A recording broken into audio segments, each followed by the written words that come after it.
Football starting by copying peak Messi's attributes. Hey, fanfic family. So glad to see you here again to continue this incredible adventure. As always, kindly remember, this story is 100% fiction. So don't go looking for dimensional portals in your closet. All rights to this fantastic novel belong to the original author. We're just your humble narrators of epic tales. Are you enjoying the fanfic? Show it by subscribing to our YouTube channel and dropping us a like. And if you're impatient for more exclusive content, our Patreon is your happy place. Chapter 126, A Real Man's Battle. Lewandowski, don't run away. If only I hadn't been injured, I could have helped the team on the field. In a private house, a handsome blonde young man sighed as he watched the live broadcast of the match on TV. Reus felt envious watching Lin Quan running all over the field. Why could this guy stay healthy, while he himself had been injured 4 or 5 times in less than a season? Something must be wrong. Although Klopp had a heart-to-heart talk with Guts in the locker room, and Guts tried hard to break through the defense in the second half, his efforts were largely ineffective. After most of the game, Werder Bremen's players had become increasingly adept at this defensive tactic, and all of Guts's efforts and struggles seemed futile to them. Moreover, Lewandowski, thanks to his excellent performance in the first half, also received special attention from Werder Bremen. Schaff substituted him with the young defender Pavlovic, who had been bought for a huge sum of €650,000 during the winter break, specifically to mark Lewandowski. Pavlovic is tall and physically imposing, and while his technique isn't the best, he has a lot of fighting spirit. He performed exceptionally well in the previous match against Bayern Munich's centre-forward Mandzukic at the Allianz Arena. Although Bayern scored 5 goals, Pavlovic successfully contained Mandzukic, limiting his opportunities. Bayern scored 5 goals in that match, or 4 if you exclude Selesi's own goal, but none of those 4 goals were related to Mandzukic. In this respect, this young player does have a skill. After coming on, Pavlovic immediately engaged in a true battle with Lewandowski. Lewandowski was fine as long as he didn't enter the penalty area, but as soon as he did, he was immediately harassed. Pavlovic, having just come on as a substitute, was full of energy, and his tenacious fighting spirit meant he didn't give up even when being tormented. Lewandowski relentlessly attacked him, but Pavlovic remained undeterred. Lewandowski was thoroughly annoyed by him. This guy's technique is terrible. With Lewandowski's dribbling skills and clever positioning, shaking him off shouldn't be difficult. The problem is, this guy is like an unkillable cockroach, constantly marking Lewandowski. Wherever Lewandowski goes, the guy follows. If he stops even slightly, the guy closes in, ready for a real battle. The key is, this guy's handballs are clean, he just sticks to you, but doesn't foul. Lewandowski is incredibly annoyed, his mentality is about to explode. Guts is completely neutralized, Lewandowski is locked down by a strong man. Although Dortmund's players are trying hard to launch attacks, their attacks are becoming increasingly ineffective, posing less and less of a threat to Werder Bremen's goal. Now, even the fans at the Weser Stadium can see that Dortmund has run out of options. Dortmund's performance this season is far inferior to last season. So far in the league, Borussia Dortmund has lost 4 matches, against both weaker teams like Hamburg and Wolfsburg, and stronger ones like Schalke 04. While the loss to Schalke 04 in the Ruhr derby could be understood, the 2 defeats to Hamburg, both heavy losses, clearly indicate that their tactics have been constrained by their opponents. Dortmund's outstanding performance last season made them the primary target of study for Bundesliga teams, surpassing Bayern Munich. Consequently, this season, most teams have adopted a very conservative approach when facing Dortmund, with some even parking the bus and employing extreme counter-attacking tactics. Against this strategy, Dortmund struggles to win, conceding even a single goal can result in a loss. In this match, Werder Bremen, drawing on the tactics employed by teams that have previously defeated Dortmund, developed a targeted strategy. So far, this strategy appears to be proving effective. If Klopp's team wants to become another Bundesliga powerhouse, they still have a long way to go.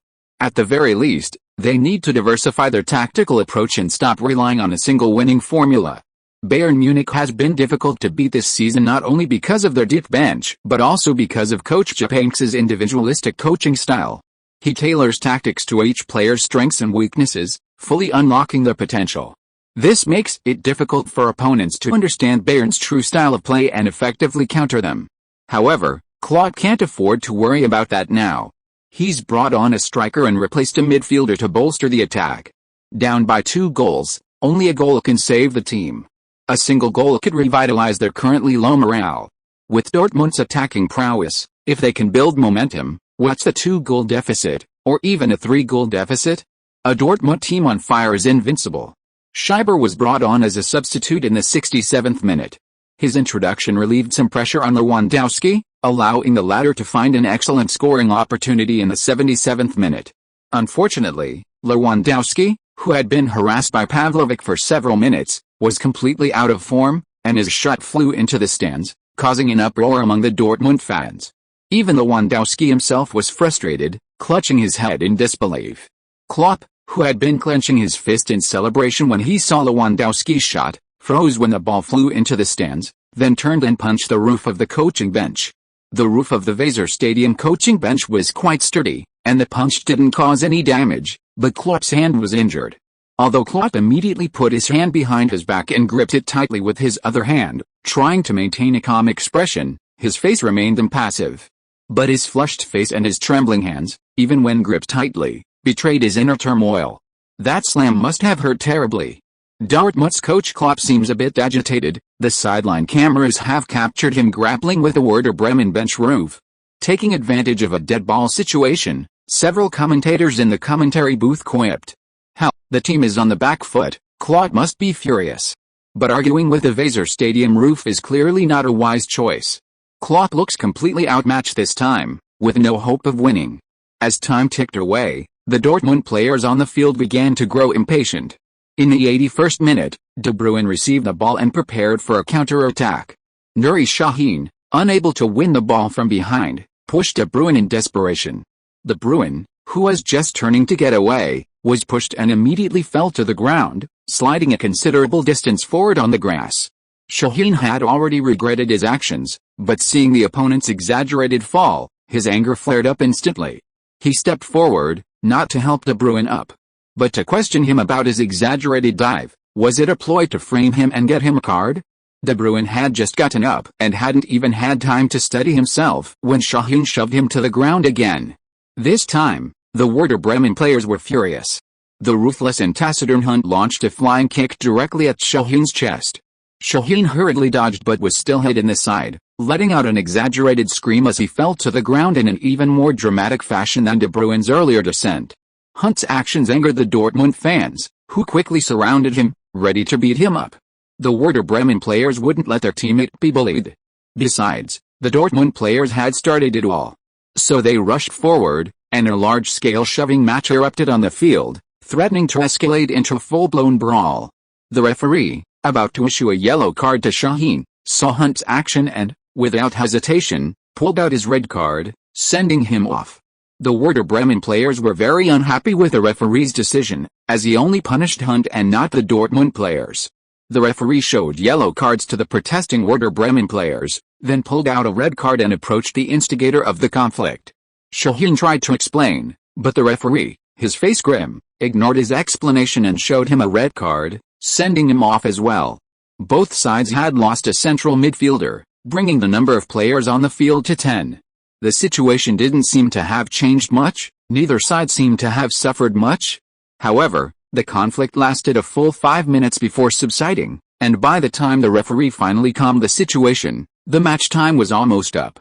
In the final minutes, Dortmund's players attempted to launch attacks, but thanks to Werder Bremen's united defense, they couldn't break through Werder Bremen's defense and ultimately had to accept a defeat away from home. The Weser Stadium erupted in jubilation the moment the referee blew the final whistle. Countless Werder Bremen fans wept with joy. Their team had reached the semifinals. Their opponents in the semifinals were also determined. Werder Bremen would face Wolfsburg in their next match. If they could eliminate Wolfsburg, they would reach the final for the first time in 4 years. Their final opponent would be either Stuttgart or Freiburg. Undoubtedly, this year was Werder Bremen's best chance to win the German Cup. With all the traditional Bundesliga powerhouses eliminated, Werder Bremen was the strongest of the remaining 4 teams. Immediately after the match, betting websites updated their odds for the German Cup title. Werder Bremen topped the list with odds of 1.35. After the match, reporters surrounded Lin Quan on the sidelines, wanting to interview him.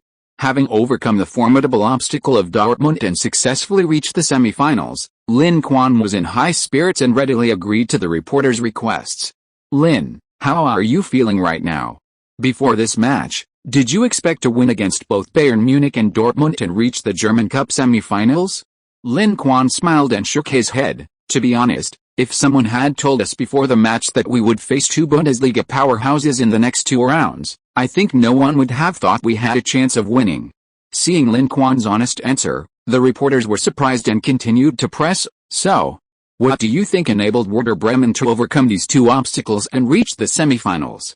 Of course, it was the team's thorough preparation, tenacious fighting spirit, and teamwork, and of course, a little bit of luck. The reporters laughed. This match against Dortmund was manageable, but Werder Bremen's victory against Bayern was indeed thanks to their good fortune. However, seeing that Lin Quan didn't take credit for himself but instead attributed the success to the entire team, the reporters admired him. Lin, you've made it to the semi-finals, and your strongest opponents have been eliminated. Are you confident you can win the German Cup? If I said we weren't confident of winning, you'd all call me a hypocrite. Lin Quan's words made some reporters feel uneasy. They did indeed have that intention. Yes, our goal is to reach the finals and win the championship. This isn't because we disrespect our opponents, but because we have the will to win. Our desire for the championship is no less than anyone else's, and no one can stop us. The reporters were very surprised. Lin Quan was a low-key person and rarely made such bold statements. But today, he had declared his intention to win. They already realized this would be explosive news. Sure enough, the next morning, Lin Quan saw the newspaper that Mr. William had subscribed to at the dining table. Most of the front-page headlines in the newspapers were related to the German Cup match. Werder Bremen's number 10 vows to bring the trophy back to Bremen. Lin Quan, I'm already thinking about our final opponent. Some also discussed Werder Bremen's outstanding performance this season, a grassroots comeback. How did Werder Bremen eliminate Bayern Munich and Dortmund in succession? The Parrot Army's strong resurgence, or will it recreate its former glory? Will the Bundesliga landscape change? What has Werder Bremen's rise brought us? Of course, because of the discordant scenes in the match, and Klopp's venting after the loss, he took the opportunity to criticize Werder Bremen, which reporters seized upon for extensive coverage. Klopp criticizes Werder Bremen's rough playing style, suggests Werder Bremen change its name to the Boxing Army. Dortmund will appeal, requesting severe punishment for the fouling players. The last report, the stadium turns into a boxing ring. Werder Bremen and Borussia Dortmund nearly engage in a full-scale conflict, left Lin Quan somewhat embarrassed. The unscrupulous reporter placed him right in the center of the page, making him look like a bully on the field. Seeing the photo, Lin Quan felt more wrong than doughy. He was there to break up the fight, not to get involved. Okay, fine, he really wanted to beat up Shahin to vent De Bruyne's anger. But after Hunt kicked him, he just lay on the ground rolling around, making it impossible to find an opportunity to punch him. And instead of helping him, they took a menacing picture of him? What ulterior motives? But to be fair, the photo does look pretty badass. In the photo, Lin Quan is shielding De Bruyne behind him, glaring menacingly at the Dortmund players who wanted to cause trouble for De Bruyne, like a mother hen protecting her chicks. Chapter 127: The Koreans who humiliated themselves. After defeating Dortmund, Werder Bremen barely had time to rest before facing Augsburg. The 24th round of the Bundesliga was only 2 days after their German Cup match, marking Werder Bremen's first three-game week of the season. The players' stamina was their biggest challenge after such a series of tough games. During training sessions, the coaching staff were worried seeing the players looking exhausted. The schedule is too packed, and playing against two strong teams like Bayern Munich and Dortmund in a row has taken a toll on the players' stamina far beyond what's typical. This match will likely be difficult. Schaff nodded, frowning as he looked at the players training on the field, considering the starting lineup for tomorrow. Hunt was suspended due to a red card, and Dortmund had filed an appeal for further punishment. The tournament committee was investigating that match, and he could face a multi-match ban. Additionally, the team's left winger, Elia, strained his thigh in the last match and would need 2 to 3 weeks of rest. This meant they needed to field 2 substitutes in the attacking third. Moreover, he was worried about the condition of Lin Quan and De Bruyne after their recent grueling matches. They couldn't afford to get injured easily. If they did, Werder Bremen's performance would be severely affected. Strange, That kid seems different from the others, he doesn't show any signs of fatigue. Schaff had been quite worried about Lin Quan and De Bruyne's stamina. After all, even the experienced veterans in the team were starting to feel the strain after a series of tough matches. These two youngsters lacked experience in dealing with a packed schedule and didn't know how to manage their energy properly. Their physical condition should have been worse. But what did he see? A lively Lin Quan, showing no signs of fatigue. De Bruyne, on the other hand, looked listless, which matched his expectations. Schaff couldn't understand why Lin Quan was fine. In previous matches, he had covered considerable distances, including sprints that required a lot of energy. Logically, his physical condition should have been worse than De Bruyne's, but the opposite was true.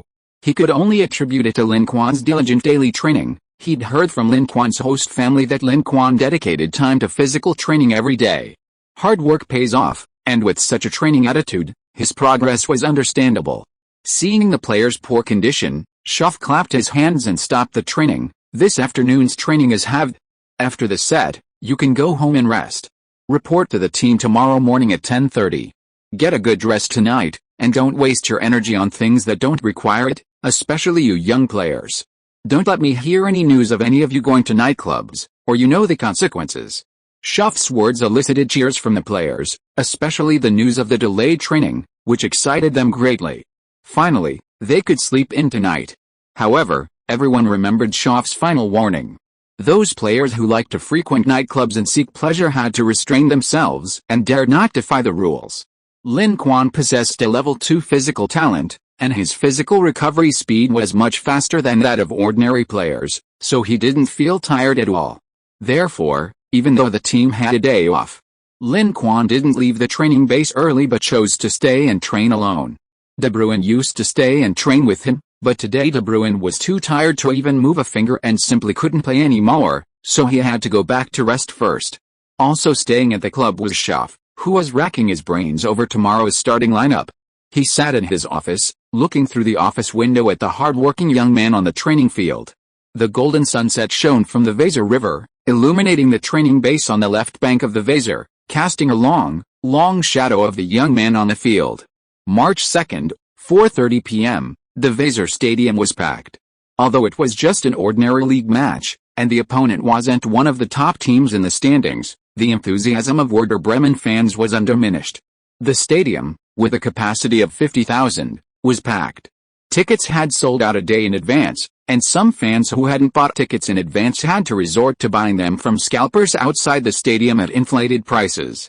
This season, as Werder Bremen's performance has improved, the fans' enthusiasm has also grown. Their previous home victory against Borussia Dortmund, securing their place in the German Cup semi-finals, gave fans hope of winning the championship trophy. The Bremen fans knew that their star strikers were likely to leave the team at the end of the season. If they didn't come to see them play now, they might never have the chance again. This historic combination of striker and midfielder was unprecedented in Werder Bremen's history. Therefore, every opportunity to watch them play was a precious one. Even before the match started, Lin Quan felt the fans' enthusiasm. When he entered the stadium, he was greeted with a standing ovation. The Augsburg players stared in astonishment at the 17-year-old, utterly bewildered. How could someone so young enjoy such popularity at Werder Bremen? Augsburg's two South Korean players, Ji Dong-won and Koo Ja-cheol, exchanged a glance, both seeing the resentment and fighting spirit in each other's eyes. "We're both Asian, we're older, we debuted earlier, so why is he a key player at Werder Bremen while we're still struggling for a starting position?" Although both played for Augsburg, they weren't officially Augsburg players. Koo Ja-cheol was signed to Wolfsburg, but Wolfsburg felt he wasn't good enough for a starting role, so they loaned him to Augsburg at a low price to develop his skills.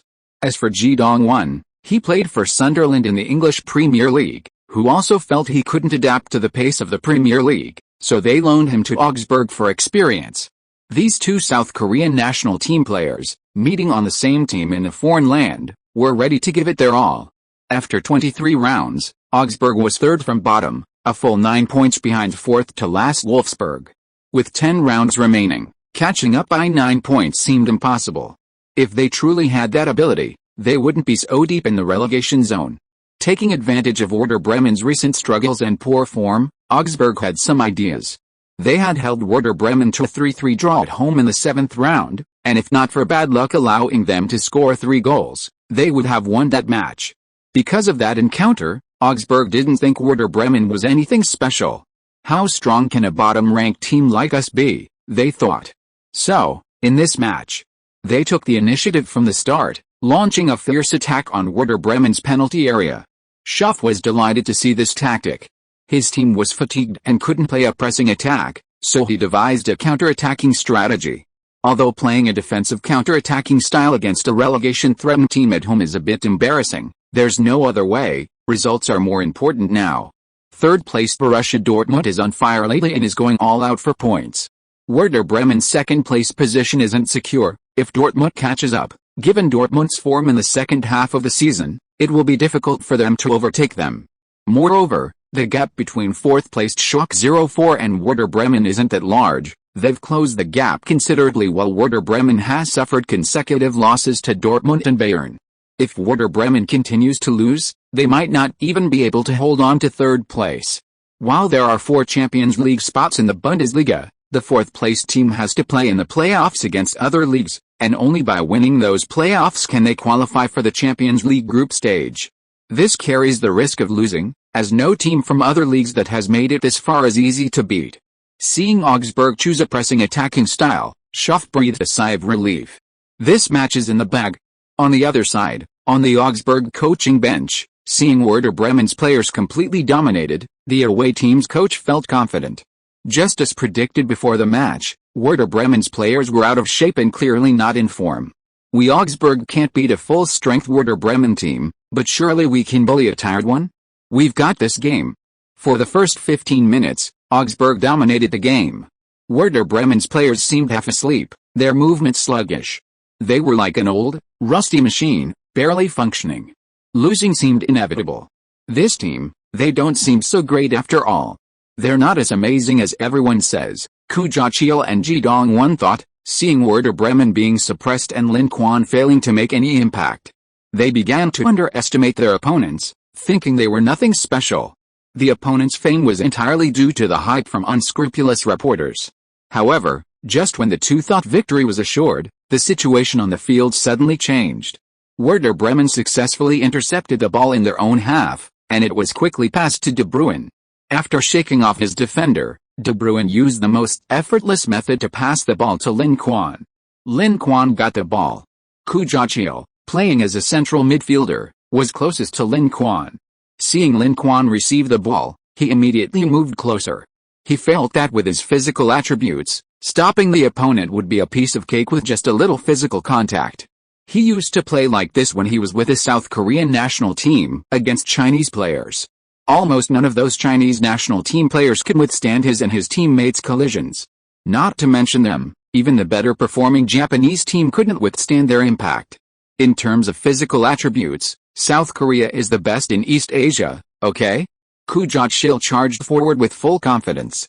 He was already fantasizing about easily knocking Lin Quan over, shocking the entire stadium. HMPH, you Chinese kid.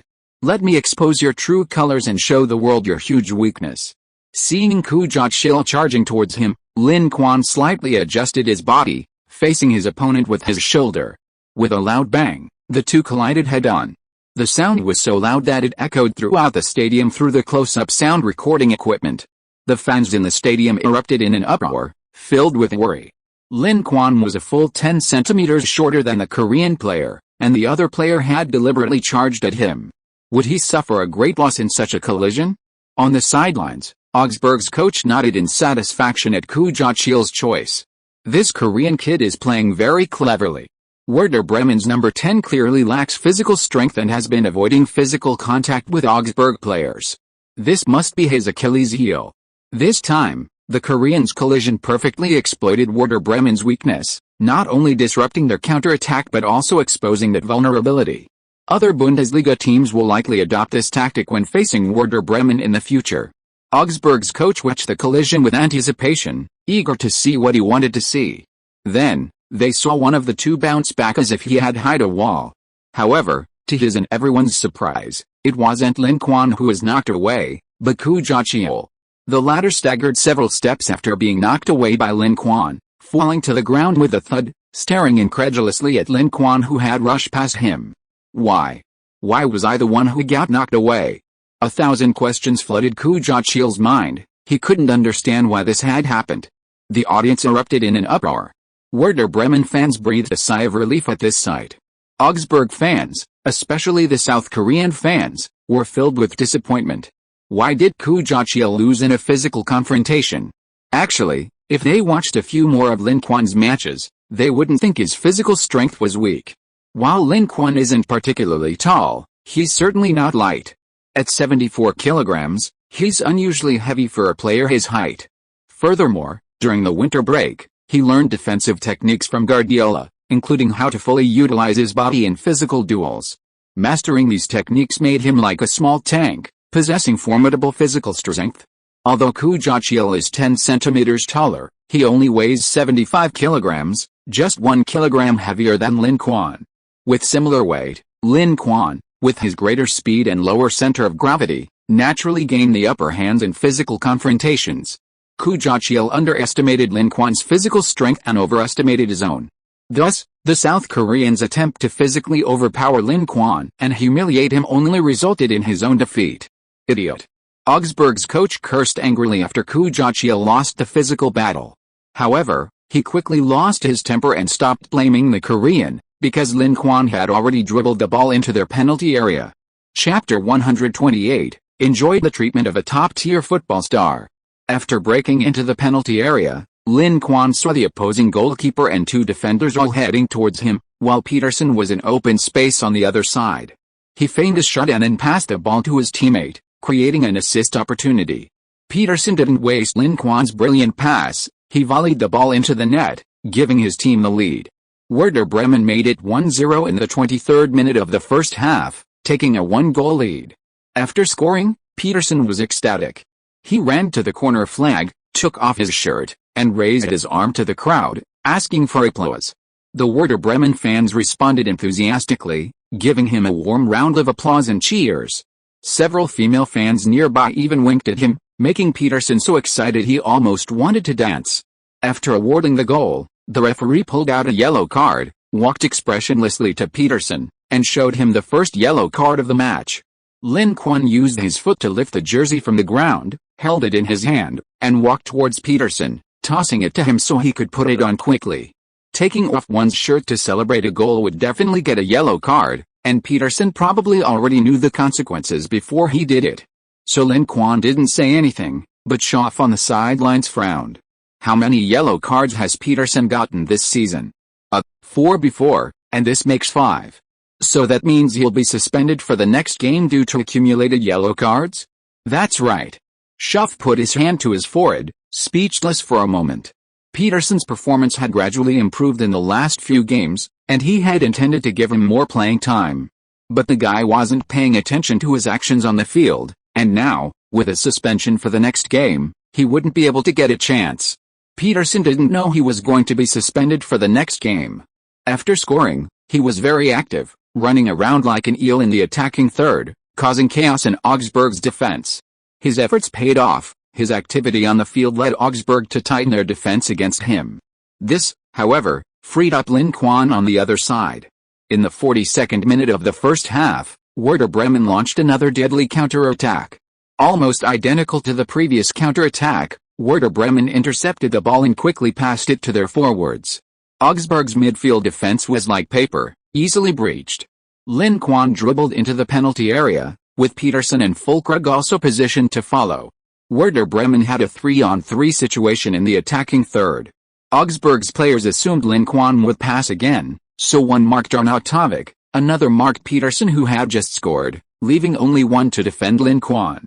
Lin Quan, seeing this, immediately rejoiced. He feigned a pass to deceive his defender, then quickly dribbled past him, creating a one-on-one opportunity. The goalkeeper, stealing himself, charged forward, only to see Lin Quan raise his foot as if to pass the ball halfway up. He immediately braked, preparing to intercept the receiving player. But this too was a feint.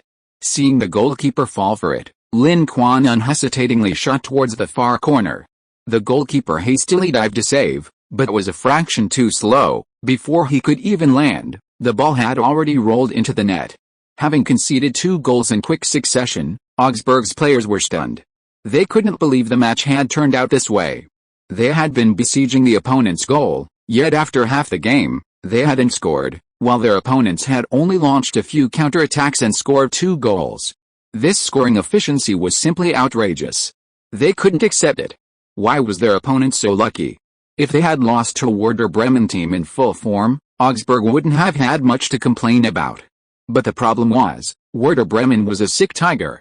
Their players looked listless and completely out of form. Augsburg's players couldn't accept that their opponents, in such a state, had managed to score 2 goals. Even worse, after being caught off guard twice, Augsburg's mentality shifted drastically. Some players were furious and couldn't accept the score, wanting to intensify their attack to equalize or even take the lead. However, others were intimidated by the quality of the counterattacks, hesitant to continue for fear of conceding more goals. This internal conflict made it difficult for the team to maintain unity. The result was a failure to score and a breakdown in defense.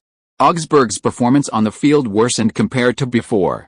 On the home team's bench, seeing their opponents lose their composure, Schaff breathed a sigh of relief. It seemed the game was in the bag. Werder Bremen's players were indeed mostly out of form, so he substituted Füllkrug and Peterson, along with Lin Quan, to create a well-rested attacking lineup. Thanks to their excellent counter-attacking tactics and the 3 energetic forwards, they managed to create local advantages despite being at a disadvantage overall. So far, this approach seems to be working well. Ultimately, thanks to the outstanding performance of their attacking trio, Werder Bremen secured a 2-0 victory at home, overcoming their previous fatigue. A week later, Werder Bremen visited Borussia Park to challenge Borussia Mönchengladbach. Compared to their lackluster performance in the previous match, the Werder Bremen players seemed to have been fully rejuvenated. After 90 minutes, the scoreboard showed 1-3, with the home team listed first and the away team second. The Werder Bremen team achieved a resounding victory at the Porpoises' home ground, securing their 2nd consecutive win. This match further extended Werder Bremen's lead in the standings. They currently sit 2nd in the Bundesliga with 57 points, 18 wins, 3 draws, 4 losses. Borussia Dortmund is 3rd with 46 points, 13 wins, 7 draws, 5 losses. Bayer Leverkusen is 4th with 45 points, 13 wins, 6 draws, 6 losses. Werder Bremen holds a lead of over 10 points over the 2 teams behind them. With 9 rounds remaining in the league and no further encounters with powerhouses like Bayern Munich and Borussia Dortmund, this lead is substantial. However, despite being 2nd, Werder Bremen is far behind the leaders, making their title hopes virtually non-existent. Bayern Munich is in phenomenal form this season. After 25 rounds, they boast 21 wins, 3 draws, and 2 losses, accumulating 66 points and topping the table, a full 9 points ahead of second-placed Werder Bremen. They also lead last season's champions, Borussia Dortmund, by a whopping 20 points. Without Werder Bremen's interference, Bayern might have secured the title 6 or even 7 rounds early. After several seasons of turmoil and decline, the Bundesliga giants seem to have rediscovered the secret to dominating the league this season. Bayern's media is singing praises of the team's resurgence, hailing them as a phoenix rising from the ashes and poised to usher in a new Bayern dynasty.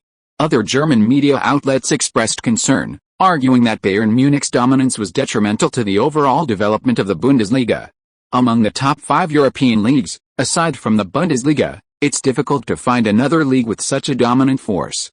The Premier League has its big 6, La Liga has 2 giants, and in recent seasons, Atletico Madrid has emerged as a force to be reckoned with, threatening the dominance of Barcelona and Real Madrid. In Serie A, the competition between the Milan clubs and Juventus has always been fierce. In Ligue 1, with Lyon's decline in dominance, Bordeaux, Lille, Marseille, and Montreal have all won the title, creating a chaotic situation of multiple strong teams vying for supremacy. Only in the Bundesliga does Bayern Munich remain the undisputed champion, with other teams only experiencing fleeting moments of glory, unable to shake their foundations. Borussia Dortmund, who impressed in the previous 2 seasons, has seen a rapid decline this season, with their performance plummeting. They've even been overtaken in the standings by Werder Bremen, a team with a far weaker squad, a surprising turn of events. Against this backdrop, the Bundesliga intends to promote a fairer financial policy to limit Bayern Munich's poaching activities in the Bundesliga, allowing other teams to retain their star players and prevent them from easily losing their key players, thus making it impossible for them to compete with Bayern. However, this has nothing to do with Werder Bremen, since they have no money and no big-name stars in their squad. Lin Quan and De Bruyne are not their own players and cannot be retained, so they don't need to worry about being poached. A week later, Werder Bremen will host Greuther Fürth. Fürth has just been promoted to the Bundesliga this season but is immediately facing relegation. After more than half of the league has been played, Fürth currently has 2 wins, 8 draws, and 15 losses, with a paltry 14 points, ranking last and a full 15 points behind 4th from the bottom. Unless a miracle occurs, they have essentially secured a relegation spot. Facing Werder Bremen, who are second in the standings, the Clover players fought hard, striving to secure a point away from home. However, their dreams were quickly shattered. Before the first half was even over, Werder Bremen had already scored 2 goals, by Lin Quan and Verkluge. 20 minutes into the second half, Lin Quan scored again, making it 3-0. After this goal, Werder Bremen began to call it a day. Lin Quan and De Bruyne, among others, were substituted. Clover seized their opportunity to launch an attack, scoring a consolation goal, but it was all they could do. Ultimately, Greuther Fürth lost 1-3 to Werder Bremen away from home, suffering their 3rd consecutive defeat. After the match, the Clover fans who had traveled with their team lingered, reluctant to leave. Their team now only had a theoretical chance of avoiding relegation. After the league matches, the FIFA international break arrived. Next week, Spain has 2 World Cup qualifiers, including an away game against their biggest group rival, France. So, as soon as the league ended, Lin Quan rushed back to Spain to report to the national team. "Look, isn't that Lin? Wow, it really is him. Lin, give me an autograph, I'm a fan." Unlike his last trip to report to the national team, this time, Lin Quan was recognized by fans as soon as he arrived outside the national team training base and received a warm welcome. The enthusiasm of the Spanish fans startled Lin Quan. He hadn't realized he was so popular in Spain. After frantically signing autographs and taking photos for half an hour, Lin Quan finally managed to break free from the crowd with the help of the base staff. "Lin, you shouldn't be signing autographs outside the stadium, it's too dangerous." Coach Tony, who had rushed over, breathed a sigh of relief when he saw Lin Quan was safe and sound, and couldn't help but remind him. "Okay, I understand, thanks for reminding me, Coach Tony." He hadn't known his popularity on the national team before, so he didn't realize how important it was.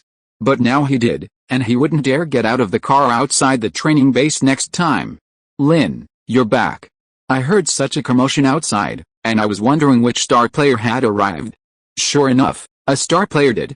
As soon as he entered the training base, several national team teammates came up to greet him. Some of his closer friends even gave him hugs. This reminded Lin Quan of his first time reporting to the national team, when Peak introduced him to the other players. Only 6 months had passed, and everything had changed. Among his teammates, Morata and Lin Quan were the closest. After a warm hug with Lin Quan, he patted Lin Quan's muscular chest and exclaimed in amazement, "Not bad, kid. You've gotten even stronger since last time, not bad at all." "I'm still a bit behind you. I heard you played for Real Madrid and even scored a goal, is that true?" "Of course, not many, just 3 goals, but every goal is worth a fortune."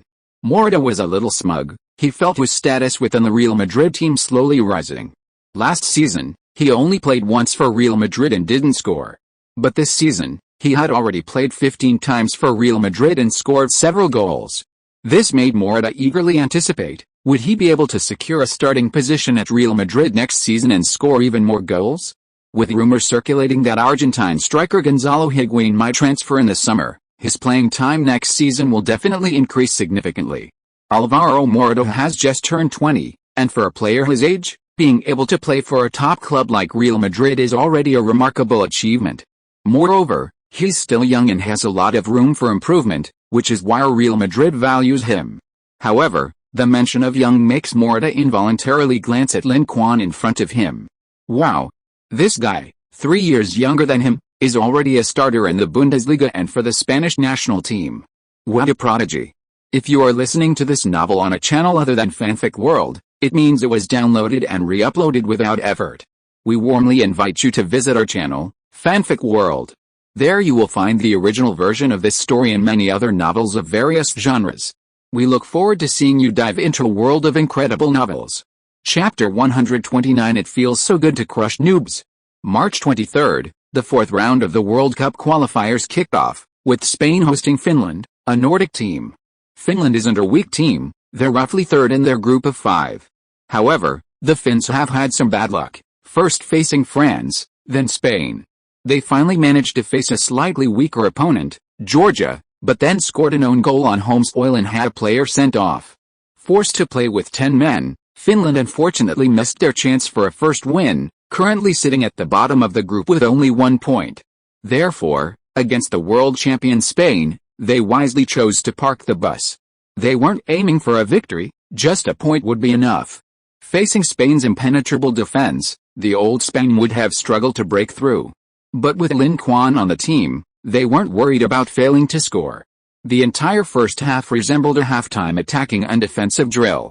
Spain's possession reached an astonishing 85%, with the ball almost never falling to the feet of the Finnish players. Controlling possession, Spain launched a suffocatingly high-pressing attack against Finland. Their passing and movement flowed like water, the top-class midfielders treating football as their personal stage. They consistently delivered breathtaking passes and executed stunning combinations. This creativity and top-level vision seemed effortless for them.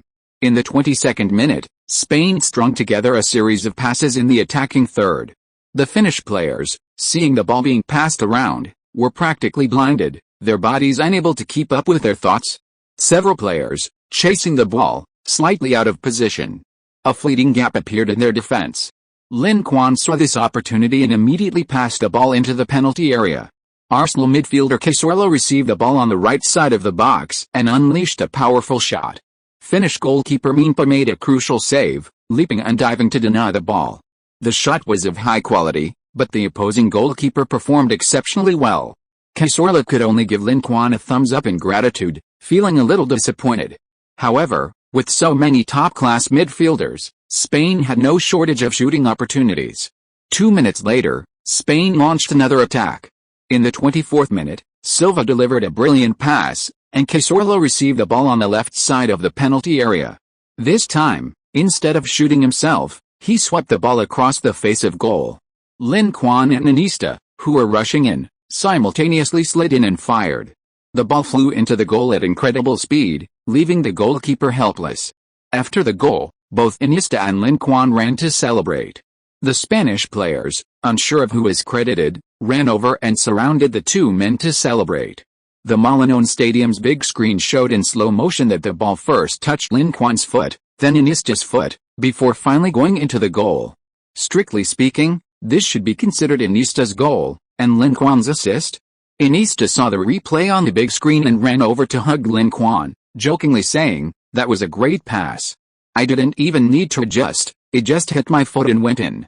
Lin Quan was amused by his words. "Iniesta, your shooting skills are amazing. You don't even need reaction time. I hadn't even passed the ball, and you were already shooting. To score such a difficult pass. I can only say impressive." The two looked at each other and burst into laughter. Finland had originally planned to park the bus, but now that the team was behind, could they still win by parking the bus? They looked helplessly at their coach on the sidelines. The Finnish coach also began to hesitate. Should they abandon parking the bus and launch an attack on Spain?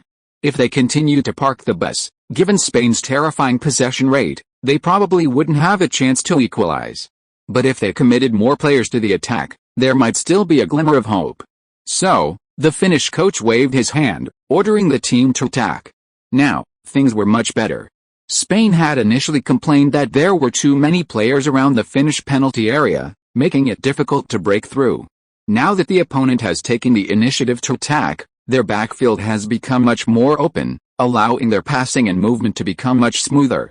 In the 26th minute, after a series of passes, a Spanish player passed the ball into the penalty area, and David Silva's shot deflected off a defender and went out of play.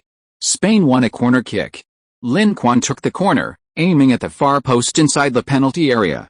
Ramos shook off the defender's interference and, from about 11 yards out, headed the ball into the goal with a powerful header. Spain scored 2 goals in 3 minutes. Ramos was extremely excited after scoring. How could a defender score a goal? Wasn't that something to be happy about? Ramos happily ran to the sidelines and made a sliding celebration. His teammates followed suit, and even Lin Quan went wild. However, he didn't realize it while sliding, but after getting up, he found that his knee was scraped and bleeding a little. Vicente Del Bosque on the sidelines was alarmed when he saw Lin Quan's bleeding knee and immediately called the team doctor to examine and treat him. "This is the team's darling, we can't afford to hurt him." Lin Quan was helpless. Although he repeatedly said he was fine, just a scrape, nothing serious, Del Bosque still insisted that the team doctor examine him on the sidelines. Only after confirming he wasn't injured did he relax. "Lin, from now on, you're forbidden from using dangerous celebrations. No sliding tackles or front flips, both are very dangerous," Del Bosque said sternly. He didn't care how others celebrated, but Lin Quan couldn't do such dangerous celebrations. If he was injured, no one on the team could replace him. That would be a disaster. Some people do sliding tackles with great flair, like Drogba. Others are unlucky, like Solskjaer, who excitedly chose a sliding tackle celebration when creating the Camp Nou miracle, and then tragically got injured. Lin Quan humbly accepted Del Bosque's criticism and said he would never do it again. Coach Tony, noticing that Vicente Del Bosque had spoken a bit harshly, quietly tugged at Lin Quan and whispered, "Don't blame Vincent for being so strict with you. He doesn't really mean to criticize you, he just doesn't want your career to be affected by injuries. We old guys made a lot of mistakes when we were young, and we hope you can learn from our experience and not follow our path." Lin Quan's talent was simply too outstanding, so outstanding that Del Bosque and Tony cherished him like a treasure, fearing that before he could fully showcase his talent, injuries would cause his career to plummet. There had been too many such examples in football, and they didn't want that to happen to Lin Quan. Lin Quan wasn't ungrateful, he certainly felt Del Bosque's concern and care. Of course, this was also related to the strength and talent he had displayed. If it were an ordinary player, the other side certainly wouldn't care so much. While Lin Quan was off the field receiving treatment, the Finnish team, playing with a numerical advantage, finally managed their first shot on goal in the 29th minute. Unmarked, Haramoako unleashed a shot from about 25 yards out, which went wide. While it didn't pose a threat, it broke his team's drought of shots. However, after Lin Quan came on, Spain regained control of the game. In the 39th minute, Lin Quan delivered a brilliant pass, and David Silva's shot was saved by the goalkeeper. The ball flew to the edge of the penalty area, where Iniesta received it and unleashed a long-range shot from 30 yards out on the left. The shot was of extremely high quality, but Mimpa made another superb save, tipping the ball over the crossbar with one hand. Iniesta missed a chance to score his second goal. A corner kick was taken, and amidst the chaos in the penalty area, the ball was collected by Silva. The Manchester City star's shot hit the post and bounced to Alba's feet. Barcelona's left-back's follow-up shot went wide, allowing the Finns to escape a close call. In the final moments of the first half, Spain launched another attack on Finland. Finland, who had originally planned to engage in an attacking battle with Spain, were instead humiliated by being pinned down in their own half. If it weren't for the goalkeeper and the goalposts repeatedly saving them from danger, they would likely be down by 3 or even 4 goals by now. Leading the score and dominating the game, the Spanish fans at the Molinón Stadium were singing and dancing in jubilation. They enjoyed the charm of Spanish possession-based football and witnessed their team's victory. They loved the feeling of crushing a weaker opponent. Unfortunately, the next match was in France, and most of them couldn't go, forced to cheer for their team from home in front of the television. But with the team's strength, beating France away shouldn't be a problem, right? After halftime, Spain, leading by 2 goals, made the first substitutions. Pedro replaced Cazorla, and Negredo replaced Iniesta. Vicente Del Bosque held on to one substitution, which he had reserved for Lin Quan. However, he worried that substituting Lin Quan too early would weaken the team's attacking firepower, so he decided to observe the situation further. Pedro became very active on the field after coming on. In the 49th minute, Pedro received the ball outside the penalty area and opted for a long-range shot, which was blocked by a defender. Lin Quan took the corner kick, and Ramos scored a difficult header from an almost impossible angle on the edge of the 6-yard box.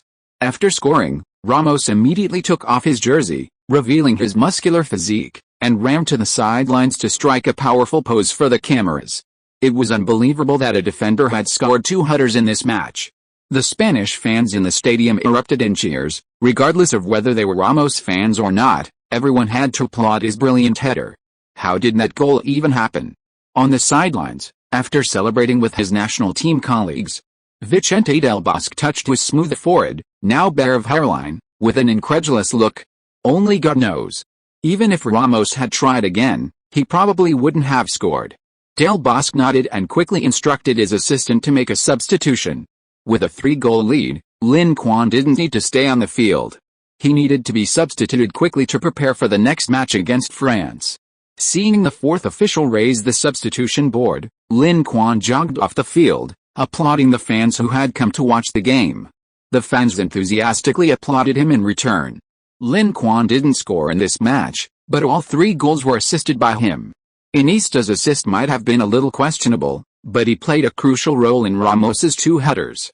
Walking to the sidelines, after embracing Matter, who was about to enter the game, Lin Quan accepted an energy drink from his teammates, wrapped himself in his coat, and sat on the bench, intently watching the match.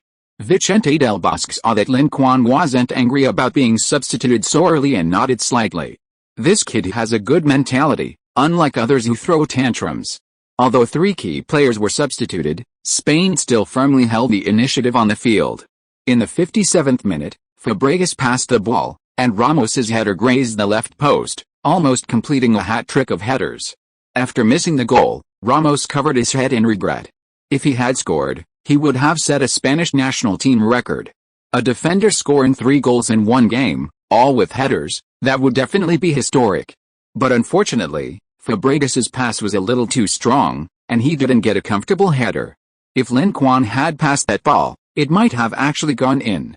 Thinking about this, Ramos missed Lin Quan a bit. After taking a 3-goal lead, Spain relaxed a bit. The Finns seized the opportunity to counter-attack, capitalizing on an opponent's mistake in the 79th minute to score. This goal was unacceptable, Vicente Del Bosque yelled at his players from the sidelines, expressing his dissatisfaction. The opposing midfielder crossed from the left wing, and neither Ramos nor Alba marked their mans closely enough, allowing Finland's Pucky to poke the ball into the net before Valdez could reach it. If either Ramos or Alba hadn't made that mistake, the opponent wouldn't have scored. Facing the coach's criticism, Ramos took responsibility, admitting he had indeed been distracted. Having scored 2 goals earlier, he was aiming for a hat-trick as a defender, and his lack of focus during the game gave the opponent the opportunity. After curbing his scoring desire, Ramos played very steadily in the remainder of the game, giving Finland no further chances. Ultimately, Spain secured a resounding 3-1 victory at home thanks to goals from Iniesta and Ramos, maintaining their perfect record with 4 wins in 4 group matches and topping the group with 12 points. Their next match will be away at the Stade de France against France, currently second in the group. France also defeated Georgia 3-1 this round, closely trailing Spain in the standings. If Spain wins away, they will extend their lead to 6 points and take sole possession of the top spot. However, if Spain loses to France, both teams will be tight on points, making the group winner uncertain. Chapter 130 The Battle of Focus, the world's attention. Paris, the capital of France. After watching the replay of the Spain vs Finland match, French coach Didier Deschamps fell into deep thought. This game wasn't very indicative of future results. It was clear Spain hadn't even exerted themselves much before Finland couldn't hold on. However, he was certain that Spain would show no mercy when facing France away from home. This wasn't just because the two teams were their biggest rivals in the group stage, but also because of their past grievances. Spain's history wasn't as illustrious as France's, and if they wanted to create their own dynasty, the best way was to completely defeat a long-established powerhouse like France, thus proving their strength. The French, of course, didn't want their opponent's scheme to succeed. They couldn't accept losing on home soil. This directly impacted their group qualification. In the World Cup qualifiers, only the group winner directly advances, while the remaining 9 second-place teams advance to the playoffs. Only by winning the playoffs can a team qualify for the World Cup. France was currently 3 points behind Spain. If they couldn't win this match, they would lose their initiative in the race for first place in the group, or even only have a theoretical chance of winning. Given Spain's consistent ability to dominate weaker teams, it's hard to expect the underdogs in their group to cause them any trouble. If Spain wins their subsequent matches, even if France wins all the remaining games, they'll only finish second in the group and have to play in the playoffs. If France loses this match, their hopes of finishing first in the group are completely dashed, and they can only try to get points from other weaker teams and hope to draw a slightly weaker opponent in the playoffs. However, even a slightly weaker opponent isn't entirely safe. History is full of examples of such upsets. A certain Italian team that won the European Championship but failed to qualify for the World Cup must be furious. A European champion failing to qualify for the World Cup, what a joke. Therefore, France can only accept victory in this match, even a draw is unacceptable. But how can they defeat Spain, the double champions of the World Cup and the European Championship? Deschamps is so worried he's pulling his hair out. Luckily, his hairline is still relatively healthy, otherwise, at this rate, he'd soon be like Vicente del Bosque's. After much deliberation, Deschamps finally decided to take a gamble and include the young Paul Pogba, whom he had recruited from Juventus, in the starting lineup for this match. He was fed up with the French midfielder's lack of creativity, leaving the team with a top-class attacking lineup but no one to supply them with passes. Although Pogba is young, just turned 20, his technique and awareness are far superior to those roughnecks. While Pogba is a black player, tall and physically imposing, seemingly a typical tough guy, don't be fooled by his appearance. This kid is a technical player, not a physical one. Pogba is equally adept with both feet, capable of perfect shooting and passing with both, without a weak foot, and possesses exquisite footwork that allows him to execute high-quality passes and shots. Furthermore, his excellent physical attributes give him strong defensive capabilities and abundant stamina, making him a very versatile midfielder. His only current disadvantage is probably his age. Pogba is too young and lacks experience, especially in major tournaments. This is why Deschamps hesitated to use him as a starter. However, the thought of another young player in the Spanish team tempted him to give him a try. Spain's number 30 is even younger than Pogba. If he can do it, why can't Pogba? On March 25th, the Spanish national team arrived in Paris, the French capital. French fans and media were wary of the arrival of the Invincible Armada. They gathered near the airport, holding up signs supporting the French team, demonstrating to the Spanish that this was French territory and the Spanish wouldn't tolerate their insolence. However, the Spanish players were unfazed, exuding confidence and composure. This infuriated the French, who felt the Spanish were being arrogant. Damn Spaniards, you'll lose at the Stade de France tomorrow. What a load of bull, the Invincible Armada. Tomorrow is your doom. Before the match even started, fans from both countries were already hurling insults at each other online. Spanish fans mocked France as a fallen aristocracy, claiming their performance had declined steadily since winning the World Cup in 1998, failing to even advance from the group stage in the last World Cup. How could such a team compare to the World Cup and European Championship double champions? French fans, not to be outdone, ridiculed the Spanish for playing hypnotic football and effeminate football. They believed that under the onslaught of French players, the Spanish team would surely crumble. Despite this boasting, the pre-match odds from betting companies didn't favor France. European bookmakers offered a half-goal handicap for Spain, cautiously favoring them. Asian bookmakers were even more aggressive, offering a one-goal handicap, clearly expecting a Spanish away win. French fans were indignant. Damn, those rubbish bookmakers, what do they know about football? Brothers, listen to me, just bet on France. The odds are high now, bet early and get rich. A blogger supporting the French team urged French fans online to bet on their team to win. However, not many French fans responded to his call. Instead, a group of Spanish fans flocked to his comments section, starting a team-building session. I'm Spanish, and I prove Spanish teams are trash, they definitely can't beat France. Exactly. Spain's midfielders are also weak, how can they compete with African teams? No, how can they compete with France? France just needs to play to their strength and power, and they'll win this game. Well said, I'm Spanish, and I'm proving I'm optimistic about France with my actions. Look, this is proof of my bet on France. A Spanish fan posted a screenshot of his bet. But observant fans noticed that this guy had bet on France losing. This made fans from other countries, who were watching the spectacle, indignant. French fans, don't be fooled. The Spanish are trying to lure you into betting to increase the prize pool so they can win more money, a German fan analyzed rationally and objectively. Ordinary people aren't as professional as betting companies. The betting company's data analysis experts, combining the two teams' form and player strength, made this analysis and judgment. They must have their reasons. You're just an ordinary fan. What right do you have to challenge someone's professional livelihood with your hobby? But his comment quickly sank due to overwhelming negative comments. Damn, someone exposed our scheme. Brothers, quickly downvote and bury him. Don't let the French see this. United Spanish fans collectively downvoted, determined not to let this German ruin their chance to make money. Extensive media coverage, the team's dire situation, the formidable opponent, and numerous online calls for French fans to support their team in person, all these factors combined to ignite French patriotism. Those who could afford tickets went to the stadium to cheer their team on.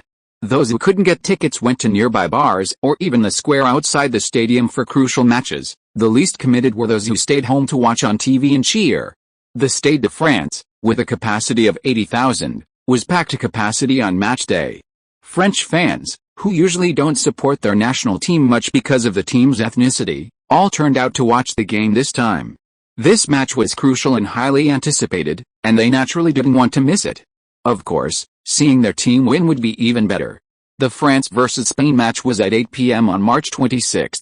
Before that, most of the other matches in this round of qualifiers had already concluded. In the recently concluded Group F match, Cristiano Ronaldo's Portugal defeated Azerbaijan 2-0, securing 3 points and greatly improving their chances of advancing. After the match, the Portuguese team returned to their hotel. As they passed through the lobby, they saw the Spain vs France match being broadcast live on TV. Most of the Portuguese players glanced at it casually and didn't pay much attention, preparing to return to their rooms to rest. However, when Ronaldo saw the player wearing the number 30 jersey, he paused. It was him? He remembered this was the person he'd met briefly at the Ballon d'Or ceremony. The rising star Florentino had once hinted at wanting to recruit as his assistant. Thinking of this, Ronaldo stopped in his tracks. Everyone says you're strong, I'd like to see just how strong you really are. In a hotel room in South America, Messi, wearing slippers, emerged from the bathroom, glanced at the clock on the wall, picked up the remote, and turned on the television. The live broadcast on the screen was France vs Spain. Messi looked somewhat haggard, and seemed unhappy. In the recently concluded South American qualifiers, his Argentina team had been held to a 1-1 draw by Bolivia. Messi had missed numerous opportunities in that match, failing to help his team secure a victory. This led to criticism and even doubt from the outside world. With a defeat at the South Africa World Cup preceding this, many began to doubt Messi, questioning his ability to lead Argentina to success. Some even questioned his professionalism, believing he hadn't given his all in the national team's matches. Otherwise, how could he explain his phenomenal performance at the club level while completely shutting down for the national team? Faced with these doubts and criticisms, Messi didn't offer any explanation. Explanations were futile. Only by responding with even better performances on the field could he silence these critics. To become stronger, Messi had recently been studying Lin Quan's matches, hoping to learn from his opponent's performance and identify his own shortcomings. For Messi, Lin Quan was like a mirror, helping him find his strengths and weaknesses and correct them. This was far more effective than slowly searching for his own mistakes. The match had just begun, and Messi sat intently in front of the television, hoping Lin Quan would provide him with some inspiration. Manchester, England, Carrington Training Ground. Ferguson, as usual, sat in his office, comfortably sipping his vintage wine while watching the highly anticipated match between France and Spain. Although the England vs Montenegro match was also being broadcast live at the same time, the Sir Alex had no interest in it. Montenegro is just a pushover and won't pose much of a threat to England. Compared to that uninteresting match, the highly anticipated game between France and Spain is much more captivating. Especially since there's a young player he's very optimistic about in this match, and Ferguson is eager to see what kind of brilliant performance he can deliver. France, the Stade de France. Guardiola, who has officially signed with Bayern Munich and will soon become their head coach, appeared in a VIP box at the Stade de France. He was there both as an ordinary fan to cheer on the Spanish national team and as the Bayern coach to observe Lin Quan's performance. Strangely enough, he'd watched many of Lin Quan's matches, But never before had he considered how to use Lin Quan as a coach. Logically, Lin Quan's style is so similar to Messi's, and he's the best coach in the world at using Messi. He should know how to utilize Lin Quan. However, every team has different personnel and tactics. Bayern isn't Barcelona. They don't have Barcelona's midfield setup or the possession-based football philosophy instilled in them from a young age. Therefore, he couldn't simply copy Barcelona's tactics and apply them directly to Bayern just because Lin Quan resembled Messi.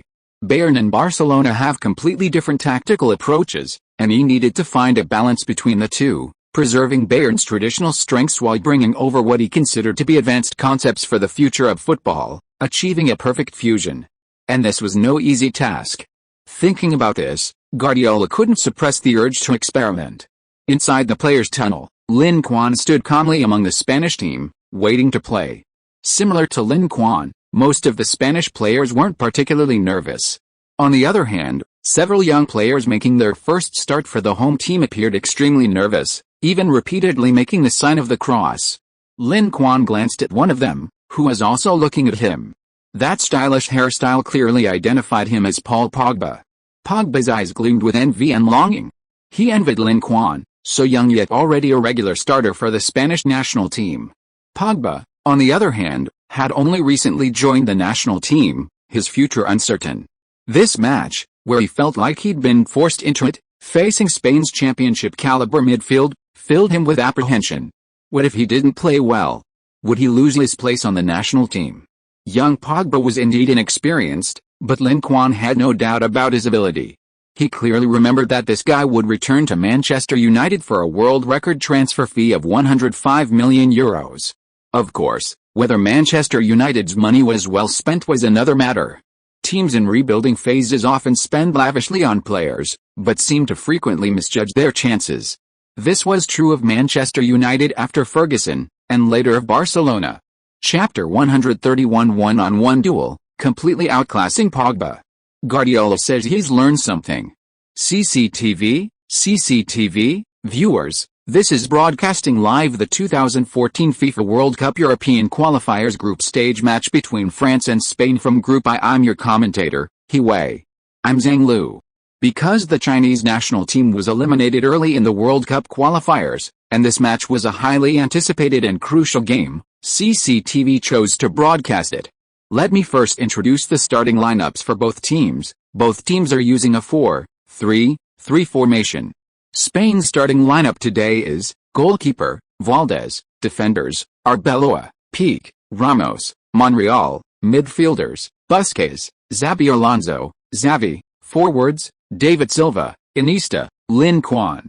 France's starting lineup today is: goalkeeper, Lloris; defenders, Jallet, Varane, Koscielny, Evra; midfielders, Cabe, Pogba, Matuidi; forwards, Benzema, Ribéry, Valbuena. France has started a young player in midfield for this match, the rising star Paul Pogba from Serie A giants Juventus. This player is very young, just turned 20 this year.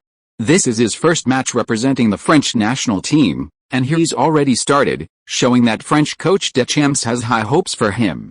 Yes, Pogba came through Manchester United's youth academy. He's tall and has exquisite footwork.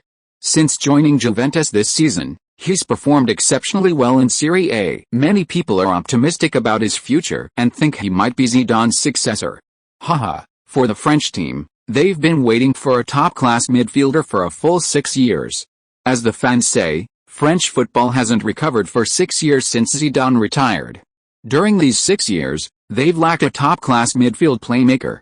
I wonder if Pogba can shoulder the burden and live up to the expectations of the coach and fans. Standing on the grass of the Stade de France, Pogba felt his heart pounding. The stadium was packed with fans, the vast majority of whom were there to support the French team. They were waving flags, chanting the names of the French players, and cheering for France.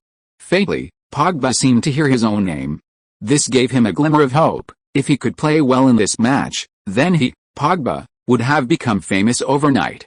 Compared to Pogba's excitement, Lin Quan, who had experienced the terrifying atmosphere of the Westfalen Stadion, remained remarkably calm about the noise and interference created by the French fans. He didn't understand French and didn't know what the French fans were shouting. but judging from their ferocious expressions and the faint sounds of his own and his teammates' names, he guessed they were probably swearing. Although he didn't know who he'd heard it from, it seemed to be that if a player hadn't been sweared at by his opponents, it meant he wasn't successful. Opposing fans wouldn't insult French players who posed no threat to them. At 8 p.m. sharp, with a referee's whistle, the match officially began. Spain had possession. After the opening whistle, Lin Quan passed the ball to Iniesta and ran towards the opponent's half. The French team pressed very aggressively from the start, and Iniesta was immediately pressured by two opposing players after receiving the ball. Forced to pass the ball to Busquets, the French team pressed forward, continuing to pressure the Spanish player with the ball. Vicente Del Bosque on the sidelines frowned. Was France planning a high press? France's aggressive pressing quickly paid off. In the second minute, they capitalized on a Spanish passing error. Matuidi won the ball and passed it to a teammate. Pogba received the ball and saw an opening in the Spanish defense, immediately sending a through ball into the center. The ball found Valbuena precisely, but unfortunately, his bicycle kick went high. Pogba's pass impressed Deschamps and the spectators. This goal showcased Pogba's excellent vision and delicate footwork. Most people wouldn't have noticed such a fleeting passing opportunity, but he seized it. The French fans were visibly excited.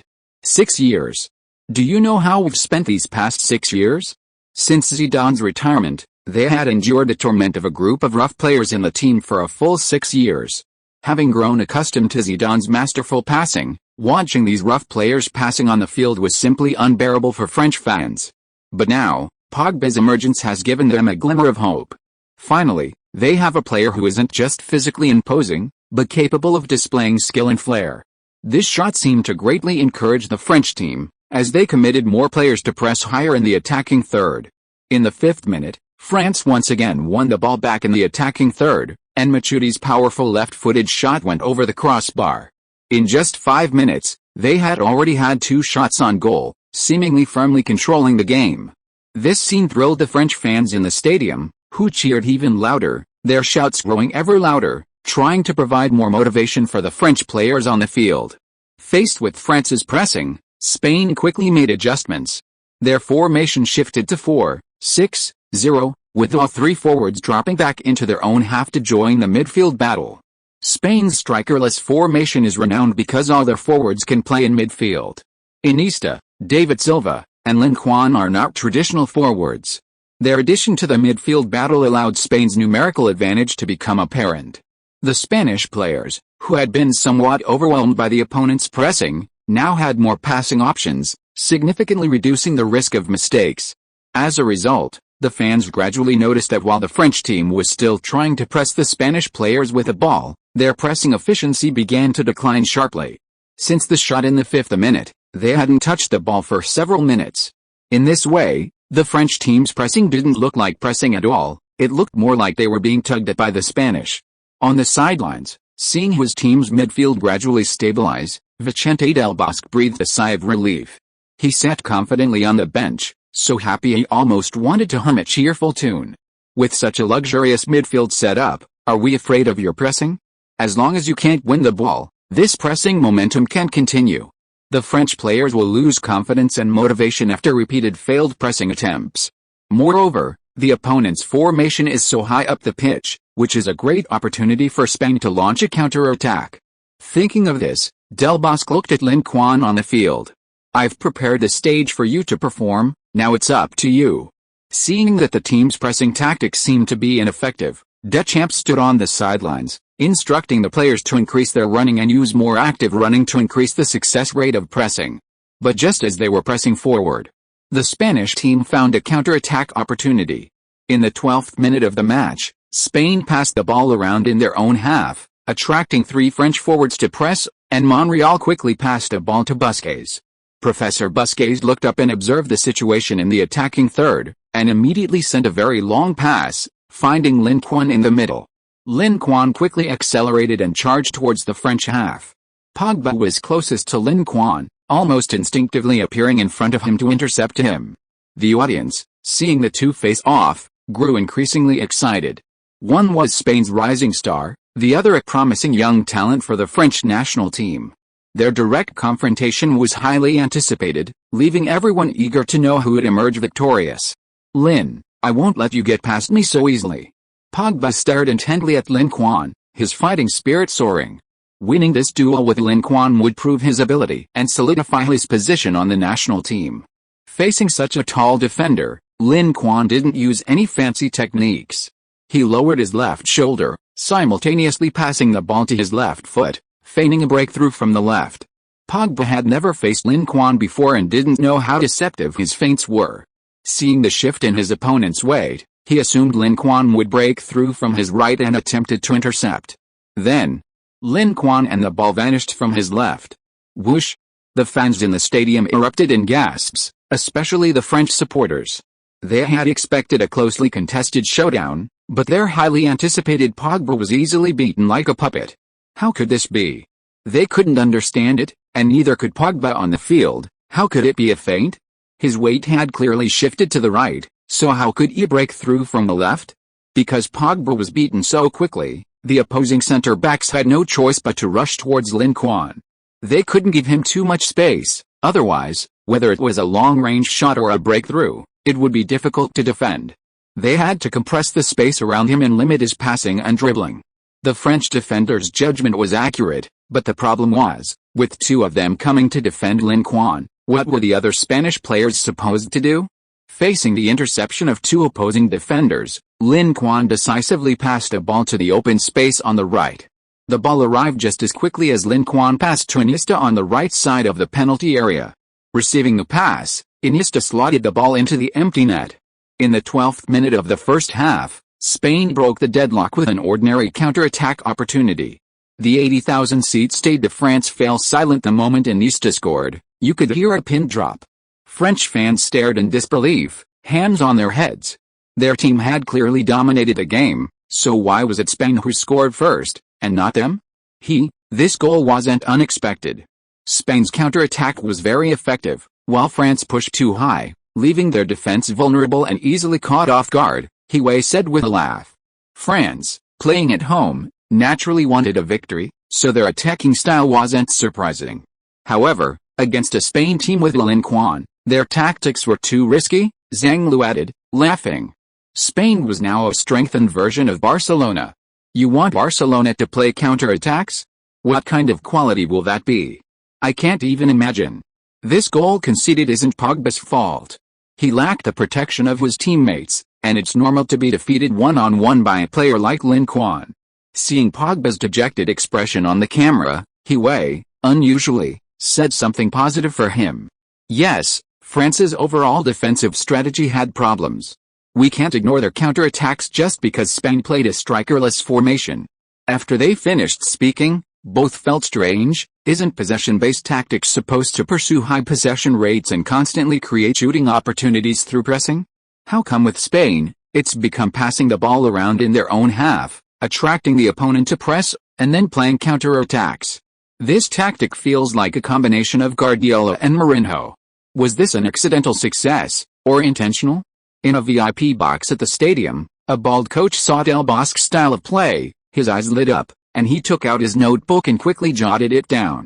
Meanwhile, in a private residence in Portugal, seeing Vicente Del Bosque's haphazard and questionable tactics, a coach surnamed Mourinho was furious and wanted to curse. The match restarted, and the French team, unwilling to fall behind, continued their aggressive attack. In the 15th minute, Valbuena passed the ball to the right wing, right back lay a dribble down the flank and crossed. Benzema's follow-up shot in the middle went high and wide.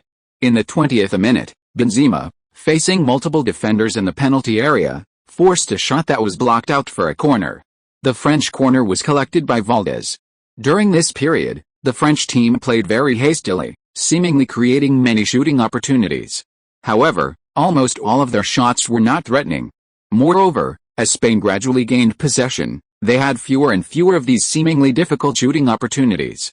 After controlling the midfield, the power of Spain's passing and possession tactics began to show. In the 22nd minute, Spain made a series of passes in the attacking third. Xavi received the ball at the edge of the penalty area, suddenly turned and shot wide of the post. Just 1 minute later, David Silva's low shot was saved by Lloris. From the 20th minute onwards, Spain dominated possession for most of the game. They besieged the French goal in the attacking third. The French forwards couldn't get the ball and had to drop back to their own half to defend. Even so, they still looked vulnerable under Spain's pressure. In the 31st minute, Iniesta chipped the ball to Lin Quan, who was tripped in the penalty area. It was a clear foul, but for some reason, the referee ignored it and didn't award a penalty. The Spanish players were reminded of their previous home game against France. Several of the referee's decisions in that match were highly controversial, and Spain protested to FIFA afterward. However, their protest went unanswered. The Spanish players protested to the referee, but he didn't change his decision, insisting it wasn't a penalty. Xavi even received a yellow card for his emotional outburst. Seeing the protests were ineffective, the Spanish players were seething with anger. This anger was quickly vented on the French team. Chapter 132: A stunning shot that alarms Ronaldo and Messi. In the 36th minute, Pogba held on to the ball too long and was dispossessed by a Spanish player in the attacking third. Xavi delivered a long pass, splitting the French defense. Seeing his teammate's successful interception, Lin Quan immediately sprinted into the penalty area. Just as he entered the box, the ball flew over the heads of two defenders and appeared in front of him. Goalkeeper Lloris reacted quickly, immediately blocking Lin Quan's path and denying him much shooting angle. With no time to adjust, Lin Quan didn't dare control the ball and opted for a volley. With a thud, the ball flew out. Lloris reacted with lightning speed, quickly making a diving save, his body stretching out dramatically in the air, forming an impenetrable wall. The angle for this shot was very narrow. If he had reacted quickly enough, the opponent's shot would either have been saved or gone wide. He had just taken off when he sensed the high quality of the shot. The ball almost grazed Lloris's fingertips, flying towards the left side of the goal. The hearts of both teams' fans, both at the stadium and watching on television, were in their throats. French fans were praying to God that the ball wouldn't go in. Spanish fans, on the other hand, felt the opposite. When Lloris felt the ball graze his fingertips, his heart sank. That shot was so close, it really could have gone in. He looked back in despair, watching helplessly as the ball slammed against the inside of the post and bounced into the net. Lloris sighed deeply, his heart filled with exhaustion and frustration. If he had been better prepared, if his reaction had been faster, would the outcome have been different? If the ball had been just a tiny bit further out, it probably wouldn't have bounced into the goal, it would have bounced out. Just a tiny bit more. The Spanish fans at the stadium and watching on television were also startled, only breathing a sigh of relief after the ball went in. Was it really that close? The French fans, however, were once again gripped by fear, falling into complete silence. Being down by 1 goal still offered hope, but being down by 2, even the most optimistic French fans couldn't remain optimistic at this point. The slow-motion replay on the big screen showed that Lloris actually touched the ball with his fingertips, but the touch was too light to significantly alter its trajectory. If Lloris's fingers had been just a centimeter or two longer, he probably would have saved it. Seeing the replay, Spanish fans praised Lin Quan while also feeling some apprehension towards the French goalkeeper. This goalkeeper is no ordinary player, he almost saved such a difficult shot. But the shooting technique is truly incredible, a volley of that quality? Is he even human? The goalkeeper blocked the shot to that extent, most players would struggle to even get a shot off. Yet, the opponent not only managed the shot but also scored from such a tight angle. That's terrifying. After scoring, Lin Quan was also very surprised. Seeing Lloris's save attempt, he thought it would be saved. Unexpectedly, it went in, so he ran to the camera and made a bow and arrow celebration gesture. Benzema, the French national team's number 10 and Real Madrid's designated scapegoat, stood with his hands on his hips, looking at Lin Quan with some envy. If he had Benzema's exquisite shooting skills, would he not have to endure so much criticism at Real Madrid? Wins were attributed to Ronaldo's leadership, losses to his poor performance dragging the team down. Damn it! Didn't he want to win? Thinking of how even the team's head coach, Mourinho, jokingly called him a cat, Benzema felt indignant. From now on, Benzema, Benzema, will work hard to learn shooting techniques. When I return, I'll definitely surprise you all. As for how to learn shooting techniques? That's simple. Go back and watch the shooting highlights of Ronaldo, Messi, and this guy named Lin Quan 100 times. By combining the strengths of many, I refuse to believe I can't master it. Just as Benzema decided to work hard and learn shooting techniques from Lin Quan. His teammate, Cristiano Ronaldo, one of the two greatest players of all time, also had a bright look on his face after seeing Lin Quan's shot. He's got some skills, but if I were to do it, it would have been even more beautiful. Ronaldo rested his chin on his hand, pondering which method from his arsenal could have scored in that situation. This French goalkeeper is something else. Conventional methods don't seem very reliable. After racking his brains for a long time, he found himself unable to find a sure thing. How could that be? Am I not as good as that kid? Coentrao, a teammate of both national team and club players, was the last to enter the hotel. He was surprised to see Ronaldo still sitting on the sofa in the hotel lobby, watching the game. Cristiano, aren't you going back to your room to rest? Coentrao asked curiously. It's still early, you go up first, I'll go later. Ronaldo replied casually without even checking the time. Early? Coentrao glanced at the time. It was almost 9 o'clock at night. Was that still early? Professional athletes generally have very regular schedules, going to bed early and waking up early, ensuring 9 to 10 hours of rest each day to maintain peak performance for matches. Cristiano Ronaldo is also a very disciplined person, with a very regular daily routine. It's already 9 p.m., after washing up and doing some muscle relaxation exercises, it's almost time for bed. But judging from Ronaldo's appearance, he seems to plan to watch this match before resting. What kind of match could be so captivating to him that it would even disrupt his usual disciplined schedule? Far away in Argentina, Messi was also amazed by the goal. Beautiful. That was a brilliant shot, the angle, timing, and power were all perfectly controlled. After exclaiming, Messi pondered the same question as Ronaldo: if you were on the field, how would he have handled that shot to score? Lin Quan's handling was already excellent, and the quality of his shot was very high. But could he have done even better? For an average player, having Lin Quan's footwork and shooting skills would be enough. But he and Cristiano Ronaldo are different. Both are already phenomenal superstars, possessing immense talent. Yet, their rivalry makes them unsatisfied. Both Ronaldo and Messi yearn to become even stronger, to escape the clutches of these two unparalleled superstars and become the sole king of football. Messi's itching to try his hand at the game grew stronger, and he couldn't resist taking a few shots. It was nighttime for Ronaldo, but daytime for Messi. So, he planned to take the ball to the open field during halftime to test his skills. On the field, the Spanish players ran over to celebrate with Lin Quan. The goal was spectacular, even as spectators. They couldn't help but applaud it. If no other spectacular goals were scored this round, this one might be chosen as the goal of the week. Lin, how did you score that? Xavi asked curiously, rubbing Lin Quan's head. The other teammates also perked up their ears, equally curious. Like this, then like that, and the ball goes in, get it? A teammate rolled his eyes, get it? Forget it, we can't understand or learn the world of geniuses. Lin Quan's goal further boosted the team's morale, and in the following minutes, Spain's attack surged, wave after wave crashing against a French goal.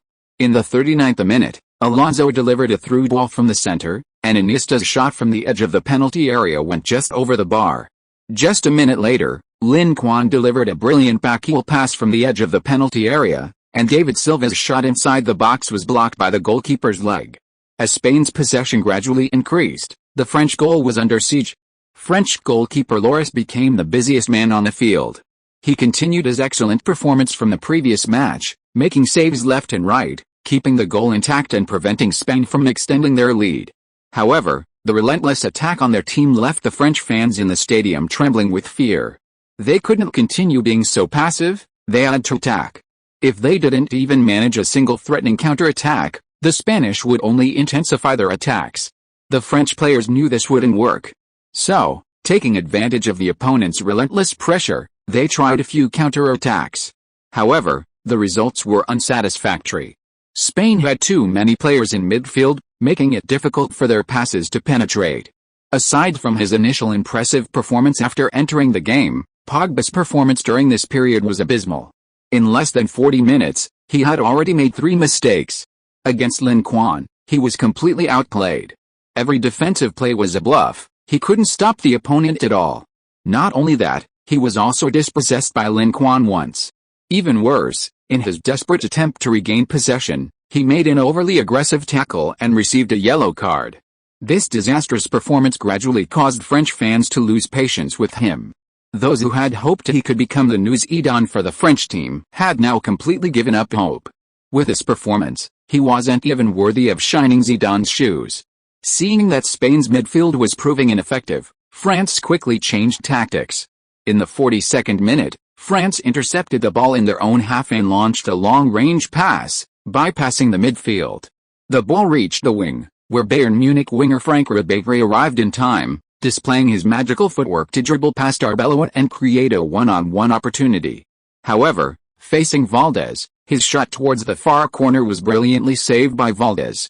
France missed their best chance of the first half so far. After saving Ribery's shot, Valdés clenched his fists and roared in triumph. With Casillas injured in the Copa del Rey match, Valdés, who had been a substitute for the national team, finally got his chance. In recent matches, whether against Uruguay, Finland, or France, Valdés had performed well. This earned him the trust of the coaching staff, making him Spain's undisputed goalkeeper during Casillas' absence. However, with Casillas returned from injury, choosing between the two as the first-choice goalkeeper will be a headache for Vicente del Bosque. After missing this golden opportunity, neither team managed to create any significant chances for the remainder of the first half. During halftime, Deschamps offered Pogba some words of comfort, telling him not to put too much pressure on himself, that Spain's midfield was very strong, and losing to them wasn't shameful. Even if they lost, it wasn't his fault, nor was it the end of the world. They could always play in the playoffs, as long as they didn't face any of Europe's top teams, their chances of advancing were still quite high. Reassured by Deschamps' words, Pogba felt a sense of relief and seemed to regain some confidence. "Paul, don't bother marking Lin Quan in the second half. He's too agile, you can't contain him." Deschamps, seeing Pogba seemed to have regained his fighting spirit, began assigning him tasks. "In the second half, you focus on Xavi. He's getting old, his running ability has declined, and he's not as physically strong as you. As long as you can contain Xavi, we still have a chance in this game." Based on his observations in the first half, Deschamps believed Xavi was the midfield engine of the Spanish team. If they could limit Xavi's passing, Spain's attacking threat would be greatly reduced. Pogba nodded emphatically, filled with confidence at the thought of Xavi, who was even lighter than Lin Quan. If he couldn't contain Lin Quan, surely he could contain him? The second half started quickly, with both sides switching sides. Spain played cautiously at the start, seemingly worried about France launching an early attack. France did indeed have this idea. They wanted to seize an early lead while Spain was still settling in. However, seeing that their opponents were prepared, they wisely refrained from pressing forward. 5 minutes later, both sides gradually loosened up their play, and the pace of the game suddenly quickened. In the 51st minute, Cabe passed the ball back from the byline, and Benzema's shot went high. Seeing the ball go over the crossbar, Benzema regretfully pumped his fist. At the same time, he comforted himself, at least it was slightly better than the previous shot, at least it didn't go high. After adjusting his mentality, Benzema's threat in front of goal began to increase. In the 57th minute, Valbuena crossed from the byline, and Benzema outpaced his club teammate Ramos to get to the ball. Unfortunately, his header grazed the post and went out of play. This shot was even better than the previous one. If it weren't for Ramos' interference, it might have actually gone in. "Good, keep playing like this, I feel we're not far from scoring." On the French television commentary booth, seeing the team's attack gradually improve, especially Benzema's performance, the commentators saw hope and even predicted that the team was about to score. Sure enough, just 2 minutes later, another goal was scored. Unfortunately, it was Spain, not France, who scored. In the 59th minute, Spanish left-back Monreal, signed by Arsenal for £8.3 million in the winter transfer window, showcased his dribbling skills. He broke through the defense on the left flank, dribbled down the byline, and crossed the ball into the box, where Iniesta poked it home again, beating Loris, 0-3. France were down by 3 goals at home. This goal came so suddenly that the French team was completely unprepared. They had been playing well in attack and gradually finding their rhythm. They were on the verge of scoring. But this momentum was abruptly shattered by Spain's goal. At this point, they should have been celebrating their goal, but instead, the opponents were celebrating. This severely damaged the morale of the French players. Being down by 3 goals is not the same as being down by 1 or 2. They couldn't accept a draw, Being down by 3 goals meant they needed at least 4 goals to win the game. But to score 4 goals against the Spanish? That's wishful thinking. If the Spanish are determined to defend well, conceding even 1 goal, let alone 4, is a stretch. In the 2010 World Cup, Spain only conceded 2 goals, winning the championship without conceding a single goal in the knockout stage. In the 2012 European Championship, they only conceded 1 goal, winning the championship without conceding a single goal in the knockout stage. Scoring 4 goals against them is incredibly difficult. After taking a large lead, Spain made a substitution. Villa came on, replacing David Silva. Since Lin Quan secured a starting position, Spain's forwards have been unlucky. Torres and Villa, among others, have rarely gotten playing time, which is somewhat unfair to these veteran players who have made outstanding contributions to the team. So, Vicente Del Bosque tried bringing them on after taking the lead, hoping they could regain their form and prevent their skills from rusting and being out of form in major tournaments. Villa was very active after coming on, and Lin Quan seized the opportunity to deliver several excellent passes to him. However, Villa spent a long time on the bench, and his shooting form seemed off, wasting 2 good chances in a row. Lin, sorry for wasting your brilliant pass. Next time, you don't need to look after me, just shoot yourself when you have the chance. Hulua ran over to apologize to Lin Quan, feeling embarrassed. It's okay. We have high possession and many shooting opportunities. Wasting 1 or 2 doesn't matter. Lin Quan didn't take it to heart. He knew his teammates' shooting skills. Spain had wasted quite a few chances in this match, so he was already used to his teammates wasting opportunities. Despite being far behind, the French team didn't give up. Instead, they completely let go of their burdens and went all out. In the 62nd minute, Cabe's long-range shot went over the bar. Spain immediately responded, with Xavi's long-range shot from outside the penalty area also going over the crossbar. In the 65th minute, the French team had a good chance. Ribéry dribbled past a defender and passed the ball across the penalty area. Although Benzema couldn't reach the ball, Matuidi on the side received it. Unfortunately, his shot was too hasty when facing Valdés, going straight into Valdés' arms and easily collected. This was the second excellent opportunity France wasted in this match, with both shots saved by Valdés. The Barcelona goalkeeper's performance in this game was truly phenomenal. French fans were speechless. They were given chances, but they couldn't capitalize. If they had seized even 1 chance, France wouldn't be in such a passive position. On the sidelines, while applauding Valdés, Del Bosque was also considering whether to give Valdés more playing time after Casillas' return. With time running out, France became increasingly impatient. In the 68th minute, Pogba pushed Xavi and received a verbal warning from the referee. 2 minutes later, Xavi was tackled from behind by Matuidi. This time, the referee showed no mercy, issuing a yellow card to the latter. France's repeated fouls on Xavi seemed to have limited Spain's attack, but their own attack remained ineffective. In the 74th minute of the match, France had their best chance yet. Spain's defense malfunctioned, with Valdés and Ramos failing to coordinate, and Valdés himself making a mistake, failing to dispossess Varane. With Valdés missing his chance, Varane was practically facing an open goal. However, incredibly, Varane, under pressure from Monreal, failed to score even with an open net. France squandered their 3rd golden opportunity of the match. French fans were utterly disappointed, some even resorting to profanity. What a bunch of rubbish. Even a dog could play better. Give us our tickets back. Damn it, refund our money. The team already struggled with support from fans in their home country, especially white fans, due to their large number of black players. They had finally mustered patriotic fervor to come to the game, only to be thrashed like this. We came to see you win, not to see you get thrashed. Seeing the fans turn against them, the French team's morale plummeted further.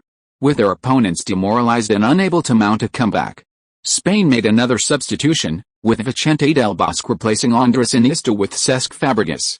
He also had Roberto Martinez warming up on the sidelines, preparing to replace Xavi, who was being targeted by the opposition. However, before Martinez could even come on to replace Xavi, a huge change suddenly occurred on the field. Chapter 133, wearing the national team captain's armband for the first time. In the 76th minute, Pogba attempted to intercept Xavi in midfield, but Xavi used his signature turn to get past him.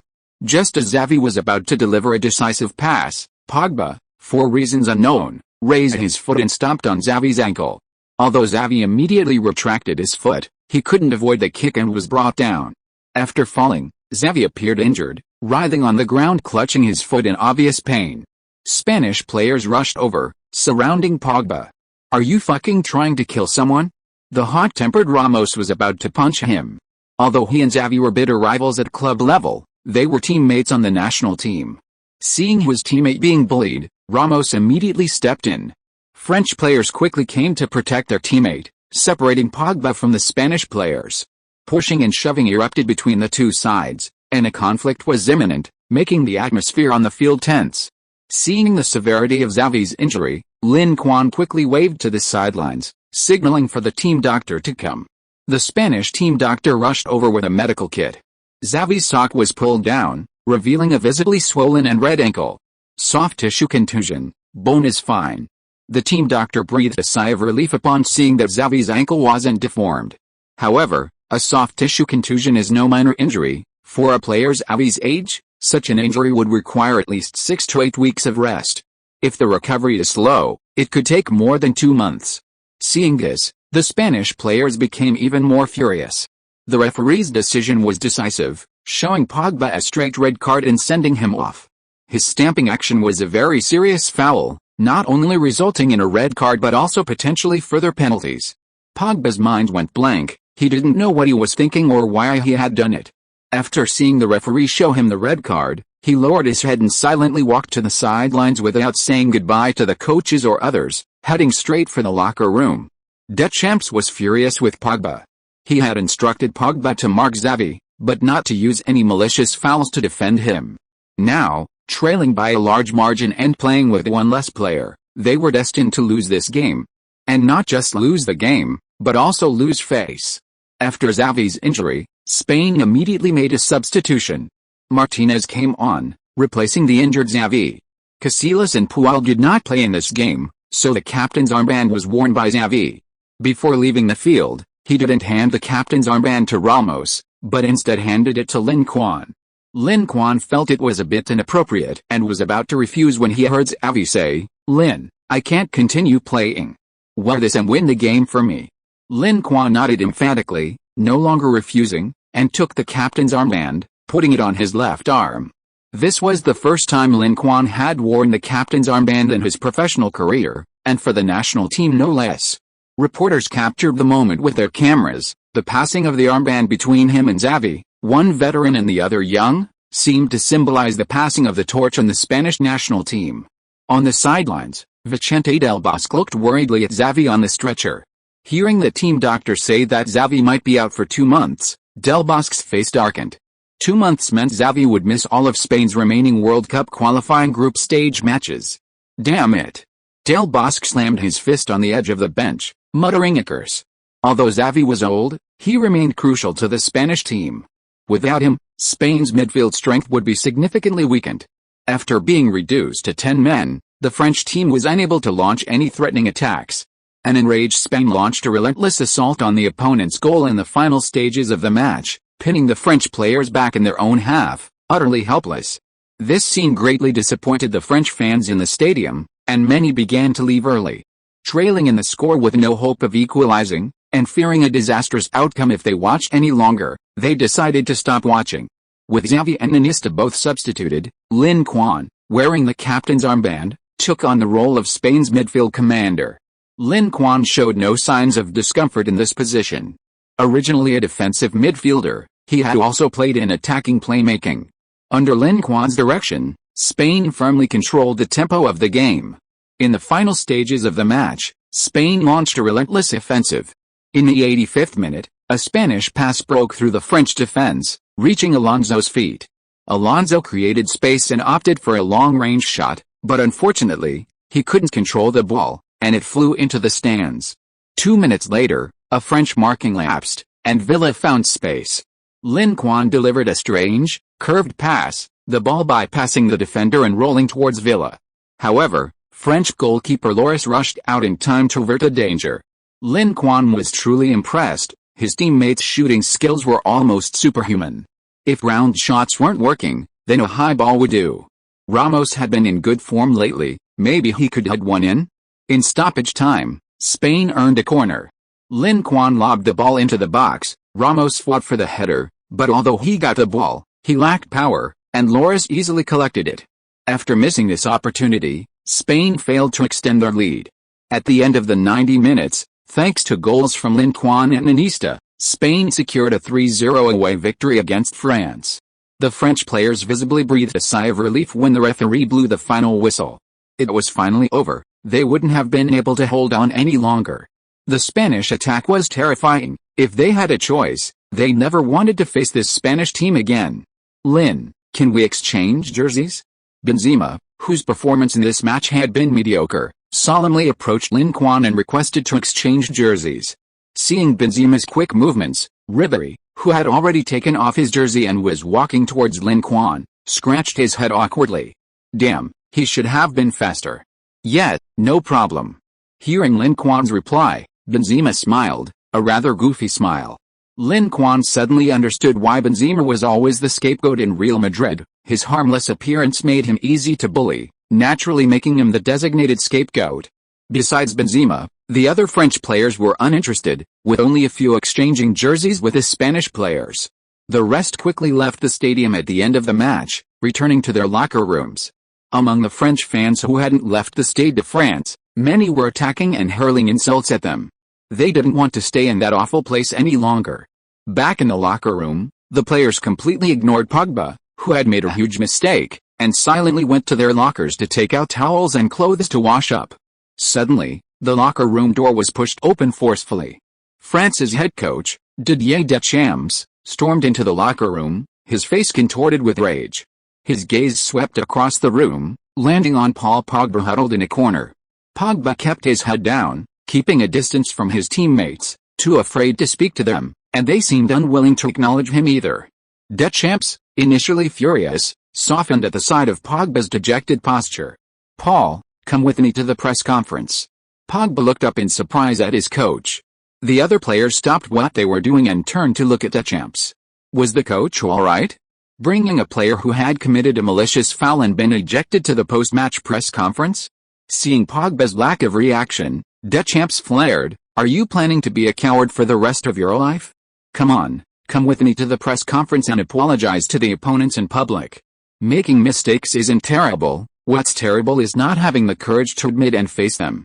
He already anticipated the French media's attack on Pogba, their relentless criticism, tearing him to shreds.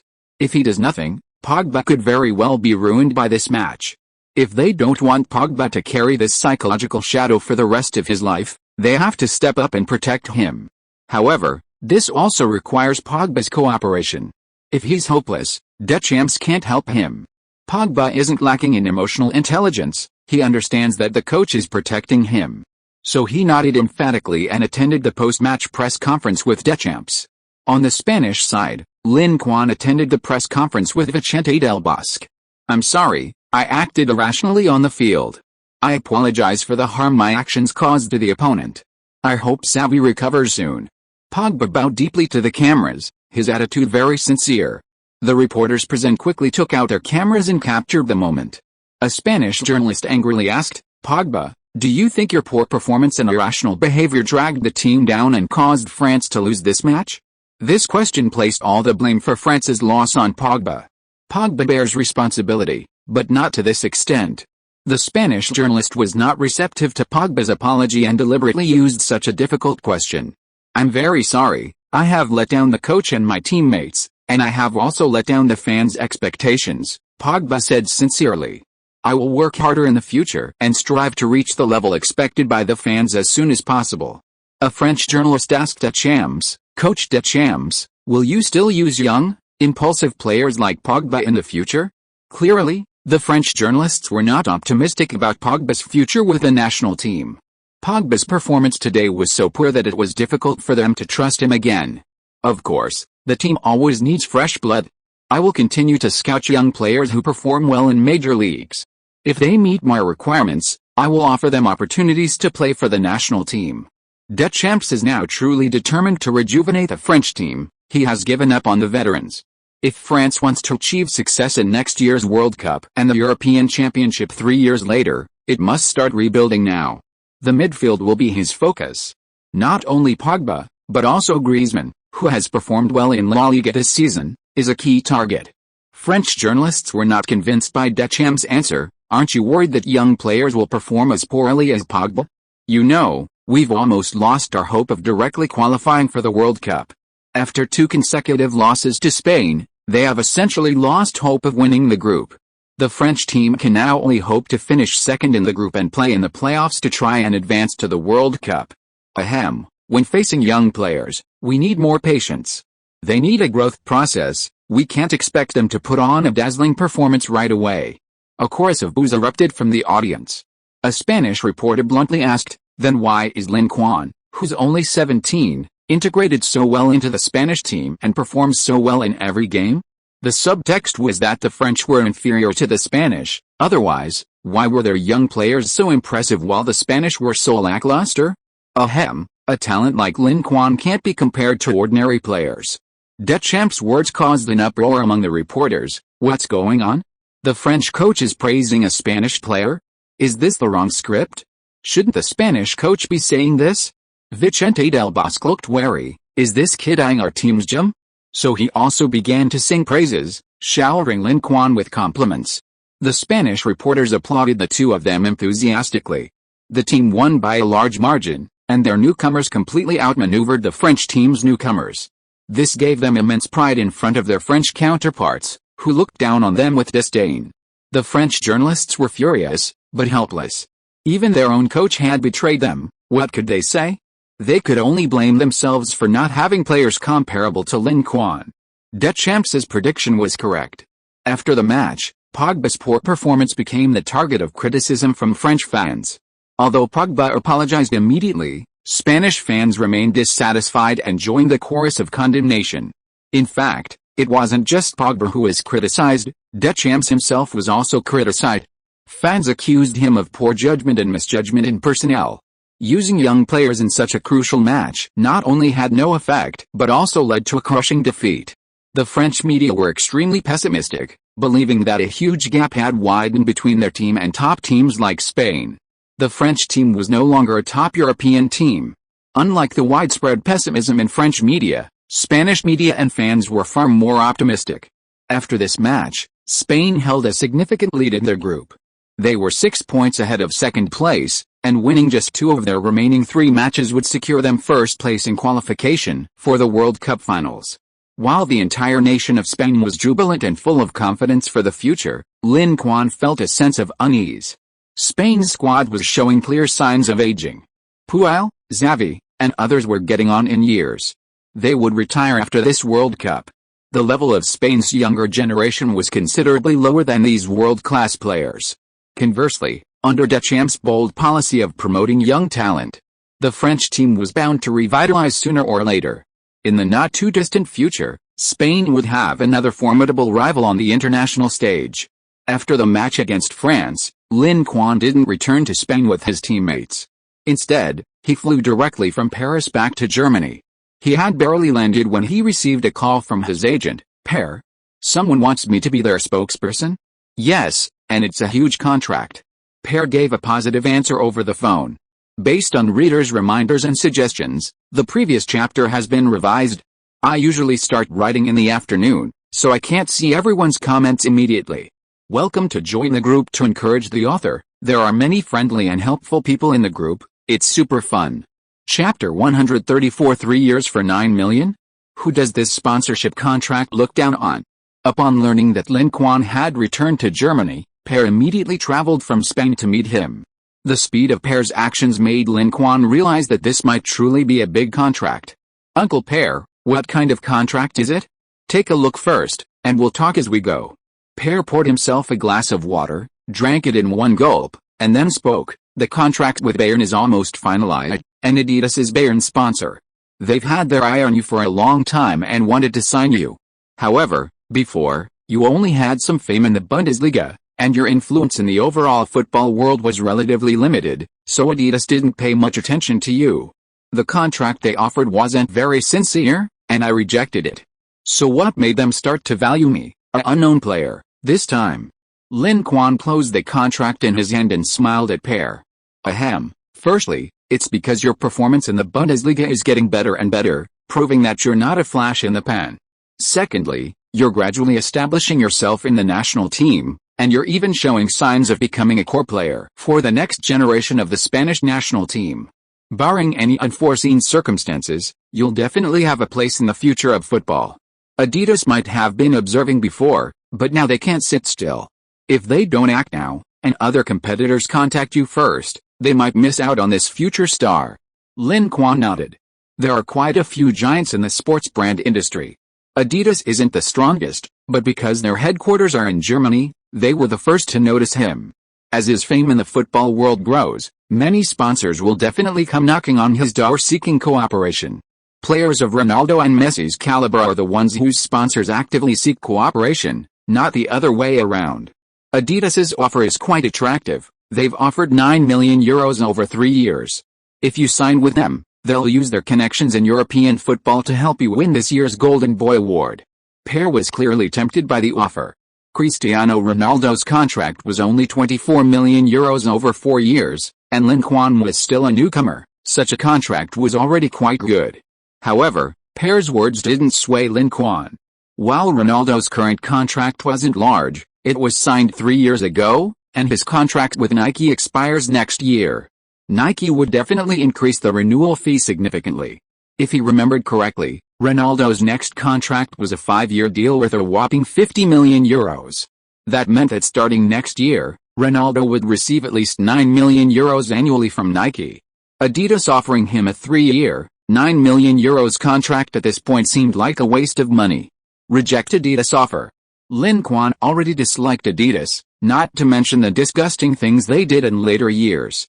Just the offer itself felt like an insult to him. Neymar's contract with Nike was signed in 2011, with Nike paying him €4.5 million annually. This was after Neymar had only made his mark in the Brazilian league, before he even joined one of the top 5 European leagues. Once Neymar did join one of the top 5 leagues, his contract would likely be on par with Messi and Ronaldo. Now it was 2013, and Adidas' offer to Lin Quan was even less than what Nike had offered Neymar 2 years prior. How utterly disrespectful. Oh, Lin. Are you dissatisfied with the contract amount? Per had assumed Lin Quan would agree to the offer, but the other party had rejected it so decisively. So he asked another question. Uncle Per, do you think this contract amount is too high? Per thought for a moment and said, for an average player, getting a contract like this before the age of 20 is considered a big contract. Then do you think I'm an average player? Lin Quan asked with a smile. Per was taken aback for a moment, then immediately realized. I overlooked something. With the ability you've shown so far, I think 4 or 5 million euros a year is about right. Considering that Ronaldo only earns 6 million euros a year, Per didn't set the price too high, and sponsors were unlikely to offer Lin Quan sponsorship fees comparable to Ronaldo and Messi.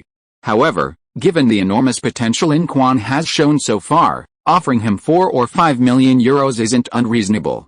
It all depends on whether these sponsors are willing to gamble on his potential. Seeing that the other party understood his meaning, Lin Quan smiled and said, we don't need to rush. There are still more than 3 months until the summer transfer window opens. Once my next club is confirmed, it will be more advantageous to negotiate with sponsors. Per nodded. Stars at smaller clubs certainly don't have the same commercial value as stars at top clubs. Therefore, sponsors are more willing to offer larger contracts to the latter. This is why many star players like to go to top clubs. Top clubs not only offer higher salaries and commercial revenue, but also make it easier to achieve results, essentially getting both fame and money. Besides this contract, I also brought a few smaller contracts that don't involve sports. Why don't you take a look? Per had originally brought these smaller contracts with a casual attitude, but unexpectedly, the largest contract fell through, leaving only these smaller ones. Lin Quan glanced at them. The scope of these contracts was indeed quite wide. There were McDonald's and KFC from the restaurant industry, Pepsi and Coca-Cola from the carbonated beverage industry, Head & Shoulders and Clear from the shampoo industry, and Lin Quan even saw a Durex sponsorship ad. And Durex's offer was actually quite substantial. Nuremberg, Adidas headquarters. What? He rejected our offer? Adidas's sports marketing director, Jimmy Dano, looked incredulous when he learned that Lin Quan's agent had rejected their offer. Yes, they seemed dissatisfied with their contract offer. Hell, €9 million for 3 years, which player under 20 can get such a high sponsorship fee? Jimmy said dismissively. This guy really thinks he's Messi or Ronaldo? Should we still contact them? Hearing Jimmy's words, the assistant assumed they were giving up on signing Lin Quan. Suspend contact, let him cool off for a bit. The assistant nodded and was about to leave the office. Have any other brands contacted them recently? Jimmy seemed to have thought of something and suddenly asked. We haven't found any other sports brands yet, but quite a few others have approached them for endorsements. Jimmy nodded nonchalantly. As long as it's not those Nike guys trying to poach our players, that's fine. By the way, keep a close eye on his contacts with other sports brands. If there's no third party involved, we'll stick to this contract amount. What if there's a third party involved? Then we'll adjust according to the offers from our competitors. In short, we won't accept extortion from the player. Jimmy Dano seemed very confident. He firmly believed that in the end, the player's side would be the first to compromise. Adidas has always been very arrogant. Given that they hold the initiative, expecting them to concede is impossible. Moreover, their players have consistently received lower sponsorship fees than Nike. The reason is simple. In European football, Adidas has a greater influence than Nike. Players who sign with Adidas gain more intangible benefits, advantages that money can't directly measure. Adidas wasn't in a hurry, and neither was Lin Quan. After playing the away game against Mainz over the weekend, he took some time to shoot his first commercial. It was an ad for KFC, and the shoot was simple, taking only about half an hour. KFC's endorsement fee wasn't expensive, €500,000 a year. While the price wasn't high, the task was easy and simple. He just needed to cooperate by shooting a few commercials. Besides, KFC hamburgers are good, and Lin Quan occasionally eats them.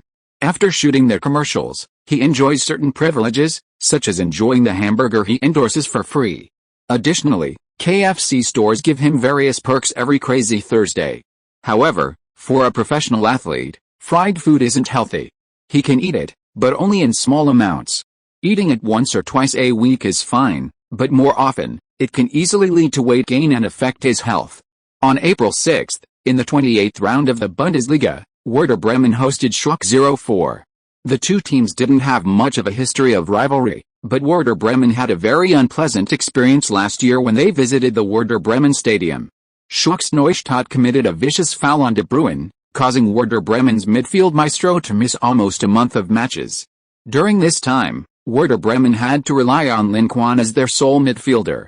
Besides the opposing players' poor performance on the field, Schalke's various restrictions on Werder Bremen fans at the stadium also greatly displeased Werder Bremen. Therefore, this time Werder Bremen followed suit. Of the more than 50,000 tickets available for their home game, they only allocated 2,000 to Schalke. More than 10,000 Schalke fans traveled to the stadium, but only 1/5 were able to buy tickets to watch the match. Schalke fans were furious and gathered outside the Weser Stadium to protest. Werder Bremen ignored their protests. After all, Schalke had started it. They were simply returning the favor. They had only themselves to blame. I don't need to motivate them for this match, do I? In the locker room, Schalke glanced at his team members, seeing their faces brimming with fighting spirit. He was very pleased. No doubt about it, crush Schalke. Yet, kill them. Aim for double-digit goals, give them a sound thrashing. The Werder Bremen players were in high spirits, wanting nothing more than to devour Schalke 04 alive. Such intense fighting spirit and hatred were rare even in the Northern Derby against Hamburg. It was clear that Schalke had truly enraged them. On the away team's side, Schalke's coach was also giving a pep talk. We're 6th in the standings, 6 points behind Leverkusen. If we can't beat Werder Bremen away, the gap between us and Leverkusen could widen even further. Can you accept not playing any Champions League matches next season? Schalke's players, eyes red, shouted, no. Fine, then prove your determination on the field. And so, both teams left the locker room with unwavering confidence and headed to the players' tunnel. The players were less than half a meter apart, yet they treated each other like air. They didn't even glance at each other, completely ignoring each other's presence. The referees exchanged glances, sensing the intense rivalry between the two teams. It seemed the officiating would need to be tightened, otherwise, given the mutual animosity, someone might get injured. As the players entered the field, Werder Bremen fans chanted their team's names, giving them enthusiastic applause and cheers. When it was the away team's turn to enter the field, they were met with a chorus of boos. While the Weser Stadium wasn't as luxurious as the Veltins Arena, the atmosphere was no less intense. Even before the match began, the Schalke players sensed it would be a tough game. At 3:30 p.m., the match officially started with a referee's whistle. There was no probing between the two teams, both launched attacks from the very first minute. Werder Bremen played without any pressure, their only focus was attack, and more attack. For Werder Bremen, their lead in the standings was substantial. Even if they lost this match, Dortmund wouldn't be able to pull them down from second place. Therefore, they could play freely, launching all-out attacks on the opponent's goal. But for Schalke 04, this was a must-win game. A loss would plunge them into a desperate situation in the race for a Champions League spot. So, in the back-and-forth attack, Schalke 04 were the first to back down. They had no choice, the opponent's offensive onslaught was terrifying. The opposing number 10 was like a dribbling machine, almost single-handedly wreaking havoc on Schalke 04's left flank. Their number 6, seemingly intoxicated, repeatedly delivered penetrating passes, putting their defense under constant strain. Besides these two formidable threats, the other Werder Bremen players were also playing like madmen, relentlessly attacking the penalty area whenever the opportunity presented itself. Schalke 04 had never seen such a frenzied style of play before, even Dortmund in the Ruhr derby hadn't been this crazy. They were lunatics, a complete bunch of lunatics. Chapter 135 Bloody Massacre shocks the football world. The adage "the brave prevail when paths cross" applies to football as well. If Schalke 04 hadn't backed down, they could have capitalized on Werder Bremen's all-out attack, launching several successful counter-attacks and securing a goal. However, Schalke hesitated, retreating to their own half to strengthen their defense and try to weather Werder Bremen's attacking onslaught. This choice played right into Coach Schaaf's hands. His plan was that if Schalke hadn't backed down and had opted for an all-out attack, Werder Bremen would have only been able to maintain their offensive momentum for a few minutes before having to halt their offensive efforts. Firstly, continuous attacks would be physically demanding for the players and wouldn't last long. Secondly, prolonged attacks without a breakthrough would lead to frustration and conceding goals. But now, the opposing team had few players up front, almost all of them retreated to their own half. They no longer posed a counter-attacking threat, so why should Werder Bremen hold back? Attack. As a result, the situation on the field quickly turned into Werder Bremen launching a siege around Schalke 04's goal. This match is so strange. Schalke 04 is a strong team that has made it to the Champions League knockout stage, so why are they so passive on the field? I didn't see them this passive when they played Bayern Munich. Schalke chickened out. Werder Bremen doesn't have any pressure to achieve results, so they can attack freely, but it's different for Schalke 04. Indeed, Schalke 04's schedule isn't very friendly to them. They have to face a series of strong teams ranked high in the standings, and every match will be a tough battle. They probably didn't dare to play freely in this match, fearing that excessive exertion would make the following matches difficult. Speaking of which, why did Schalke drop to 6th place in the standings? Weren't they always in the top 3 in previous years? The reason is simple: Werder Bremen has risen this season. They took Dortmund's place, and Dortmund occupied Schalke 04's spot. Add to that Leverkusen's excellent performance and the dark horse Eintracht Frankfurt, and Schalke has fallen to 6th place. In the end, it's Schalke's own fault. Even if they couldn't beat the top 3 teams, it shouldn't have been difficult for them to beat Leverkusen and Frankfurt, right? They just didn't seize their opportunities, so who can they blame? The battle for Champions League spots in the Bundesliga this season looks really intense. Below Werder Bremen, the gap between 3rd and 6th place isn't big. It seems like anyone has a chance. Dortmund's 3rd place position is relatively secure. Apart from facing Bayern Munich in the 32nd round, their other opponents are quite weak, making it relatively easy to get points. Leverkusen's schedule isn't as good as Dortmund's. They have Werder Bremen and Schalke 04 to contend with in their next 6 matches. One slip up and they could fall off the leaderboard. I think Schalke 04 is probably the worst off. Besides facing 2nd-placed Werder Bremen in this match, their next game is a direct clash with their Champions League rivals, Leverkusen. Next up is a challenge from Eintracht Frankfurt, currently 5th in the standings. All 3 matches are tough battles, especially the one against Bayer Leverkusen. A loss there would essentially eliminate their chances of qualifying for next season's Champions League. Werder Bremen's players didn't care who Schalke's next opponent was, they were focused on crushing them. In the 28th minute, Lin Quan was tripped by Neustadt just outside the penalty area, giving Werder Bremen a free kick opportunity in a perfect position. De Bruyne delivered a superb free kick, leaving the Schalke goalkeeper helpless as the ball sailed into the net. Werder Bremen broke the deadlock.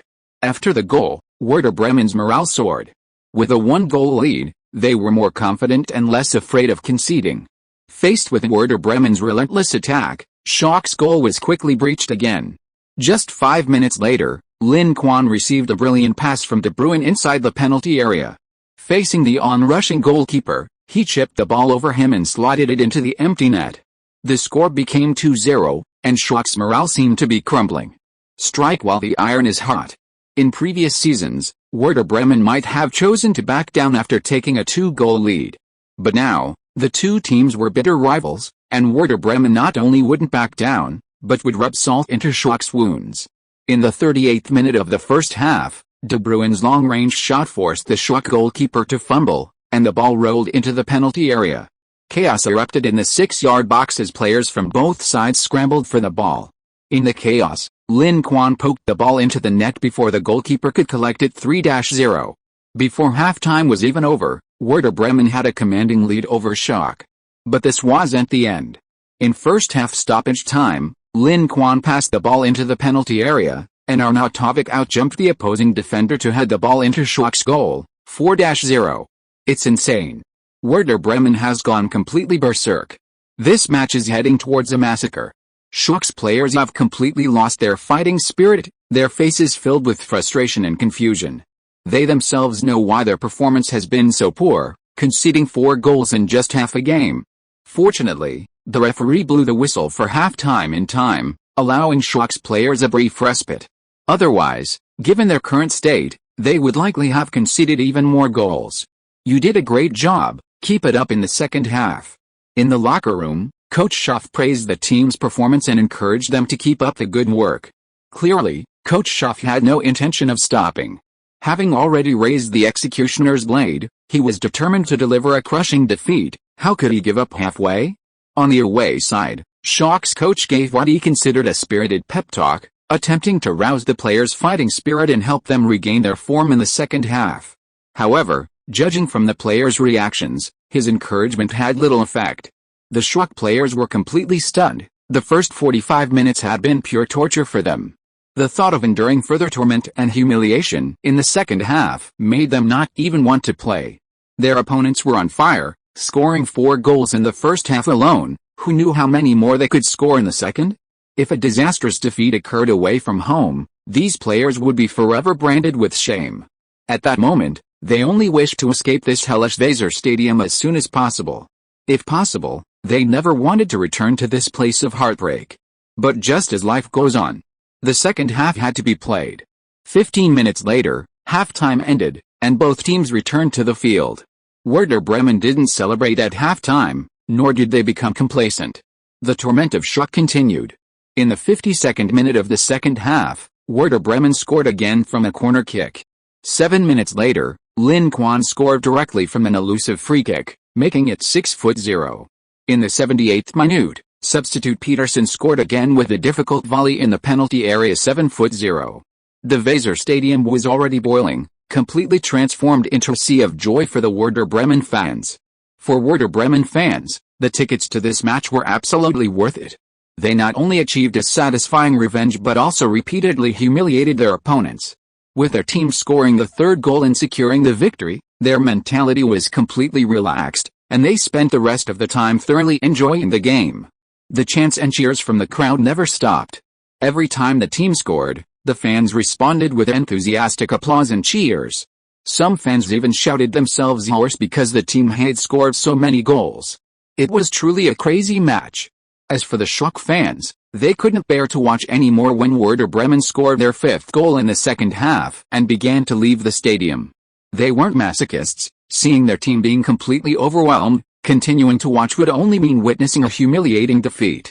It was better to leave this place of heartbreak early, out of sight, out of mind, as if the match had never happened. That was awesome. That's how they should be. Although their throats were hoarse from shouting, the Werder Bremen fans' enthusiasm remained undiminished. This match had given them a real chance to vent their anger. That's the kind of simple, brutal way to deal with these crude minors. Haha, this humiliation will haunt Schalke for life. It'll haunt their dreams. The fans, always eager for drama, figured it wasn't their own team that suffered the humiliation, so as the perpetrators, they couldn't feel the opponent's sorrow and shame. Not only the fans at the stadium, but also those online were shocked by the match. What's going on? Werder Bremen 7-0 Schalke 0-4 at home, and the game isn't even over yet? Such a huge score difference? This is a complete massacre. More than a massacre, it's a bloodbath, a slaughter. Could this be Schalke 4's biggest defeat in club history? A 7-0 scoreline against a strong team like Schalke 04 is indeed extremely rare.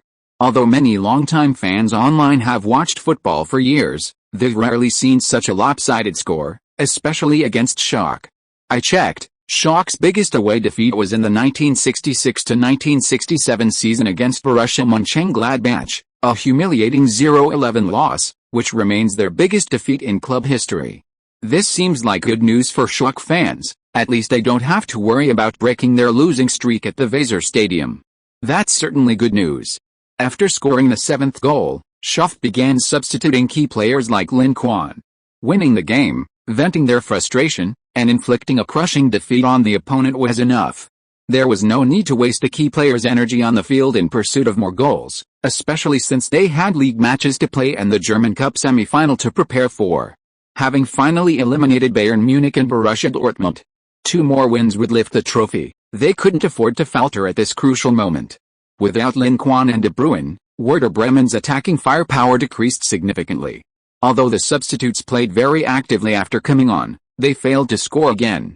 Ultimately, Werder Bremen thrashed Schalke 04 7-0 at home. After this loss, Schalke 04 trails Bayer Leverkusen by 6 points in the standings, leaving their hopes of reaching the Champions League qualification zone only theoretical. The lopsided scoreline has caused a huge stir in German football. Many pundits and experts expressed their bewilderment, noting that the two teams were evenly matched on paper, with Schalke's squad even considered more balanced. So why did such a lopsided scoreline occur? Experts and media outlets alike offered their analyses. I believe the huge score difference is mainly due to Werder Bremen's outstanding performance in the midfield and attack, especially De Bruyne. In the last match against Schalke, De Bruyne was injured and had to leave the field.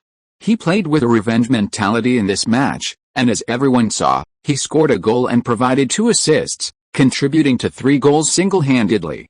Since the second half of the season, the Belgian's performance in midfield has become increasingly stable, showing more and more of a midfield maestro's style. Chelsea's €8 million investment was absolutely worthwhile. Some felt De Bruyne deserved the most credit, while others thought Lin Quan's contribution was even greater. Lin Quan's performance in the attacking third in this match was remarkable. He not only scored 2 goals but also provided 3 assists, contributing to 5 of the 7 goals. It can be said that without his outstanding performance, Werder Bremen wouldn't have won so easily. Besides attributing the victory to the outstanding performances of the twin stars De Bruyne and Lin Quan, some also attributed it to head coach Schaff. Coach Schaff's coaching style this season is very different from before. Previously, he only excelled in attack, but this season, especially in the second half, his improvement in defense is undeniable. Since the match against Bayern Munich, Werder Bremen's defense seems to have suddenly clicked, becoming much more solid. In the last 6 matches, Werder Bremen has only conceded 2 goals, making it increasingly difficult for other teams to threaten their goal. Werder Bremen's improvement is almost a consensus across the Bundesliga. However, no one knew exactly how strong they had become, and Werder Bremen demonstrated their current strength with a 7-game winning streak. A week later, Werder Bremen defeated Fortuna Düsseldorf 3-1 away, achieving another 5-game winning streak in the league. 3 days later, in the German Cup semi-final, they hosted Wolfsburg 4-1 at home, advancing to the final and achieving a 7-game winning streak in both the league and cup competitions. In its post-match coverage, Bild added the headline "Champions, here we come," to a background image of Werder Bremen players embracing in celebration. If you are listening to this novel on a channel other than Fanfic World, It means it was downloaded and re-uploaded without effort. We warmly invite you to visit our channel, Fanfic World. There you will find the original version of this story and many other novels of various genres. We look forward to seeing you dive into a world of incredible novels. Chapter 136 De Bruyne, I feel like I've been cheated on. After entering April, Werder Bremen's schedule became increasingly congested. Following their German Cup semi-final, they immediately faced Wolfsburg. This was Werder Bremen's second home game against Wolfsburg within a week. Both teams had fought to the very end in the German Cup, resulting in significant physical exhaustion. Against other opponents, given Werder Bremen's current form, they might have been at a disadvantage. However, against Wolfsburg, they gained no advantage whatsoever. Seeking revenge against Werder Bremen, Wolfsburg suffered a 2-0 defeat at the Weser Stadium. With this victory over Wolfsburg, Werder Bremen's winning streak in both the league and cup competitions has reached 8 games. However, even with this 8-game winning streak, their gap with the league leaders shows no signs of narrowing. After round 30, Werder Bremen currently sits second in the standings with 75 points, 9 points behind Bayern Munich. With 4 rounds remaining in the league, Werder Bremen only has a theoretical chance of winning the title. To win the title, Werder Bremen not only needed to win all 4 remaining matches, but also hoped that Bayern Munich would lose all 4. If Bayern won just 1 match, their goal difference would secure the title. But hoping Bayern would lose 4 in a row? That was harder than winning the lottery. Therefore, no one at Werder Bremen felt they had a chance to lift the league trophy. The title was already Bayern's. In this round, Bayern Munich thrashed Hamburg 9-1 at home, helping Hamburg break their record for their biggest away defeat. Coincidentally, the record that was broken was also set by Bayern. In the 1963-1964 season, Bayern had also thrashed Hamburg 9-2 at home. After defeating Hamburg, Bayern's league points increased to 81. No one doubted the league title was theirs, the only suspense was how many rounds they could clinch it early. This season, under Jupp Heynck's guidance, Bayern Munich displayed terrifying dominance. In the recently concluded Champions League knockout stage, they swept aside Italian giants Juventus with a 4-0 victory. Meanwhile, in the Bundesliga, starting from the 18th round, they have achieved a remarkable 13-game winning streak. This winning streak is very close to their previous Bundesliga record of 15 consecutive wins, set in the 2005-2006 season. Bayern's 13-game winning streak and their home thrashing have once again shaken German football. Because of the significant difference in strength between the two teams, Bayern's massacre had a less impactful effect than Werder Bremen's thrashing of Schalke 04. After all, Bayern is known as a massacre perpetrator in the Bundesliga, frequently inflicting heavy defeats. However, no one can truly threaten Bayern's ability to achieve a 13-game winning streak so easily, and even inflict such heavy losses. This is what worries those in German football the most. Bayern's dominance in the Bundesliga is never a good thing. A healthy league needs multiple teams vying for the championship, ensuring the suspense lasts until the very end. Losing suspense too early diminishes the league's appeal, negatively impacting ratings, attendance, and broadcast revenue. The Premier League's commercial success largely stems from its exciting and suspenseful matches. If the Premier League were like the Bundesliga, where a team like Bayern Munich clinches the title early each year, there would be no point in watching. Viewers would likely leave quickly. Therefore, they hope someone will step in to stop Bayern and prevent the championship suspense from fading too soon. Currently, Werder Bremen's matches against Bayern are all over, leaving them powerless to change the outcome. However, they have eliminated Bayern in the German Cup, effectively halting Bayern's progress in the cup competition.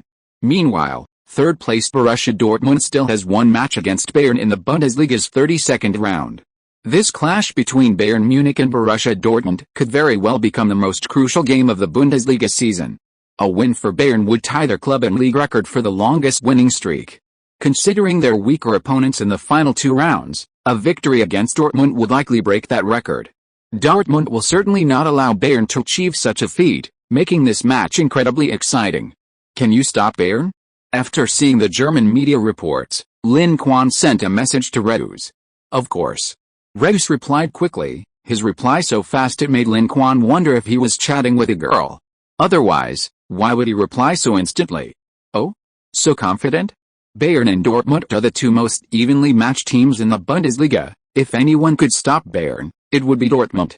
It's not so much confidence as it's just that Bayern had a bad draw. They drew the Galacticos Barcelona in the Champions League semi-finals. It's not like your draw was any better.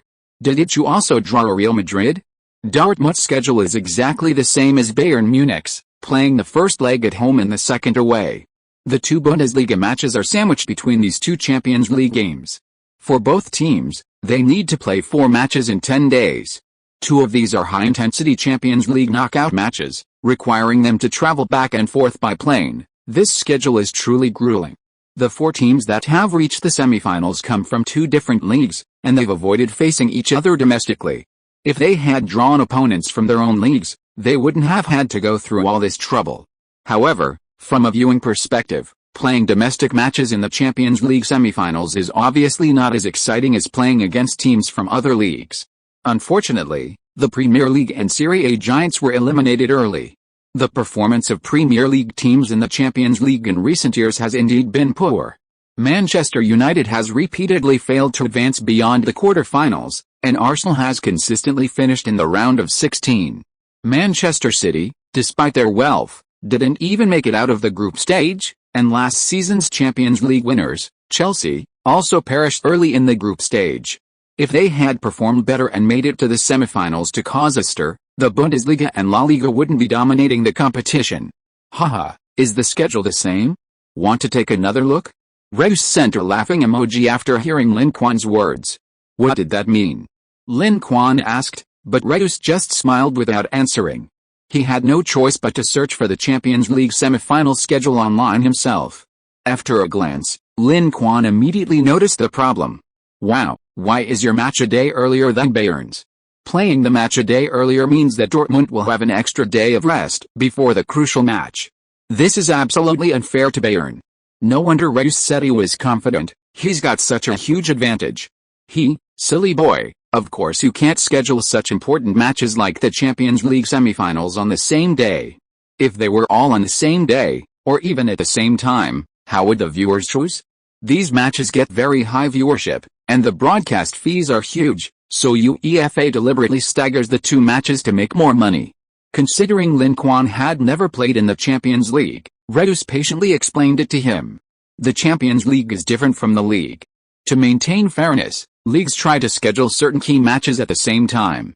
However, in the Champions League, especially in the knockout stages, matches are avoided being scheduled together. While leagues prioritize fairness, the Champions League, while considering fairness, also needs to balance commercial interests. The prize money and broadcast revenue sharing in the Champions League are crucial for all participating teams. Therefore, the clubs don't complain about this arrangement. Damn, I'm being looked down upon. Lin Quan was speechless. This guy Reus, he's gotten arrogant just because he played in the Champions League. You guys got such a huge advantage. If you still lose to Bayern, you might as well buy a block of tofu and smash your head against it. Tofu? I like Chinese food. Want to treat me to dinner?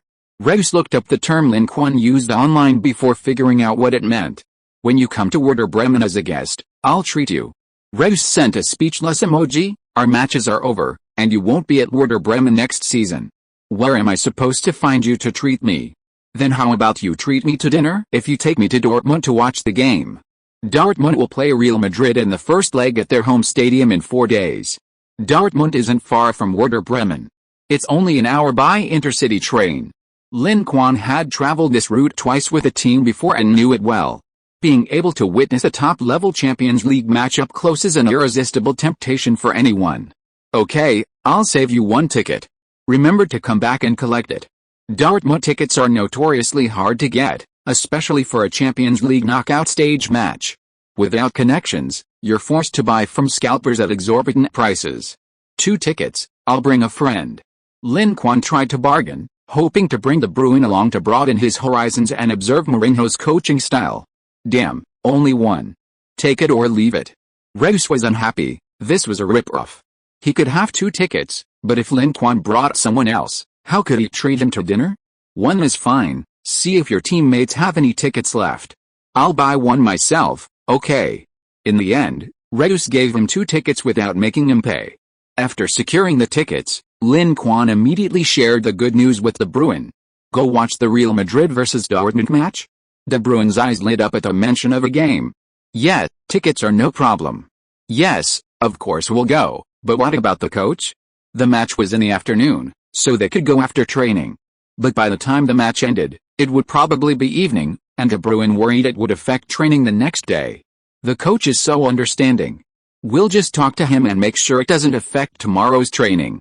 The two went to Schaaf's office together and explained their desire to go to Dortmund to watch the Champions League semi-final. Go ahead, come back early, and be careful on the road. Schaaf didn't make things difficult for them.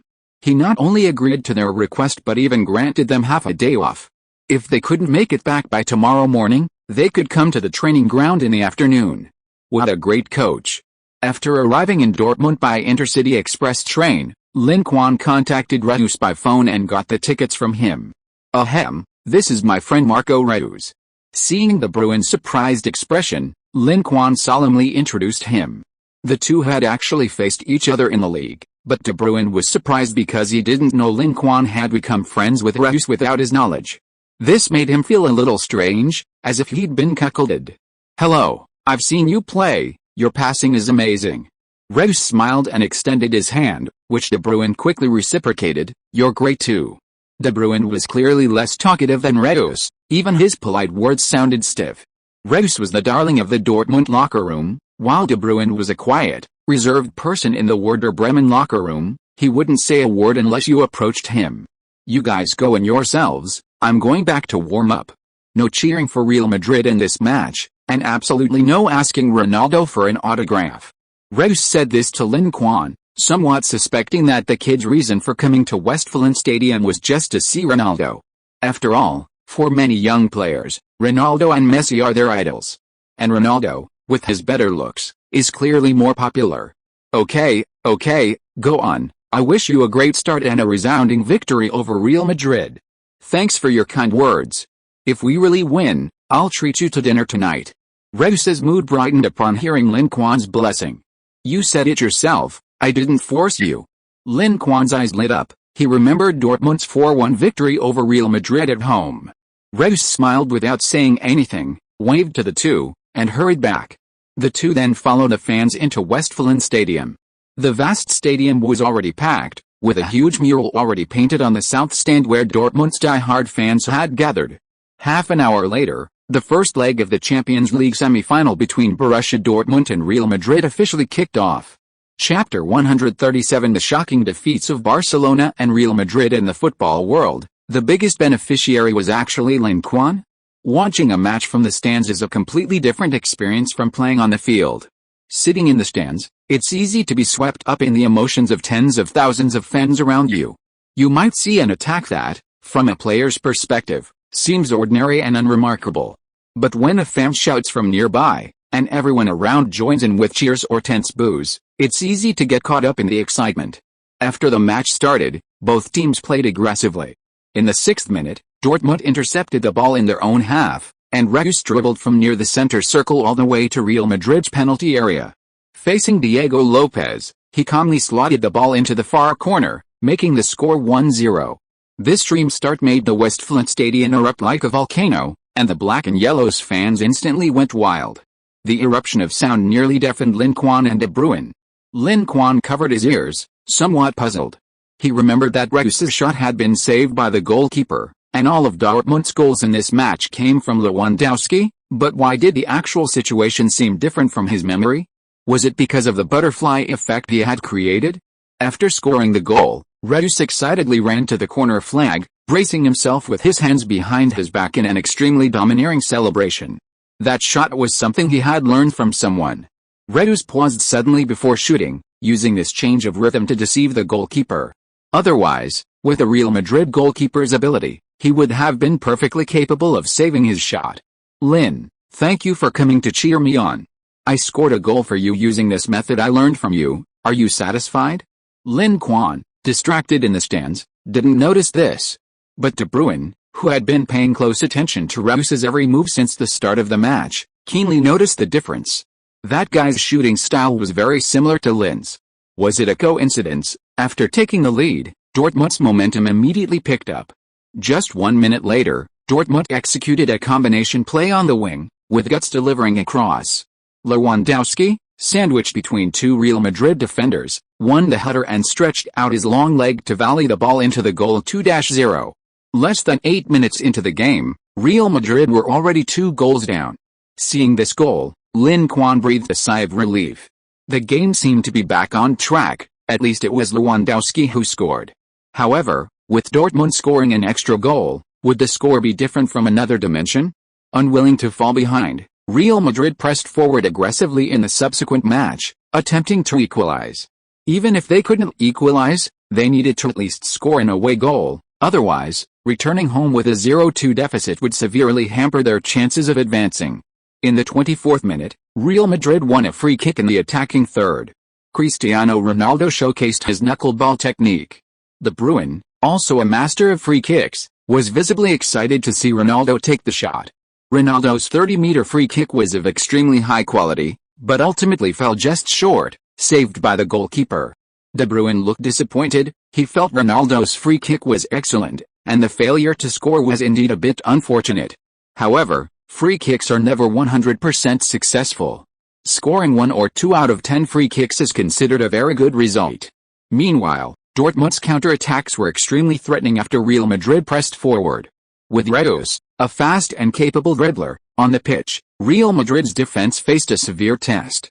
Reus performed exceptionally well in this match, contributing significantly to both attack and defense. Is this guy drunk today? He's so aggressive, even dropping back so deep to defend. Lin Quan was surprised to see Reus return to the edge of his own penalty area to participate in defense. Reus's defensive ability was about the same as his own, but his deep dropback showed his undeniable attitude. But it wasn't just Reus, even Cristiano Ronaldo, the only player in Real Madrid with special privileges, frequently pressed Dortmund players in the attacking third. Both teams' players showed great enthusiasm in this match, and the desire for victory was evident on every face. Is the Champions League really that captivating? Lin Quan, who had never played in the Champions League, couldn't help but feel a longing for the Champions League stage. The opportunity to compete on a bigger stage against more high-level players seemed irresistible to any player. De Bruyne, standing nearby, seemed to share the same sentiment. Seeing his absorbed expression, Lin Quan asked, "Who do you think will win?" "Dortmund, I guess. Their home ground is always tough, and they're already 2 goals ahead." Real Madrid's players seem a bit impatient. If they can't score in the first half, they'll likely lose. As the two were chatting, the situation on the field suddenly changed. In the 41st minute, it was Reus again. He dribbled down the left flank, breaking through Real Madrid's defense, and was pushed down by Real Madrid's right back Varane after entering the penalty area. Dortmund's players thought it was a penalty, but the referee didn't award it. Real Madrid launched a quick counter-attack. Dortmund's goalkeeper misjudged the situation and failed to reach the ball. Ronaldo received a cross from Higuain in the penalty area and easily slotted the ball into the empty net. The score became 2-1. This goal by Real Madrid drew boos from the Westfalenstadion, and Dortmund fans were extremely dissatisfied. They not only booed Cristiano Ronaldo for scoring, but also the referee. Dortmund fans felt that if the referee hadn't missed the call and awarded them a penalty, the score would be 3-0, and Dortmund would almost certainly be in the final. But because of this misjudgment, they not only failed to score but also conceded a goal. And this was an away goal. Even if Real Madrid ultimately lost 1-2 away, they would absolutely accept that score. De Bruyne, who had just predicted Dortmund would win, looked a little embarrassed after seeing the goal. "Never mind what I said." Lin Quan laughed and said, "I think Real Madrid will still lose, and possibly lose badly, like by 3 or even 4 goals. Don't joke around. This is Real Madrid, one of the top clubs in Europe, and they're coached by Mourinho, who's the best defensive coach in football. How could his team lose so badly?" De Bruyne didn't believe Lin Quan at all. Real Madrid wasn't Werder Bremen. How could they concede 4 or 5 goals to Dortmund? The ball is round. Lin Quan didn't bother to explain, because the final score was indeed beyond everyone's imagination. In the second half, neither side made any personnel changes. Dortmund, unwilling to win by only 1 goal, and Real Madrid, unwilling to lose away from home, almost simultaneously made the same choice, to increase their attack. However, Dortmund was clearly more comfortable with this pace. In the 50th minute, Dortmund launched an attack down the right flank. Reus's long-range shot from the edge of the penalty area went wide, but by sheer chance, it rolled to Lewandowski's feet. The latter easily slotted the ball home, making it 3-1. This goal boosted Dortmund's morale, and 5 minutes later, Lewandowski scored again, completing his hat-trick and extending the lead to 4-1. De Bruyne was stunned. Lin Quan's prediction had actually come true. But it wasn't over yet. In the 67th minute, Reus dribbled into the penalty area and was pushed down by Alonso. This time, the referee finally awarded a penalty. Lewandowski calmly converted, completing his quadruple and making it 5-1. Mourinho clearly sensed the danger. He understood that returning to the Bernabeu with a 1-5 deficit would make Real Madrid's chances of reaching the Champions League final extremely slim. And losing this season's Champions League would inevitably lead to his dismissal from Real Madrid. So Mourinho began a flurry of substitutions, bringing on attacking players like Benzema, Di Maria, and even Kaká. However, these substitutions had little effect. The long-absent Kaká failed to play the savior role and rescue the team from their predicament.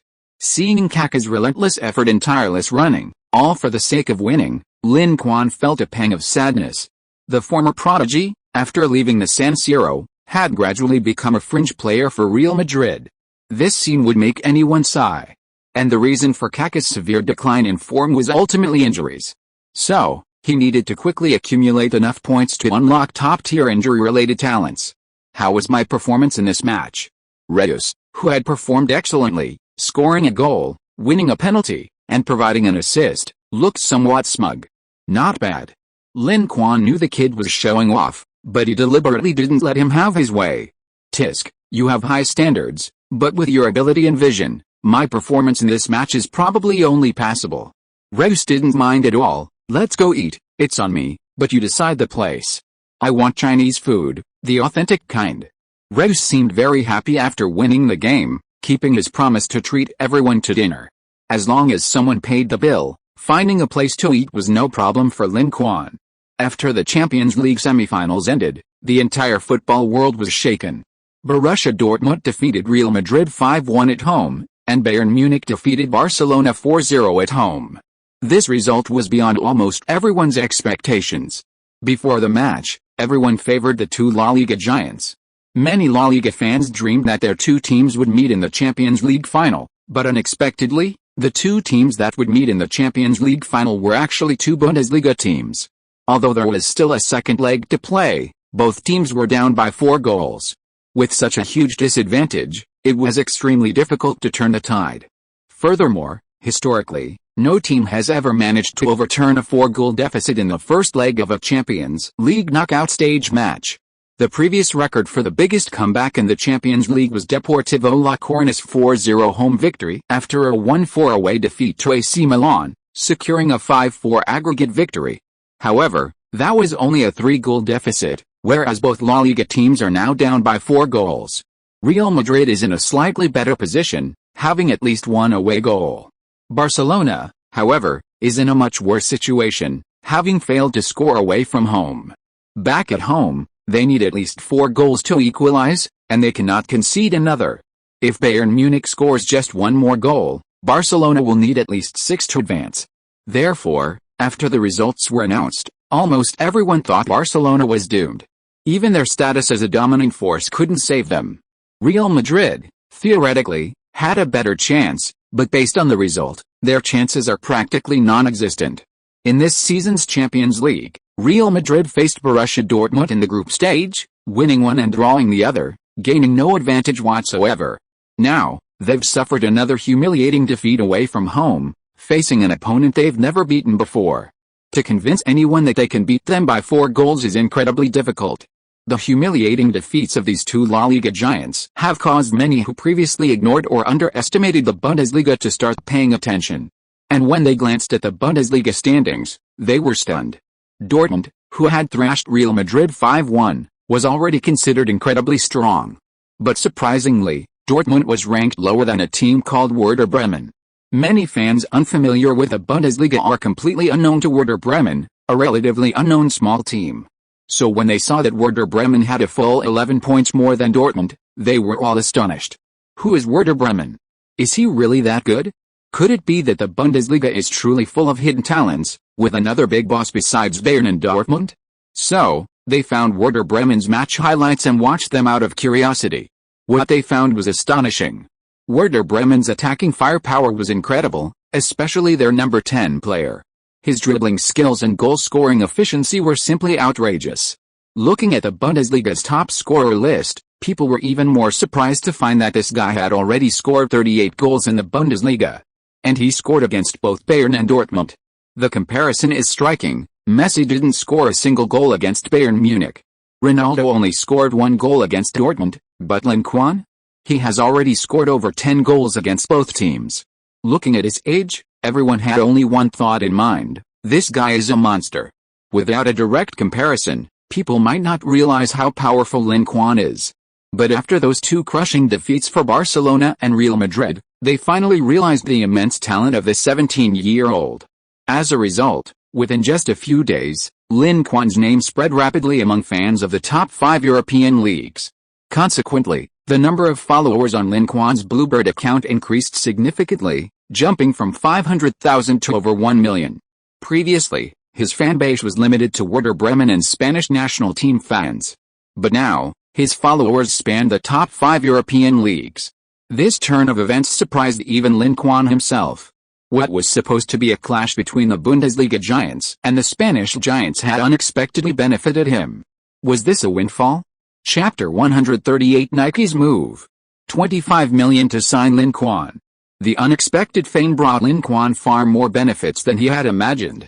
When Lin Quan unexpectedly rose to prominence thanks to his performances in the 2 Champions League semi-finals, Nike, another giant in the sportswear industry, was alarmed.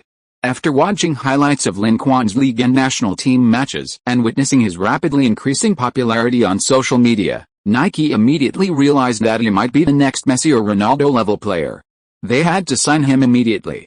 So, they immediately sent representatives from the United States to Europe to contact Lin Quan and his agent, hoping to persuade him to join Nike as a sponsored player. Nike doesn't have many sponsored football players in Europe. Their biggest names include Ronaldo, Ibrahimovic, Neymar, and Falcao. Players they previously signed, such as Henry, Ronaldinho, and Drogba, have already retired or are nearing the end of their careers and can no longer carry Nike's banner in the football world. While 28-year-old Ronaldo is still in his prime, his peak period will likely last only 4 to 5 years at most. Nike needs to find a new, influential figure as soon as possible to succeed Cristiano Ronaldo and carry the torch for their brand image in the football world. This is why they spared no expense in signing Neymar. Nike originally had high hopes for Neymar, as many football experts believed he possessed exceptional talent and could become the 3rd best player after Messi and Ronaldo. However, Lin Quan's sudden emergence has given them a new option. External evaluations of Lin Quan and his outstanding performance in the Bundesliga are sufficient proof that he is a truly capable player. Signing such a player provides a safety net, preventing Nike from suffering heavy losses due to misjudgment. More importantly, Lin Quan is still very young, and his future potential is virtually limitless. Signing him now before he fully establishes his reputation and market value can save Nike considerable costs. Furthermore, from a commercial development perspective, Lin Quan is of Asian descent. Signing him might even help Nike develop its business in Greater China, something Neymar cannot do. Therefore, after thorough analysis by professional analysts within the Nike group, they concluded that Lin Quan's importance surpassed Neymar's, second only to Ronaldo. Therefore, a high-end contract had to be finalized as quickly as possible, without delay. If another brand preemptively signed him, it would be a huge loss for them.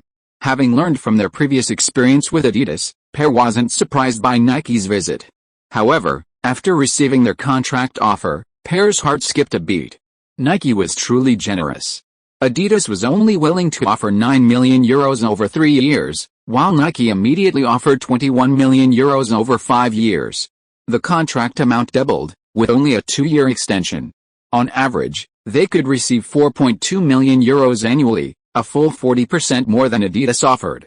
However, upon seeing the contract amount, Pair shook his head and refused, saying, "I'm sorry, we cannot sign this contract with your company." "Why? Have you already signed with another company?" Nike's football director, Bibeli, was taken aback, thinking they had ultimately been too late. Lin Quan currently plays in the Bundesliga, and Adidas was the most likely company to contact him. The thought of Adidas signing such a promising player filled Babeli with worry. Although this involves trade secrets, given your company's sincerity, I can tell you that my player is not currently signed with any company. Hearing Pear's words, Babeli breathed a sigh of relief. No contract meant Nike still had a chance. But why had the other party just refused to sign with him? His first thought was that the other party was dissatisfied with the contract amount, so he tentatively asked, since Lin Quan hasn't signed with any other company, why not consider Nike? Pear knew the other party was testing his attitude, but he didn't intend to hide anything. My player needs a contract commensurate with his ability and status. Your company's sincerity is slightly lacking.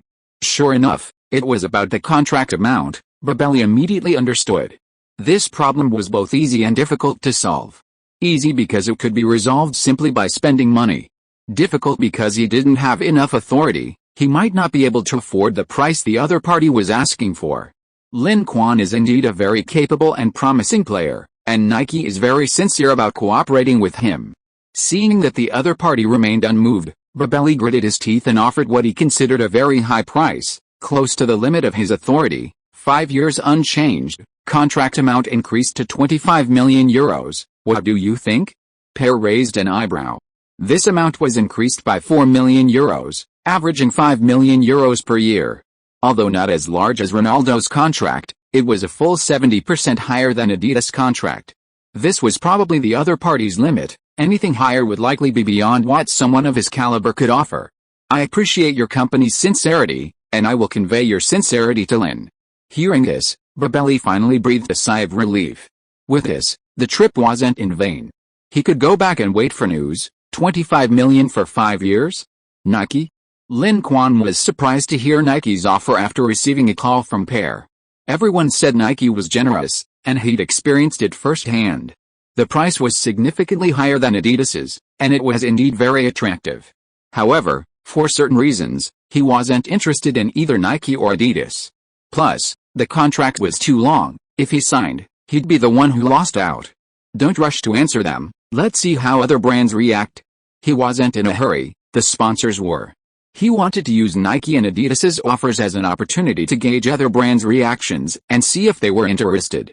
Given Adidas's influence in Germany, they knew about Nike's contact with Lin Quan immediately. Have you found out the inside story?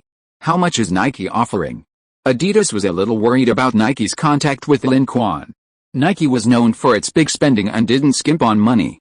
While their influence in the football world isn't as great as Adidas, they're willing to spend money.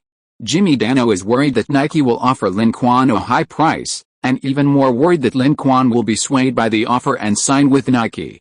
Although less than half a month has passed since their last contact with Lin Quan, his influence in European football has increased dramatically during this time. He's no longer the unknown little star he once was, but a true star.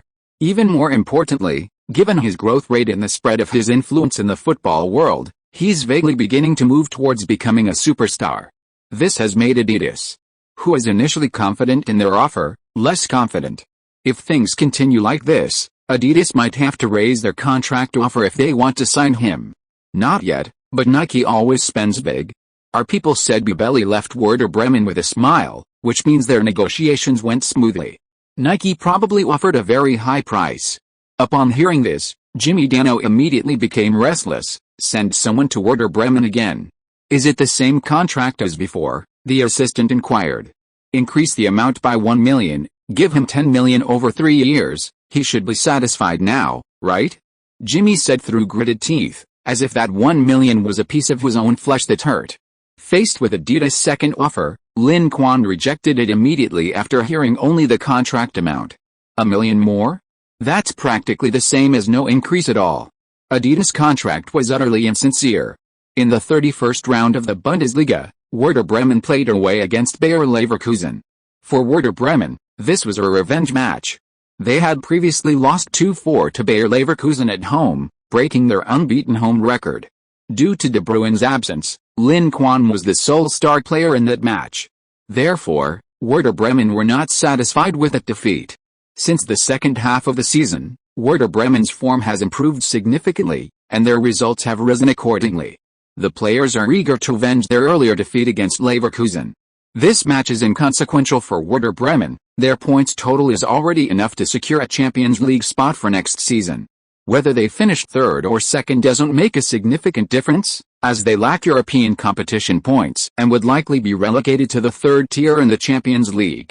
However, this match is crucial for Leverkusen. With Schalke 04 already defeating Hamburg, a loss would reduce their lead to 3 points. With 3 rounds remaining in the league, a 3-point lead is not secure. Therefore, in this match, Leverkusen aimed for at least a draw, but a win was crucial. They needed to secure at least 1 point against Werder Bremen. While other teams feared Werder Bremen, Leverkusen wasn't. After all, they had defeated Werder Bremen before, giving them a psychological advantage. At the start, Leverkusen planned to use an early attack to catch their opponents off guard, just like last time. However, they didn't expect Werder Bremen to have the same idea, and their attack was far more threatening. Just 1 minute into the game, Werder Bremen unleashed a high-quality shot, posing a significant threat to Leverkusen's goal. Startled, Leverkusen quickly consolidated their defense, focusing on containing Werder Bremen's attack. As before, they chose to concentrate their defense on Werder Bremen's forwards. They had used this tactic to defeat Werder Bremen last time, and it had proven highly effective, completely silencing Werder Bremen's attack. However, this time their attempt at the same tactic failed to yield good results, and even backfired somewhat. With De Bruyne on the pitch, their marking of the forwards couldn't completely shut down Werder Bremen's defense. De Bruyne also possesses strong finishing ability. In the 20th minute of the first half, after a series of passes with his teammates, De Bruyne received a pass back from a teammate just outside the penalty area. He unleashed a powerful shot with a speed exceeding 100 km per hour, breaching Leverkusen's goal and giving his team the lead. After playing together with his teammates for an entire season, Lin Quan and De Bruyne are completely familiar with their teammates' playing style. Their teammates can keep up with their pace. This goal was initiated by Lin Quan on the wing, drawing away the defenders and creating space for De Bruyne's long-range shot. Furthermore, the team's center forward, Arnautovic, acted as a pivot, passing the ball back to De Bruyne, allowing him to comfortably unmarked and unleash this high-quality shot. Leverkusen's players initially thought the goal conceded was due to luck, unaware that it was actually a result of Werder Bremen's tactics. They quickly paid the price for not realizing this. In the 38th minute of the first half, almost in the same fashion, Lin Quan initiated the attack, dribbling into the penalty area to draw the defender's attention before passing to a teammate. The teammate then passed to a better positioned player making a run into the box, setting up a shot. It was De Bruyne again, this time even closer to the goal than before, unleashing a long-range shot. This time, the ball was even faster than the previous one, leaving the goalkeeper with no chance but to watch it fly into the net 2-0. De Bruyne, who missed the previous match, proved himself to Leverkusen fans with a brace. Underestimating him and neglecting to defend him would have serious consequences. Leverkusen clearly learned their lesson and immediately tightened their defense on De Bruyne, denying him any more opportunities to run into the box and shoot. However, Werder Bremen, led by their twin stars, wasn't afraid of one-on-one marking. After all, if you can cover one, you can't cover the other, especially if the other is a dribbling expert. So, when Leverkusen focused their marking on De Bruyne, Lin Quan immediately stepped up. In the 53rd minute, his breakthrough drew a foul from Walschied. The latter received a yellow card and gave Werder Bremen a free kick in a good position. De Bruyne didn't choose to shoot directly, but instead played a tactical combination with Lin Quan. After receiving the ball, Lin Quan quickly broke towards the right side of the penalty area, drawing Leverkusen players to defend, and then immediately passed the ball back to De Bruyne. De Bruyne received the ball and sent a through ball behind the defenders. The Leverkusen defenders didn't have time to turn around and watched as Lin Quan was about to rush past them. In desperation, they grabbed him and pulled him down in the penalty area. The referee was near the spot of the foul and clearly saw the Leverkusen players pulling motion. He promptly showed a yellow card, warning the opponent while pointing to the penalty spot. Lin Quan quickly got up and walked to the penalty spot. If the opponent hadn't pulled him, the outcome might have been uncertain, as there were still many defenders in the penalty area. However, the opponent probably didn't think before acting and made the worst choice. Since the opponent had gifted him a prize, Lin Quan naturally wouldn't be polite. He personally took the penalty he had won, calmly converting it to extend the lead to 3 goals. With this goal, Leverkusen basically had no hope of a comeback. Schaff quickly made personnel adjustments, bringing on young players for Kluge and Peterson to give them more playing time. As the season drew to a close, Werder Bremen's coaching staff had to consider a very real question: how would they play next season without Lin Quan and De Bruyne? Chapter 139. Shocking news for the football world: the Battle of Titans is coming. May 1st, the second leg of the Champions League semi-finals began. Borussia Dortmund, playing first, withstood Real Madrid's onslaught at the Bernabeu. Although defeated 2-0, they advanced to the Champions League final with a 5-3 aggregate score. This result was not unexpected, given Real Madrid's heavy away defeats. Following the loss, a conflict seemed to erupt in the Real Madrid dressing room, with Mourinho unable to control the situation. Real Madrid president Florentino Perez was photographed rushing into the dressing room to calm the players. This news further fueled speculation that Mourinho's dismissal was inevitable after this match. Real Madrid failed to win any major trophies this season, falling 11 points behind Barcelona in La Liga and missing out on defending their title. They were also eliminated from the Champions League by Dortmund, suffering another setback. Real Madrid hired Mourinho at a high price, hoping he would bring the team a championship and suppress their league rivals, Barcelona. However, it now appears that Mourinho failed to accomplish either of these tasks. Sources within Real Madrid claim that the club's management has run out of patience with Mourinho. After the La Liga season ends, the Portuguese manager will definitely leave. The only suspense is whether Mourinho will resign voluntarily or be dismissed by Real Madrid. If he resigns voluntarily, he will forfeit the remaining salary under his contract. But if he is dismissed by the club, he will receive a substantial severance package. Mourinho is also resolute. Although the compensation is substantial, he values his reputation more. Therefore, after the Champions League match, Mourinho announced directly at the press conference, he will not continue to coach Real Madrid after this season. This news immediately caused a sensation among the reporters present. Although everyone had this suspicion, they were still surprised when it became a reality.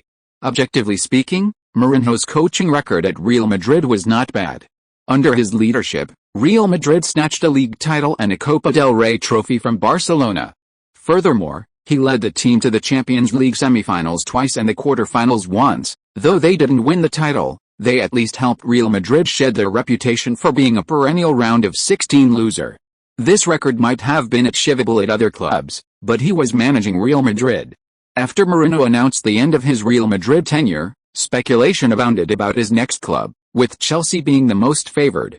Before the media could even digest the big news from Real Madrid, Barcelona also suffered a setback. In the second leg of the semi-finals, Barcelona hosted Bayern Munich, and just when everyone was hoping for a miracle, they were thrashed 0-3 at home. Over 2 legs, Barcelona were beaten 7-0 by Bayern. This is a very lopsided scoreline, especially considering Barcelona is not a pushover, but a powerhouse dubbed the Dream Team by fans. A top-tier club, boasting Messi and the world's most luxurious midfield lineup, was utterly humiliated in 2 legs, failing to score a single goal. This is an extremely shameful event. This result shocked the entire football world, leaving countless people completely surprised. In their minds, Barcelona was still the invincible, unbeatable team under Guardiola. How could they have fallen so low in just 1 year since Guardiola left? In the second half of the season, Villanova's condition continued to worsen, and it was confirmed that he could no longer coach the team. At this time, Barcelona suffered such a humiliating defeat in the Champions League, causing countless Barcelona fans to begin missing their former coach, Guardiola. Many fans even went to Guardiola's social media accounts, pleading with him to return to Barcelona and take the reins again. Guardiola felt both happy and sad about this. He was pleased that Rosel's reckless actions had finally backfired. He was saddened to see his former team suffer such a crushing defeat, and to see the heartbroken faces of many of his former colleagues and players, especially Messi. Due to this conflicting feeling, he didn't publicly answer reporters' questions about the match. He only privately called some colleagues at the club and a few familiar players to offer his condolences. One side rejoiced, the other grieved. Unlike La Liga fans who were devastated, Bundesliga fans were ecstatic after the second leg result. Both of their teams had reached the Champions League final, setting a new Bundesliga record. They would also become only the 4th league in Champions League history to achieve this feat. This result meant that regardless of who ultimately lifted the trophy, this season's Champions League trophy belonged to the Bundesliga. Encouraged by this, many German media outlets began to lavishly praise their own league. They believe that the Bundesliga, with its outstanding performance in the Champions League this season, has already surpassed the declining Serie A and secured third place among the top 5 leagues, second only to the Premier League and La Liga. Many media outlets have even boldly speculated that if they can maintain their dominance in the Champions League, surpassing La Liga and even the Premier League to reach the top of the top 5 leagues is not impossible. Borussia Dortmund and Bayern Munich, who brought glory to the Bundesliga, were naturally lauded. Dortmund earned the title of Youth Guards, while Bayern directly snatched the Dream Team title from Barcelona, earning the nickname Dream Team Bayern from fans. After this match, Barcelona's Dream Team title became history. And the stain of their 0-7 loss to Bayern is destined to be indelible. As Barcelona's biggest star player, Messi was naturally criticized after this humiliating defeat to Bayern. Failing to score a single goal in 2 matches was simply unacceptable. People began to question whether the two superstars could continue their glory from the previous year. Faced with external criticism, Messi didn't say anything. He simply chose to train harder, improving his skills with even greater diligence. Lin Quan could lead his team to victory against Bayern Munich in the Bundesliga, so why couldn't he? Messi began to think about this question more and more. Was he inferior to him? Messi was still very proud. He didn't think he was really worse than anyone else. Therefore, the reason for the loss must be that he hadn't worked hard enough. So, every day after returning home, he spent even more time studying Lin Quan's match videos on his computer. Achoo! Far away in Werder Bremen, Lin Quan couldn't help but sneeze. Was someone talking behind my back? Why had I sneezed so many times this morning? Lin, are you feeling unwell? Chef noticed this and beckoned Lin Quan over, asking with concern. No, thank you for your concern, coach. I'm fine. Lin Quan waved his hand. This was his last month at Werder Bremen, and Lin Quan didn't want to skip work. Okay, take care of yourself. Don't get sick or injured during this period. We have a very important match. Lin Quan nodded, indicating that he understood. The important match Coach Schaff referred to was the German Cup final. Whether Werder Bremen would end the season empty-handed or take home a championship trophy depended entirely on their performance in the final. After exchanging a few words with Lin Quan, Schaff sent him back to the field to continue training. As for himself, he began to think about the team's tactics for next season. Werder Bremen's squad was too small, destined to lose Lin Quan and De Bruyne. Without their powerful attacking firepower, Werder Bremen's attacking ability would inevitably decline significantly. Fortunately, Verkluge had improved rapidly this season, and Peterson had also shown a willingness to stay with the team. Peterson was originally brought in by Bayern for over €2 million as a backup striker, intended as a backup for Gomez. However, Mandzukić's performance at Bayern was so good that he took Gomez's starting position. With Mandzukić securing a starting position, Bayern Munich no longer needed many substitutes in attack. Especially for a striker like Peterson, the latter was clearly a better fit for Bayern's tactical system than Mandzukić. Therefore, Bayern essentially left the loaned Peterson to his own devices, paying him little attention.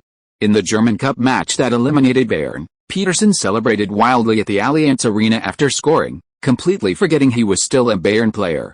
This earned him the scorn of Bayern fans, who didn't want him to return to the Allianz Arena.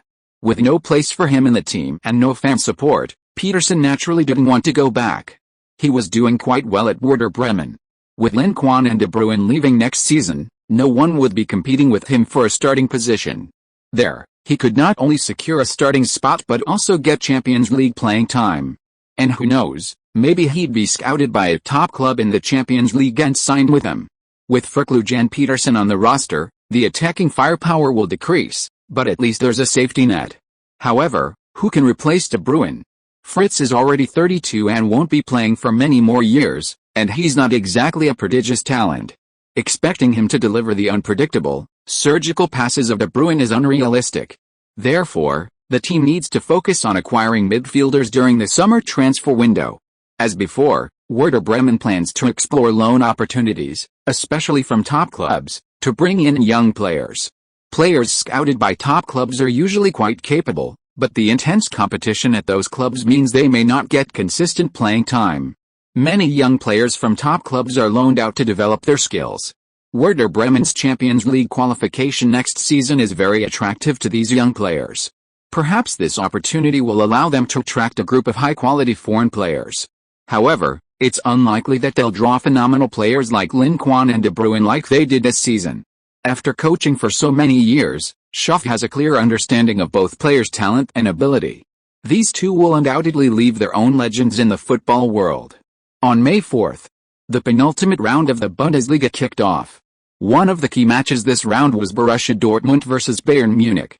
Because these two teams had just slaughtered the two La Liga giants in the Champions League semi-finals to reach the final, this match was seen as a preview of the Champions League final. Taking advantage of the still lingering hype from the Champions League semi-finals, the Bundesliga invested heavily in promoting this match, scheduling it for 7:30 p.m. To avoid other leagues diverting viewership and attention, the Werder Bremen vs Hoffenheim match was scheduled for 3:30 p.m.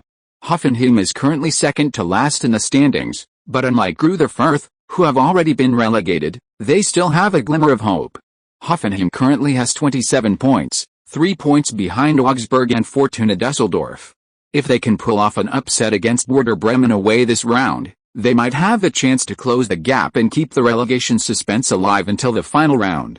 With this in mind, Hoffenheim launched an offensive against Werder Bremen from the start. Since their final match is against Borussia Dortmund, a draw in this game would be meaningless for them.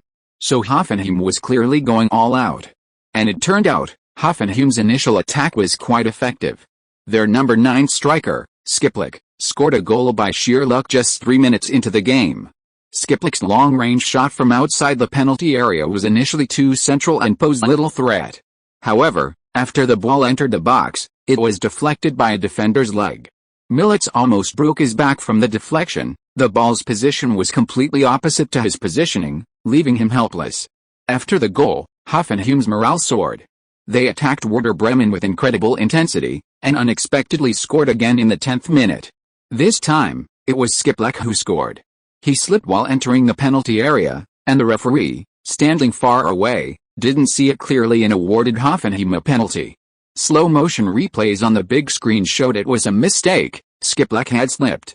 Skiplick, however, refused to admit he slipped. Seeing the referee's decision, he immediately got up, grabbed the ball, and prepared to take the penalty. Werder Bremen's players protested briefly, but seeing no intention of overturning the decision, they gave up. Despite being 2 goals down in less than 10 minutes, the Werder Bremen players appeared calm and composed, showing no signs of tension or anxiety. Having consistently defeated strong opponents, they had developed a composure and confidence befitting a champion. They believed in their strength, so what if they conceded 2 goals? After their opponent scored a penalty, making the score 0-2, Werder Bremen began to exert their strength. In the 24th minute, Werder Bremen's players executed a fluid and seamless passing sequence in the attacking third.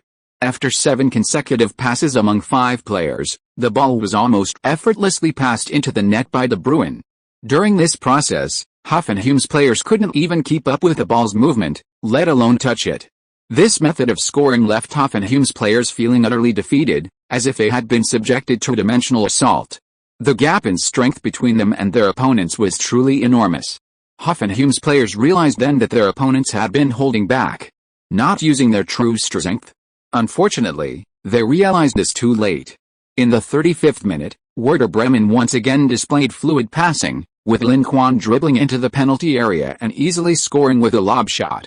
Less than half-time, Werder Bremen had equalized, bringing both sides back to level terms. But that wasn't all. Werder Bremen, firing on all cylinders, were so fierce they even frightened themselves. In the 38th minute, Werder Bremen launched a quick counter-attack, with Lin Quan assisting Peterson to score, making the score 3-2, with Werder Bremen taking the lead. In the 56th minute, Werder Bremen scored again, with De Bruyne netting a free kick at a speed of 128 km per hour, making the score 4-2. Ultimately, the match ended, with Werder Bremen coming back from 2 goals down to defeat Hoffenheim by 4, sending them plummeting into the relegation zone. Hoffenheim's players and fans experienced firsthand what it felt like to fall from grace. After the match against Hoffenheim, the team didn't disband immediately, but instead gathered in the activity room to watch the crucial match between Borussia Dortmund and Bayern Munich. Chapter 140 Don't bet with Lin Quan, you'll lose badly. When the Werder Bremen players gathered, there was still half an hour before the match started. Some players took out snacks, others beer. While eating, they began a lively discussion. Who do you think will win? Bayern, they've won 14 straight and swept Barcelona in the Champions League. Their current form is terrifying. I think Dortmund also has a chance. The Westfalen Stadion is no joke. Hey, since everyone has their favorite team, how about we play a little game? Okay, I'll bet 5,000 euros on Bayern to win. Me too, 5,000. I'll bet 10,000 on Bayern. Everyone readily agreed, pulling out their pre-prepared cash to join the game. Judging by this, the betting didn't seem like a spur-of-the-moment decision, but rather premeditated. The vast majority of players favored Bayern, with bets on Bayern totaling a whopping 75,000 euros. Hey, you guys all bet on Bayern, I'll bet on Dortmund. Arnautovic saw that the opposing team had over 70,000 euros in chips. If his team won, all 70,000 euros would be his. So he put up 5,000 euros, hoping to win big with a small bet. Damn, that's so unfair. You think you can beat us 75,000 euros with just 5,000 euros? Arnautovic's national team teammate, Junazovic, was the first to protest. He didn't expect his friend to be so cunning, betting 5,000 euros to win big. If he lost, he would only lose 5,000 euros, but if he won, he would win 75,000 euros. So many of them were betting on Bayern, and even if they won, they would only share the opponent's 5,000 euros. What's the point of playing like this? Yet, who else is bullish on Dortmund? If so, bet now and balance things out. The players who bet on Bayern cheered. The good-natured Fritz didn't want to spoil his teammates' fun, so he put up 15,000 euros and bet on Dortmund to win. Captain's awesome. As expected of the captain. Players from both sides who had already placed bets sang praises to Fritz. With Fritz leading the way, several more players placed bets on Dortmund to win. Even De Bruyne put down 5,000 euros on Dortmund. He had previously watched Dortmund play at their home stadium with Lin Quan and was quite optimistic about Dortmund's strength.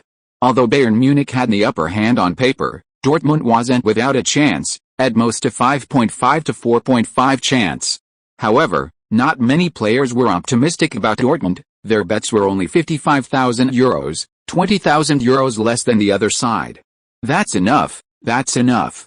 Bayern is stronger anyway, betting on Bayern gives us a better chance of winning. It's unfair that you expect us to match your bets just because you have a higher chance of winning. Arnautovic shouted, seeing that the bets weren't going to go any further. The players who had bet on Bayern stopped arguing. It was just a game, and taking it too seriously would only damage the relationship. Lin, aren't you going to bet? After everyone had placed their bets, they noticed Lin Quan hadn't placed any, so they all looked at him curiously. I'm still on a youth team contract. My annual salary is only 22,000 euros. Lin Quan spread his hands, indicating he had no money. Most of the players present earned over 1 million or 2 million euros a year. His salary was the most pitiful, less than a fraction of theirs. Actually, he wasn't really broke, he just didn't want to participate in his teammates' betting. He was afraid he wouldn't be able to control himself and win all the chips on the court. It's okay, just call me brother, I'll lend you some. Arnautovic put his arm around Lin Quan's shoulder, speaking in a tone of I'll protect you if you're with me. Everyone knew Lin Quan would be going to a top club next season, and once he was there, his salary would inevitably skyrocket. Several million euros a year wouldn't be a problem at all. So when he said he had no money, it was only now. He would have money in a few months. This was why Arnautovic dared to lend him money. He wasn't afraid the other party would default on the debt. They'd even rather the other party not repay the money, just to leave a goodwill. Lin Quan elbowed Arnautovic. I didn't want to play, you forced me. Fine, lend me 50,000 euros, I'm betting on Dortmund to draw with Bayern. Is a draw an option? Arnautovic scratched his head. If not, just offer one. Lin is going to a big club next season, this is a parting gift for us. The other teammates quickly covered Arnautovic's mouth, afraid he'd refuse Lin Quan's bet on the lack of an option. That would mean losing 50,000 euros in prize money. Was it really a gift? De Bruyne saw the slightly malicious smile on Lin Quan's face and felt things weren't so simple. He recalled watching the Dortmund vs Real Madrid match and Lin Quan's accurate prediction that Real Madrid would suffer a crushing defeat. De Bruyne regretted it. I should have bet on a draw too. Amidst the players' boisterous chatter, the match between Borussia Dortmund and Bayern Munich quickly commenced. This league game not only served as a preview of the Champions League final, but also marked the 100th official encounter between Dortmund and Bayern Munich across all competitions. In the previous 99 meetings, Bayern held a dominant record of 45 wins, 29 draws, and 25 losses. However, Bayern had yet to secure a victory against Dortmund in their last 5 matches. Last season, they suffered 3 crushing defeats in both the league and cup competitions. In their first meeting this season, they also failed to secure a win at home, with a match ending in a 1-1 draw. Ignoring team form and considering only recent head-to-head records, Dortmund should have a slight edge. However, Bayern came in riding a formidable wave of momentum, boasting a 14-game league winning streak and consecutive Champions League thrashings of Juventus and Barcelona. Previous head-to-head records were no longer relevant, based solely on the current form and on-paper strength of both teams. Bayern clearly held the upper hand. This is why many outside observers favored Bayern. For Bayern Munich, a victory in this match would allow them to equal the Bundesliga's winning streak record and give them a chance to break it in future matches. For Borussia Dortmund, their primary objective is to defend their home turf and refuse to become the backdrop for their opponent's record-breaking performance. Moreover, Dortmund has already achieved a 6-game winning streak in the league, and a victory in this match would also set a new club record for consecutive league wins. Damn. What the heck? Why are so many substitutes on the field? Werder Bremen's players were stunned upon seeing the starting lineups. Both Bayern and Dortmund fielded a large number of reserve players. Bayern made 7 changes to their starting lineup, with key players like Lahm, Schweinsteiger, Robben, and Ribéry not included in the 18-man squad. Their bench only had 2 starters, Thomas Müller and Martinez, along with 4 substitutes under the age of 20. Dortmund wasn't much better off. Besides Guts's absence due to injury, Klopp opted to rotate 5 players for this match. Grosskreutz, Santana, Shaheen, Kell, and Schreiber, among others, got their chances and entered the starting lineup. Reus, Hummels, and others were all on the bench. It seems Klopp is more principled than Hanks, at least his key players are still on the bench, unlike Bayern, whose bench is practically empty. That old guy Hanks is really daring. He's not even taking his 15-game winning streak in the league seriously, just to hide his true strengths. Schaff couldn't help but sigh inwardly upon seeing the lineups of both sides. The purpose of such extensive rotations by both sides in this match was to prevent the opponent from figuring out their form, so as to avoid being targeted by their opponents in the Champions League final. Relatively speaking, Dortmund, playing at home, was more eager to win, so they rotated fewer key players, and several key players sitting on the bench should come on in the second half. But Bayern was simply too ruthless. Their key players weren't even included in the squad, clearly showing they didn't care about winning or losing. Seeing the starting lineups of both sides, the faces of the players who had previously favored Bayern turned green. If both teams fielded their strongest lineups, Bayern would definitely have the advantage. But now, with both sides fielding half their starters and half their substitutes, Dortmund actually has the upper hand. Why? I'm not playing anymore, give me my money back. Junozovic, who bet on Bayern to win, looked like he was regretting his decision, secretly reaching for the prize pool. Slap. Arnautovic, who was eagerly waiting to share the prize money, slapped his hand away. Once you place your bet, you can't go back on it. 50,000 plus 75,000 euros, I should be able to get at least 10,000 or 20,000, right? The way he was drooling over the money made it seem like he had already won. But the game had only just begun. Although both teams had rotated many of their starters, the game was still very entertaining. The match between Dortmund and Bayern Munich was intense from the very beginning. Dortmund, with a home advantage, launched a fierce attack on Bayern Munich from the start. Bayern Munich, utilizing their advantage on both flanks, frequently launched quick counter-attacks. The pace of the game was extremely fast, making it incredibly intense. The goal came swiftly. In the 11th minute, Dortmund launched an attack down the left flank. Bayern's players were focused on Dortmund's wingers and strikers, failing to notice Dortmund's right back, Grosskreutz, making a high-speed run from behind. As Grosskreutz entered the penalty area, a pass from his teammate arrived perfectly. He received the pass and volleyed the ball into the net. Neuer was helpless against the shot, as even he hadn't expected the final shot to come from the opposing right back. This goal thrilled Dortmund fans, as Grosskreutz is considered a lucky charm for the team. In the previous 20 matches, whenever Grosskreutz scored, Dortmund ultimately won. His opening goal reassured many Dortmund fans. Although metaphysics isn't science, with 20 consecutive successful attempts, would this time be an exception? As it turns out, metaphysics is indeed unreliable. 10 minutes later, Bayern equalized with a header from Gomez.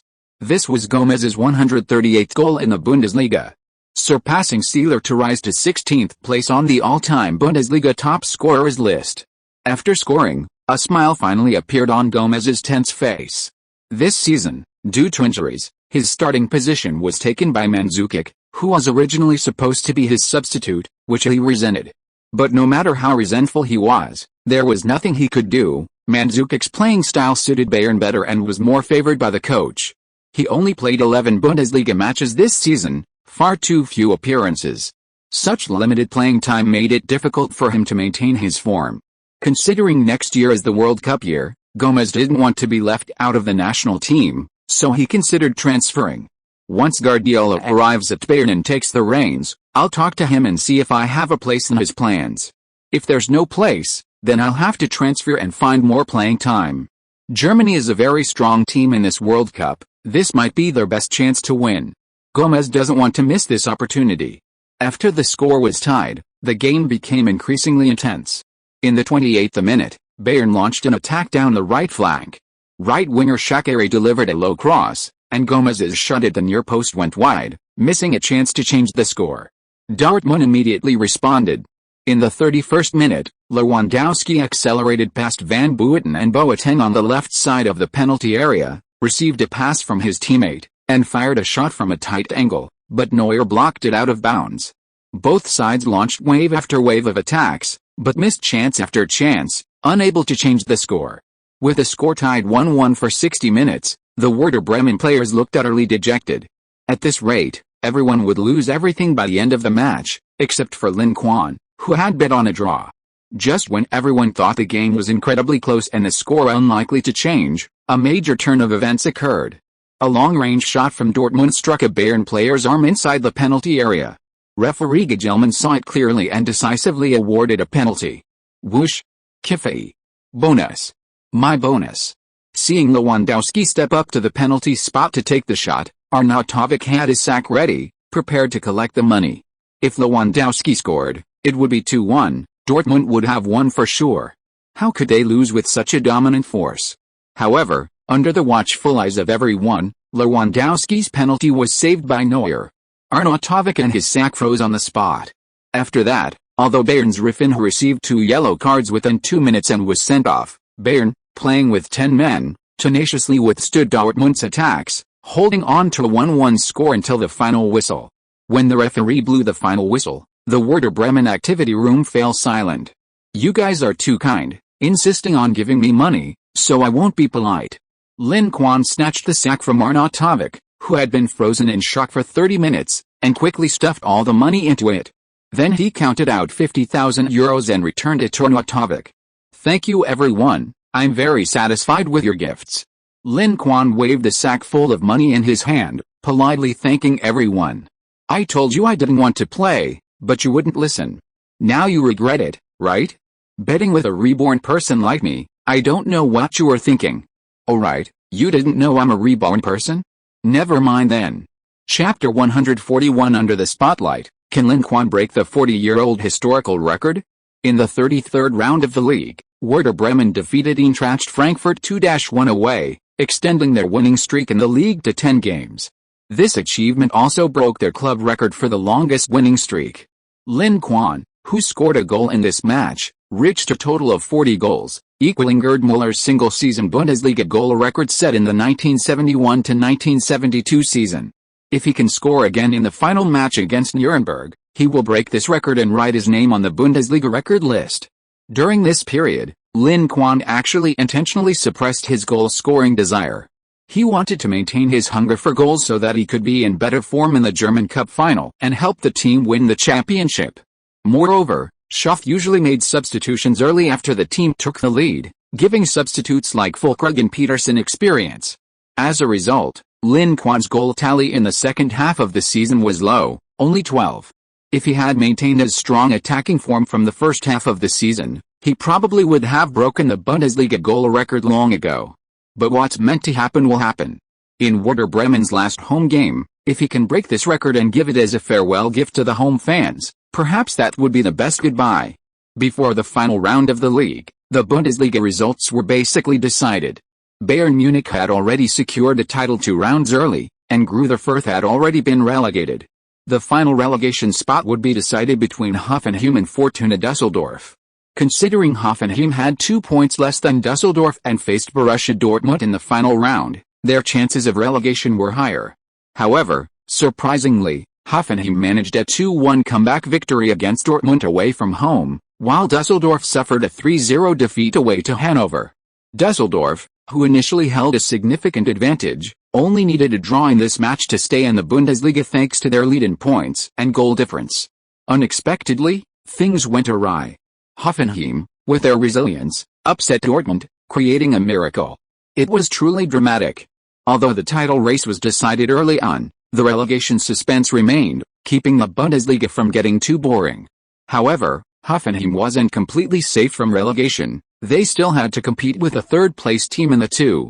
Bundesliga for a Bundesliga spot next season. If they lost to the third-place team in the relegation playoffs, they would be relegated. May 18, 7:30 p.m. The Weser Stadium was brightly lit. This was the final match of the Bundesliga season, and also the last game for Lin Quan and De Bruyne at the Weser Stadium. For Werder Bremen fans, after this match, they would never see Lin Quan and De Bruyne wearing the green jerseys again, fighting for the team. To witness their final home game and their farewell ceremony, almost all tickets were sold out before the match. Even the expensive tickets that are usually reserved for scalpers were snapped up. Besides Werder Bremen fans, reporters and scouts also flocked to the Weser Stadium. The Bundesliga's 40-year-old goal-scoring record was highly likely to be broken in this match. Reporters awaited to witness this historic moment. As for the scouts, they were naturally there to scout their favorite players and see if they could bring them to their clubs during the summer transfer window. Lin Quan's contract with Barcelona was expiring, and the two sides had not yet reached an agreement on a renewal, meaning Lin Quan was likely to become a free agent this summer. The prospect of one of the most sought-after players in football becoming a free agent was incredibly attractive to the top clubs. Considering Lin Quan's age, if they could bring him home, their clubs wouldn't have to worry about their core players for at least the next decade. Therefore, no top club wanted to miss this spectacle. Almost everyone with even a slight interest came. "Hell, your son seems quite popular." In a VIP box at the Weser Stadium, Bayern Munich's sporting director, Matthias Sammer, remarked with a double entendre. "Yes, there are quite a few fans here to support him." Guardiola seemed oblivious to Sammer's underlying meaning. His gaze swept across the packed Weser Stadium, and he remarked with a touch of wistfulness. He recalled his own days at Camp Nou, when he never received such treatment. This kid's popularity among the fans was truly enviable. Sammer was speechless. "I was referring to the many other clubs that came," he thought. Who said the fans in the stadium? Lin Quan had scored so many goals and won so many games in one season at Werder Bremen. Wasn't it normal for him to have such high popularity? What's so strange about that? When he joins Bayern, if he achieves the same success, the Allianz Arena fans won't hold back their applause and cheers either. As it turned out, Guardiola had underestimated Lin Quan's standing among Werder Bremen fans. During the introduction of the players, after introducing the other players, the host exclaimed with great emotion, "There's a guy who just joined the team, just started wearing Werder Bremen's green jersey, and yet he humiliated the Bundesliga giants with an unbelievable hat-trick away from home." Hearing this, Sammer's expression turned somewhat grim. The fans around the VIP box, however, erupted in joyful laughter. The away victory against Bayern in the Telecom Cup was undoubtedly a resounding triumph for them. There's a guy who has repeatedly stepped up when the team was in danger, helping them out of crisis. The big screen began playing footage of the young man in the number 10 jersey, repeatedly breaking through defenses and scoring goals to save Werder Bremen from defeat this season. And the same guy, in his first season with the Werder Bremen, scored 47 goals in all competitions. Highlights of Lin Quan's goals in the Telecom Cup, German Cup, and League appeared on the big screen. Unbeknownst to many, He had already made 39 appearances for Werder Bremen in all competitions, scoring 47 goals. Both his single-season goal tally and his incredibly high scoring efficiency of 1.2 goals per game have significantly broken Werder Bremen's club records. If he could play for the team for more than one season, he would undoubtedly have broken Werder Bremen's top scorer record and become the team's all-time leading scorer. "Tell me his name loudly," the host suddenly raised his voice, asking the audience. "Lin Quan." The more than 50,000 spectators shouted the name aloud. Upon hearing his name, Lin Quan waved to the fans and walked onto the field. To be honest, he was a little surprised. He hadn't expected to be the final player, receiving a solo cheer and applause from the entire stadium. This deeply moved him, strengthening his resolve to give a victory and a record as a gift to the lovely Werder Bremen fans. Upon seeing Lin Quan enter the stadium, the fans erupted in even more enthusiastic cheers, with over 50,000 supporters giving him a standing ovation. The fans sincerely thanked him for his contributions to the team this season and wished him all the best in his future endeavors. The Nuremberg players looked at Lin Quan with a touch of envy. This young man was only 17 years old and had already achieved what most of them could only dream of in their entire lives. He might even set a new Bundesliga single-season goal record against them in this very match. How difficult it is to break this record is evident from the fact that no one had been able to budget for 40 years. The year Gerd Müller set this record was also the year he was in peak form, scoring 85 goals in a calendar year. Since then, no one has been able to break this record, let alone even come close. And now, in this very match, this 17-year-old was about to challenge that record. Perhaps everyone else was anticipating his historic moment of breaking the record, but for the Nuremberg players, they didn't want to be the backdrop for the other team's triumph. Therefore, they could lose the game, but they absolutely could not let Lin Quan score. From the very beginning of the match, they resolutely adhered to this principle. When other Werder Bremen players had the ball, they would send one or even no defenders up to cover them. But once the ball reached Lin Quan's feet, in the blink of an eye, at least 2 or 3 defenders from Nuremberg would rush up to cover him. The opponent's intention to prevent Lin Quan from scoring was written all over their minds. Seeing this, Lin Quan didn't act recklessly.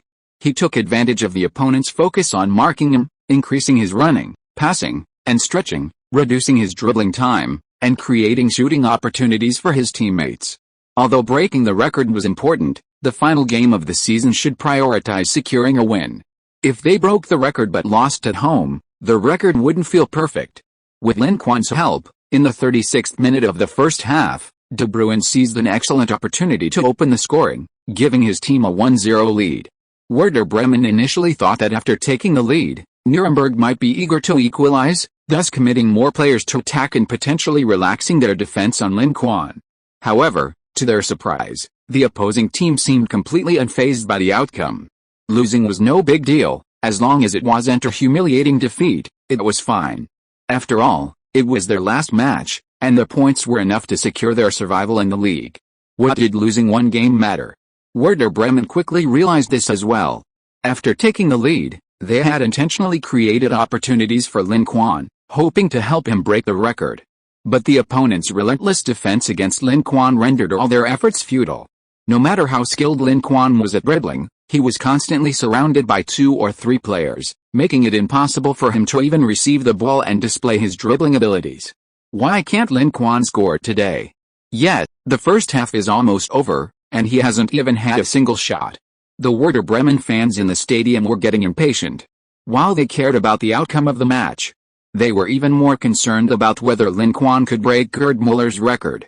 But judging from the current situation, there was no chance of breaking the record. Nuremberg's defense is too targeted. No matter where Lin Quan goes, there are 2 or 3 defenders around him.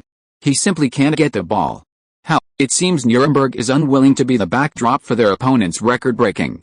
In the commentary booth, the German TV commentator joked about the situation on the field. "If it were me, I might do the same." If Lin Quan really breaks the record against his own team, then Nuremberg will become famous along with him, but that's not a good reputation. The commentators could understand the opposing team's tactical choice, but the fans in the stadium and the reporters waiting to report big news couldn't accept it. "Score one! Score one!" They started chanting. At first, it was just a small group chanting, but more and more people joined them. Eventually, The entire stadium was filled with shouts of "Score 1." The fans' chants put some pressure on Lin Quan, but the opponent's shameless defense made it difficult for him to find a scoring opportunity. Just as he was feeling frustrated, De Bruyne's recent goal gave him an idea. So he shouted to his teammates on the field, "Don't worry about me. I'll draw their players back, and you guys take advantage of the numerical advantage to gang up on them. Even if I don't score today, I'll make sure they suffer a humiliating defeat." The Werder Bremen players nodded in agreement. The opponent's top-heavy defense clearly showed they weren't taking them seriously. While they might not have Lin Quan's strength, they weren't pushovers either. Who did they think they were to be defending like that? So they adjusted their attacking strategy, no longer deliberately passing to Lin Quan, but instead shooting themselves whenever they had the chance. This change quickly yielded results. In the 43rd minute, Werder Bremen launched an attack on the left. De Bruyne cut inside and delivered a pinpoint pass, allowing Peterson to pounce and sweep the ball into the net. The score became 2-0. In this goal, Lin Quan, as he had instructed, deliberately led his marker back into his own half. Nuremberg's players hesitated for a moment, but followed. Lin Quan had deliberately shouted loudly, ensuring they heard him. They were fully aware of his intentions, yet they still didn't dare to neglect marking him. However, this resulted in another goal conceded. In the second half, Lin Quan repeated his tactic, retreating and continuing his run back into his own half when Werder Bremen launched an attack. This time, Nuremberg's players hesitated. However, they didn't hesitate for long, quickly catching up and continuing their focused marking of Lin Quan, giving him no chance whatsoever. De Bruyne was dribbling and observing, ready to pass to Lin Quan if the opponent's defense loosened up. Unfortunately, the opponent's defense didn't relax, forcing him to pass to another teammate. In the 55th minute, Werder Bremen extended their lead again. With no one interfering, De Bruyne unleashed a high-quality long-range shot from outside the penalty area, breaching the opponent's goal for the third time. This goal caused some psychological lapses in Nuremberg's defenses. If someone had intervened earlier, preventing such a comfortable shot, this goal might not have been conceded. The problem was, where were their defenders? 3 players had followed the opponent's number 10 into their own half, leaving their remaining 7 to defend against 10 opponents. How could they possibly manage? And sending 3 players into the opponent's half when they weren't already on their own turf seemed foolish. Therefore, when Werder Bremen launched another attack, intending to repeat the tactic, they didn't fall for it. The number of players closely marking Lin Quan decreased from 3 to 1, with the remaining 2 staying near the center circle. Seeing this, De Bruyne and Lin Quan exchanged a glance. Both knew their chance to break the record had arrived. Chapter 142 Goodbye, Werder Bremen. Goodbye, De Bruyne. Sigh, you guys are marking me so closely, looks like I won't be scoring today. Lin Quan strolled around the field, glancing at the defender next to him, and said deliberately. Marcus, who was marking Lin Quan, sneered when he heard this, you know that's good. You'd better behave yourself today and not even think about scoring. I'll mark you tightly, you won't have a single chance. Before Marcus could finish speaking, he saw Lin Quan, who had been strolling around just a second ago, suddenly start moving and quickly rush past him. Damn it. I've been tricked. This guy was just trying to distract me. Marcus realized he had fallen for Lin Quan's trick, but at this moment, his target had already shaken off his defense and received a pass from De Bruyne near the center circle, striding towards Nuremberg's half. The 2 Nuremberg players left in the center circle rushed towards Lin Quan almost immediately after seeing him get rid of his teammates' marking. However, once Lin Quan had fully picked up his speed, stopping him was no longer as easy as before. Facing 2 charging defenders, Lin Quan first used the dribbling move to get past one, then passed the ball to De Bruyne, played a 1-2 with him, and got past the other. After getting past these 2 Nuremberg players, he had a clear path ahead. The remaining Nuremberg defenders were almost all inside and outside the Nuremberg penalty area, quite a distance away from him. Stop him. The Nuremberg coach, seeing Lin Quan dribbling into their own half, jumped up from the bench in fright, pointing at Lin Quan and shouting loudly to his players. The 2 Nuremberg players outside the penalty area rushed forward almost simultaneously, trying to steal the damn ball from Lin Quan's feet. But Lin Quan's pace was too fast, his feet too agile. They were like clumsy bears, easily outmaneuvered and unable to steal the ball from each other. Idiots, foul. Foul him now. The Nuremberg coach was furious. These idiots were trying to steal the ball instead of fouling to stop the kid. That kid's dribbling skills were so good, how could they easily take the ball from him? The best way to limit his attack was to foul him. Just kick him down, wouldn't that solve everything? On the home team's bench, after hearing the away coach's shouts, Schaff immediately protested to the fourth official, "Sir, listen to this. Is this acceptable? Is there no law? He's encouraging his players to commit crimes." The fourth official pressed Schaff down with both hands, signaling him to calm down. "Mr. Thomas, he's just encouraging his players to foul, not commit crimes.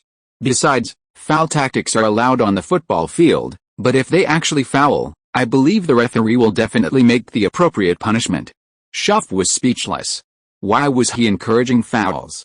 The opposing coach's voice was loud, and the fans in the nearby stands heard him clearly. Upon hearing his instructions to use fouling tactics to stop Lin Quan, Werder Bremen fans immediately booed him and his team. On the pitch, Lin Quan also heard the opposing coach's shouts. Seeing the opposing players charging towards him frantically, trying to stop him from breaking the record, he didn't act rashly. Instead, he immediately dribbled laterally, moving along the edge of the penalty area. The Nuremberg players, who were charging straight at him, saw Lin Quan adjust his direction and followed suit. From the overhead camera, Lin Quan looked like a general inspecting his defense. Wherever he went, the opposing players followed. It wasn't until he dribbled past the opposing left back and entered the penalty area that the Nuremberg players panicked. "Damn it, he's inside the box. We can't foul him now." Actually, they had opportunities to foul when Lin Quan turned and dribbled laterally. But if they had fouled him in that position, it would have easily given the opponent a free kick in a very good position. Lin Quan has a record of scoring directly from a free kick in the Bundesliga. If he were given a free kick in a good position, he might actually concede a goal. But their hesitation in not fouling him immediately gave Lin Quan the opportunity to break into the penalty area. Now, they were truly hesitant to act. If a foul outside the penalty area might result in a free kick or a card, then a foul inside the penalty area is not just a free kick, but a penalty kick. Given Lin Quan's penalty kick success rate, giving him a penalty kick is almost equivalent to giving him a goal. Therefore, all the Nuremberg players were too scared to even make a move or extend their arms. At this point, they not only dared not foul Lin Quan, but even when he approached them, they felt he was trying to scam them, and they wanted to take a few steps back to prove their innocence and avoid being wrongly judged by the blind referee. Lin Quan had originally planned to fight fiercely. If the opponent marked him too tightly and there was no space to score, he would pass the ball to a teammate. But he didn't expect the opponent to back down, so he wouldn't hold back. After bursting into the penalty area, he glanced at the goalkeeper's position and raised his foot to prepare a shot for the far corner. Seeing the shot aimed at the far corner, the goalkeeper immediately moved a few steps towards it, crouching down to prepare for a save. The Nuremberg defenders, seeing Lin Quan about to shoot, finally couldn't hold back any longer and immediately slid in to try and stop him. Lin Quan noticed the movements of the defenders and goalkeeper. He pulled back his right foot, flicked the ball to his left, and simultaneously leaped up with his left foot, dodging the defender's tackles. The goalkeeper, seeing the ball temporarily out of his control, immediately lunged at him. But Lin Quan was faster. He had barely landed when, before the ball even touched the ground, he unleashed a powerful volley. The ball, like a cannonball, grazed the goalkeeper's fingers and whistled into the net.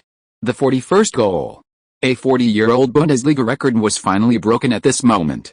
After scoring, Lin Quan excitedly pounded his chest, roaring as he ran towards the sidelines. Once there, he took off his jersey, revealing a vest underneath. The photographers immediately focused their lenses on Lin Quan's white vest, on which were written in German, "Long live Werder Bremen." Although he only played for Werder Bremen for one season, it was with his team that he truly stepped into one of the top 5 European leagues and achieved his current success. That season fighting alongside his teammates created many precious and beautiful memories. So even after he leaves, he will always love this team and this stadium. The spectators had waited so long for this goal, and they erupted in cheers when Lin Quan scored. Seeing the words on Lin Quan's vest, many Werder Bremen fans couldn't help but shed tears. They were also reluctant to see Lin Quan leave, and if possible, they hoped he would continue wearing his number 10 jersey, playing there until the day he retires. They hoped Lin Quan could become their own legend. But that was unrealistic.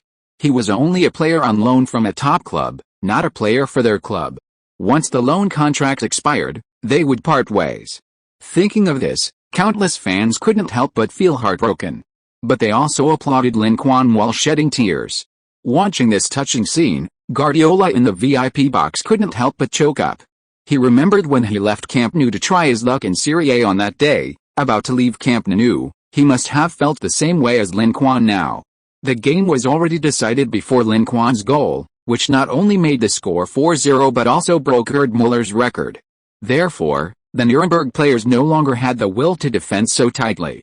The reason they had marked Lin Quan so closely before was mainly because they didn't want to become the backdrop for the opponent's record-breaking performance. Now that they had become the backdrop, their pride had long since dissipated. If they were to keep a tight grip on Lin Quan, the Nuremberg players really wouldn't be motivated. The match was almost over anyway, and after this game, they would begin a long vacation of over a month. Rather than wasting energy on a match destined to be lost, they'd rather spend their time thinking about where to go for their holiday. The opponents were so lax, not even marking him. This made Lin Quan feel somewhat slighted. Were they looking down on him, the holder of the Bundesliga goal record? The Nuremberg players had already surrendered, but Werder Bremen hadn't given up on their attack. Although Lin Quan had already broken the Bundesliga goal record, there was no rule saying he couldn't break his own newly created record. His teammates clearly understood this, so they kept passing the ball to Lin Quan, trying to help him break the record again. Lin Quan didn't disappoint his teammates.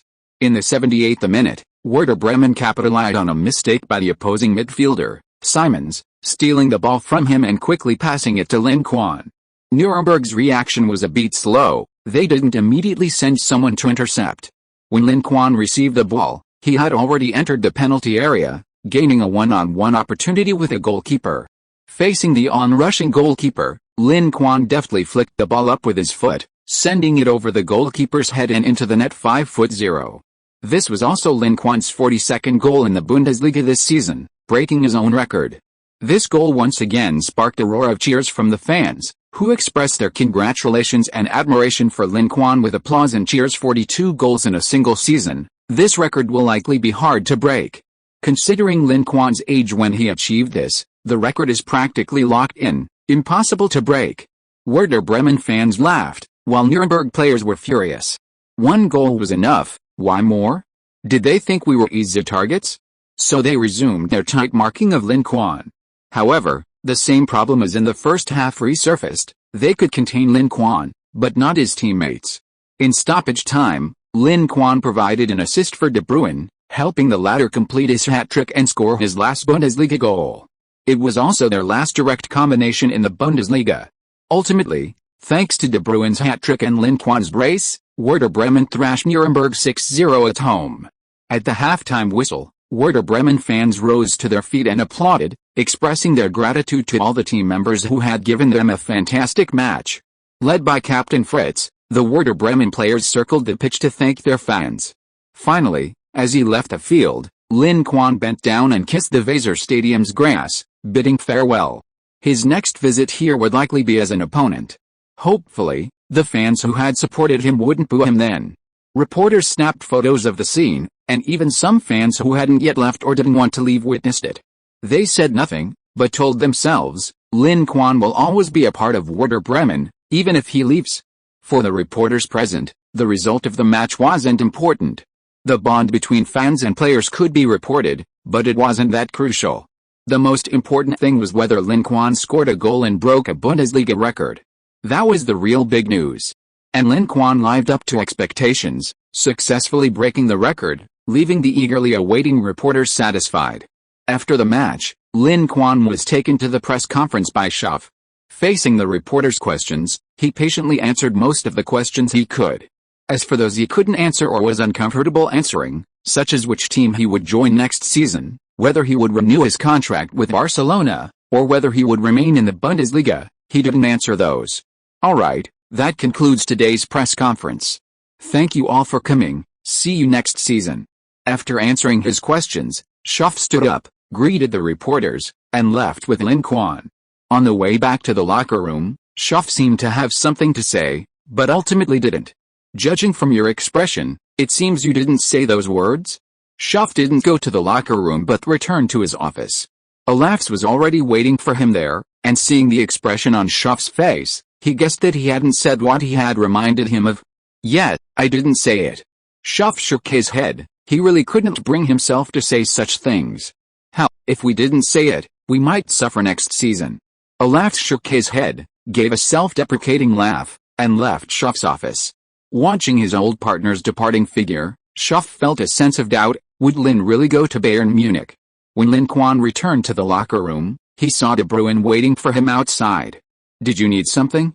Pushing open the locker room door, he found his teammates had all left after showering. The large locker room felt empty, only his voice echoing inside.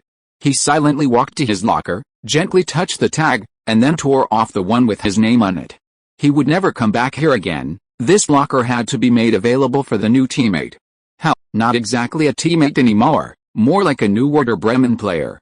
De Bruyne did the same thing, then took a football from his backpack and handed it to Lin Quan. What's this? Lin Quan was taken aback, looking at De Bruyne with some confusion. As agreed, my first goal after scoring a hat-trick is also for you.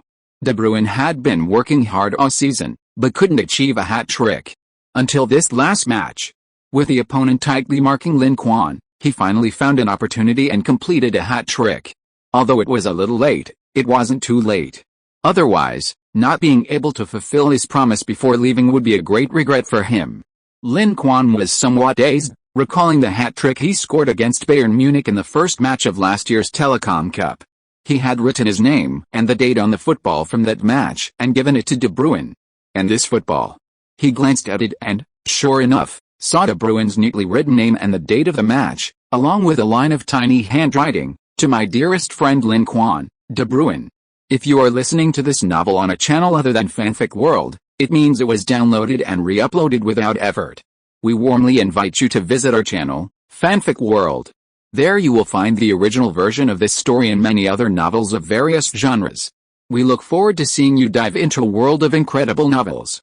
Chapter 143 Guardiola personally greets Barcelona, an embarrassing moment for the club. After packing his things and saying goodbye to De Bruyne, Lin Quan returned to his host family's place. Willem and his family were already waiting for him at the door, along with Guardiola, who had left the stadium early and was in a car ready to help him move. Lin, thank you for your contributions to Werder Bremen last season. Seeing Lin Quan return, Willem stepped forward and gave him a warm hug. As a die-hard Werder Bremen fan, Willem had witnessed firsthand the tremendous changes Lin Quan had brought to the team this season. He had also witnessed Lin Quan's transformation from an unknown player to someone who struck fear into the hearts of the entire Bundesliga, a name remembered by countless fans. Thank you for taking care of us, everyone. I'm so sorry to have troubled you all these past few days. Lin Quan also expressed his gratitude to Willem and his family, and then took out the gifts he had prepared in advance, giving them to Willem, Anna, and their 2 children. Brother Lin Quan, can you not leave? 11-year-old Greenie had now completely become a fan of Lin Quan. Seeing Lin Quan about to leave, and knowing he'd probably never see him play in the Werder Bremen green jersey again, the little guy was very disappointed. Granny, don't make any demands that would put your brother Lin Quan in a difficult position. Greenie's mother, Anna, quickly intervened, trying to stop her son's unreasonable request. Staying or leaving was Lin Quan's choice, and no one else had the right to interfere. From the perspective of Werder Bremen fans, they naturally hoped Lin Quan would stay. But from Lin Quan's personal perspective, staying at Werder Bremen would be detrimental to his future career. Okay then, can I have another autographed jersey? Lin Quan reached out and patted his head, no problem. He then took out a jersey he had worn at the club, quickly signed his name, and added a blessing. May Greenie Otto one day soar on the green field like me, Lin Quan. Receiving this gift, Greenie finally stopped crying and smiled. Lin Quan's belongings were already packed, and with the help of Willian and Guardiola, they were quickly loaded into the car. Before leaving, at Guardiola's invitation, the father and son treated Willian's family to a farewell dinner. After the dinner, Lin Quan opened Guardiola's car door and waved goodbye to the family of 4. Who knew when they would see each other again? Where are we going now? Once in the car, Lin Quan realized he hadn't asked their destination. Munich, of course.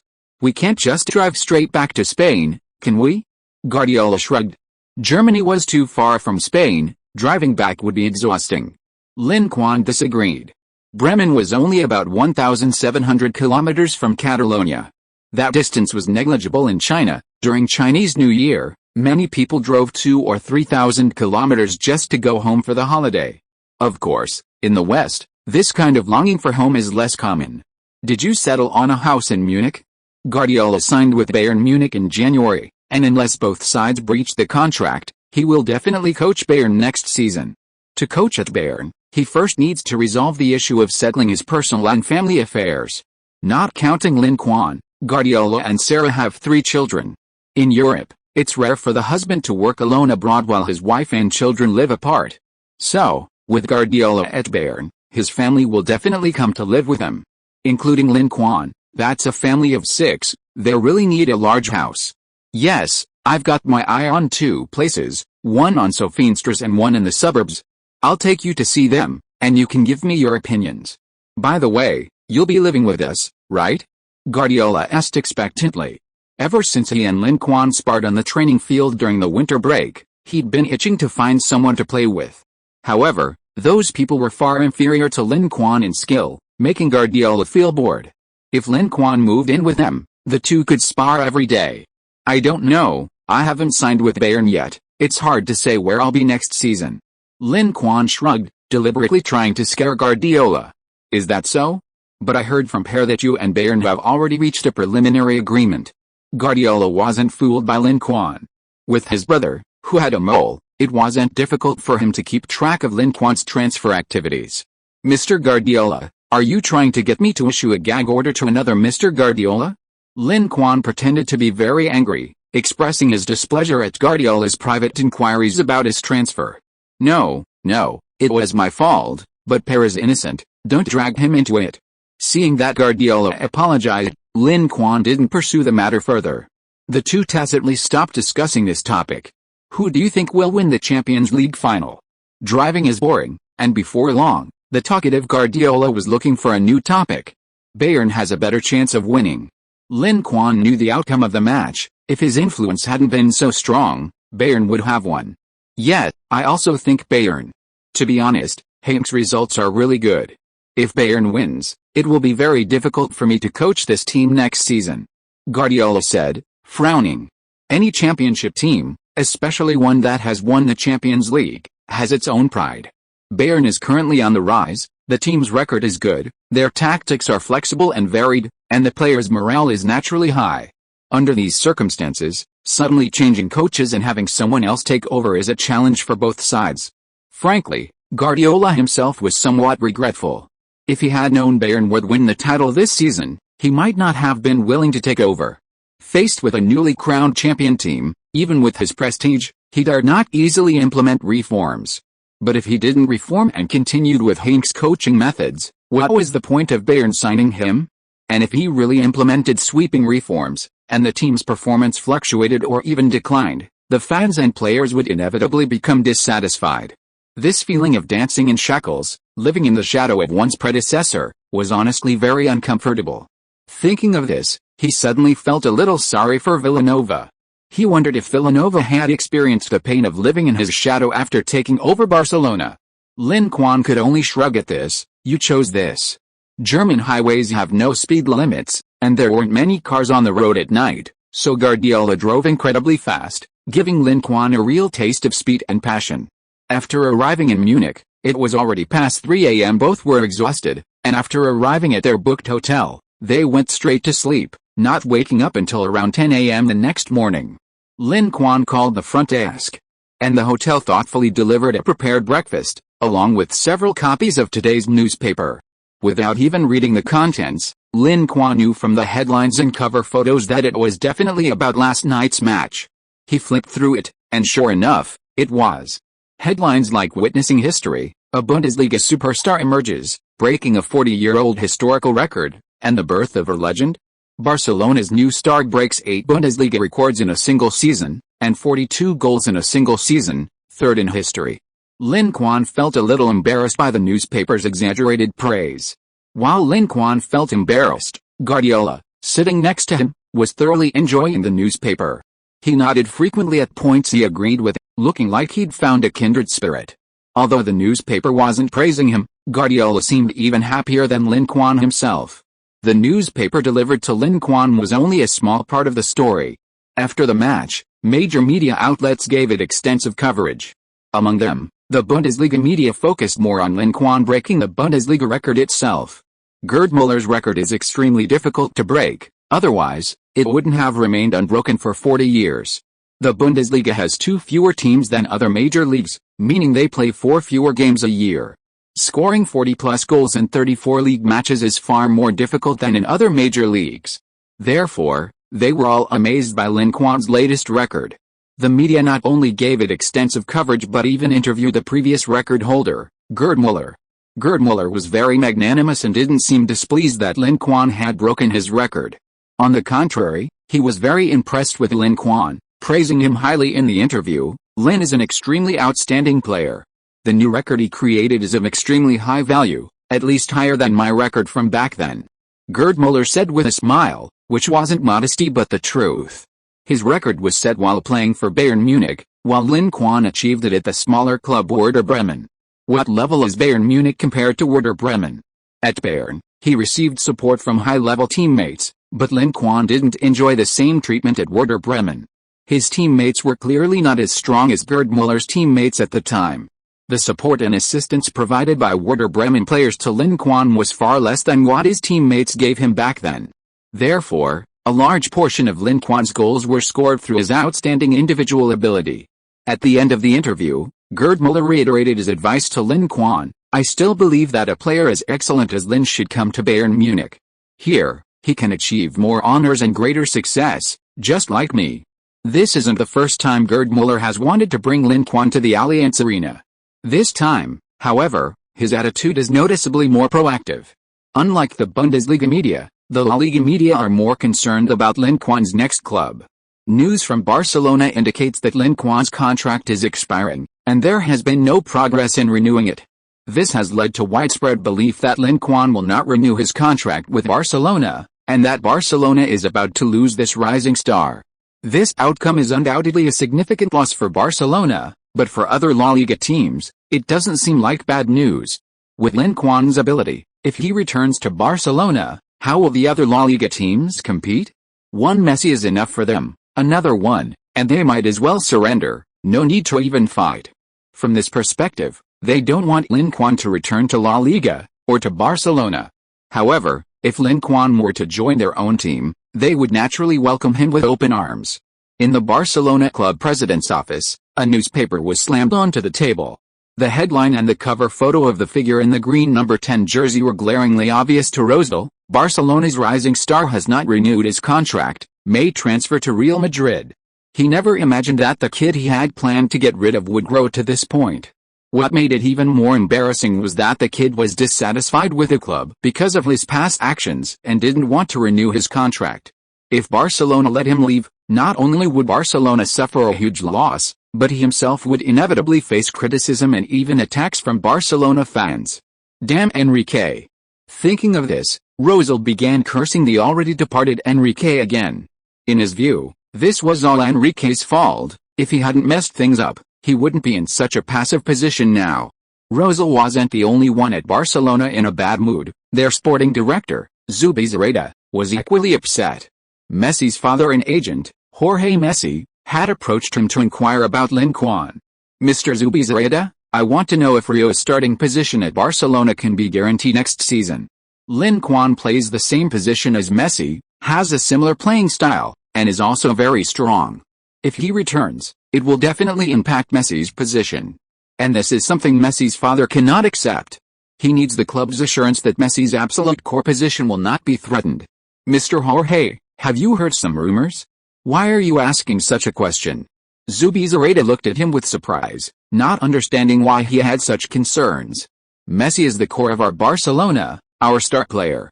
We will absolutely not touch his starting position, please rest assured.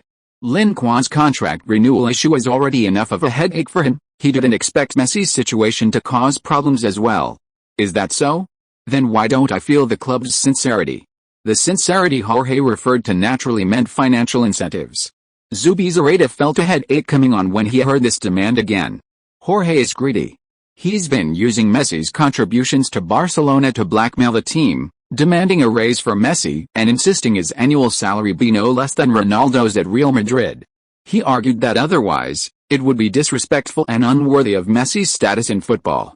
While that's true, the problem is that Ronaldo only has partial image rights at Real Madrid, while Messi has 100% at Barcelona. The difference is huge. You could say Ronaldo's high salary comes at the cost of some image rights. If Messi were willing to give up 40% of his image rights to Barcelona, they would be happy to offer him a salary comparable to, or even higher than, Ronaldo's. Moreover, Messi's current salary isn't low, it's already 11 million euros annually, and with bonuses, it reaches 16 million euros. This is after tax. Before tax, Barcelona spends a staggering 36.4 million euros annually on Messi. With such high costs, Messi's father still demanded a pay rise for his son, but Barcelona said they couldn't do it. I'm sorry, Mr. Jorge, we've really done everything we can regarding pay rises. However, I know some ways to help Messi increase his income. Chapter 144. A gift worth millions, the generous Manchester City owner. Outside a mansion on Sophienstrasse in Munich, Guardiola pulled over. Sorry to keep you waiting, Ms. Sophia. A woman in her mid-20s, dressed in a black business suit, stood on the street outside the mansion. She adjusted her black-rimmed glasses and extended her hand, saying, "It's all right, I just arrived too." "And this is?" He noticed the young man beside Guardiola looked familiar and couldn't help but wonder. "This is my son, Lin Quan. Lin, let me introduce you, this is a real estate consultant, Ms. Sophia." Lin Quan politely shook her hand. Sophia stared at his face for a moment, then suddenly widened her eyes. "You're the Lin from the newspaper?" Lin Quan knew from her reaction that she had been recognized. However, this was unavoidable, given his growing fame in Germany. The fact that she hadn't recognized him on first sight suggested she probably didn't watch much football. Miss Sophia, may we begin looking at houses?" Lin Quan didn't want to waste time on unimportant matters, he just wanted to get down to business. "This way, please." Guardiola had two houses in mind. One was located in the city center of Munich, and the other in the southern suburbs. The city center house was mainly for convenience, making it easy for them to commute to get off work and for their children to go to school. The suburban house was mainly for weekend getaways or holidays to relax and enjoy the beautiful countryside. Munich isn't far from the Alps, and according to Guardiola, the suburban house he was interested in offered views of the Alps. If they had free time, the family could even drive there for skiing or ice skating. The house on Sophienstrasse was a 3-story, 6-bedroom mansion, with a total area of approximately 450 square meters. The overall layout was very well designed, with excellent natural light, and a large number of spacious rooms. In addition to rooms for each of the 6 family members, there were 2 studies, a storage room, and a common room. In addition, there are 2 courtyards, one in the front and one in the back, an open-air balcony, a basement, and a garage. What attracted Lin Quan and Guardiola most was the large backyard. This yard is about half the size of a football field. Yet, almost. Put a goalpost there, replace the lawn, and it could be used as a mini football field. The prerequisite for doing this is that you can convince Sarah not to turn it into a swimming pool. Lin Quan's words silenced Guardiola. Although he wasn't henpecked, he wasn't entirely confident he could persuade his wife. "I think the front yard looks nice too. Why don't you help me persuade Sarah to put the swimming pool in the front yard?" Lin Quan couldn't help but roll his eyes. Who has a swimming pool in the front yard? Aren't front yards usually for flowers and plants? Lin Quan and Guardiola both thought the house on Sophine Street was nice, but after asking about the price, Lin Quan fell silent. The asking price was 7.5 million euros, ridiculously expensive.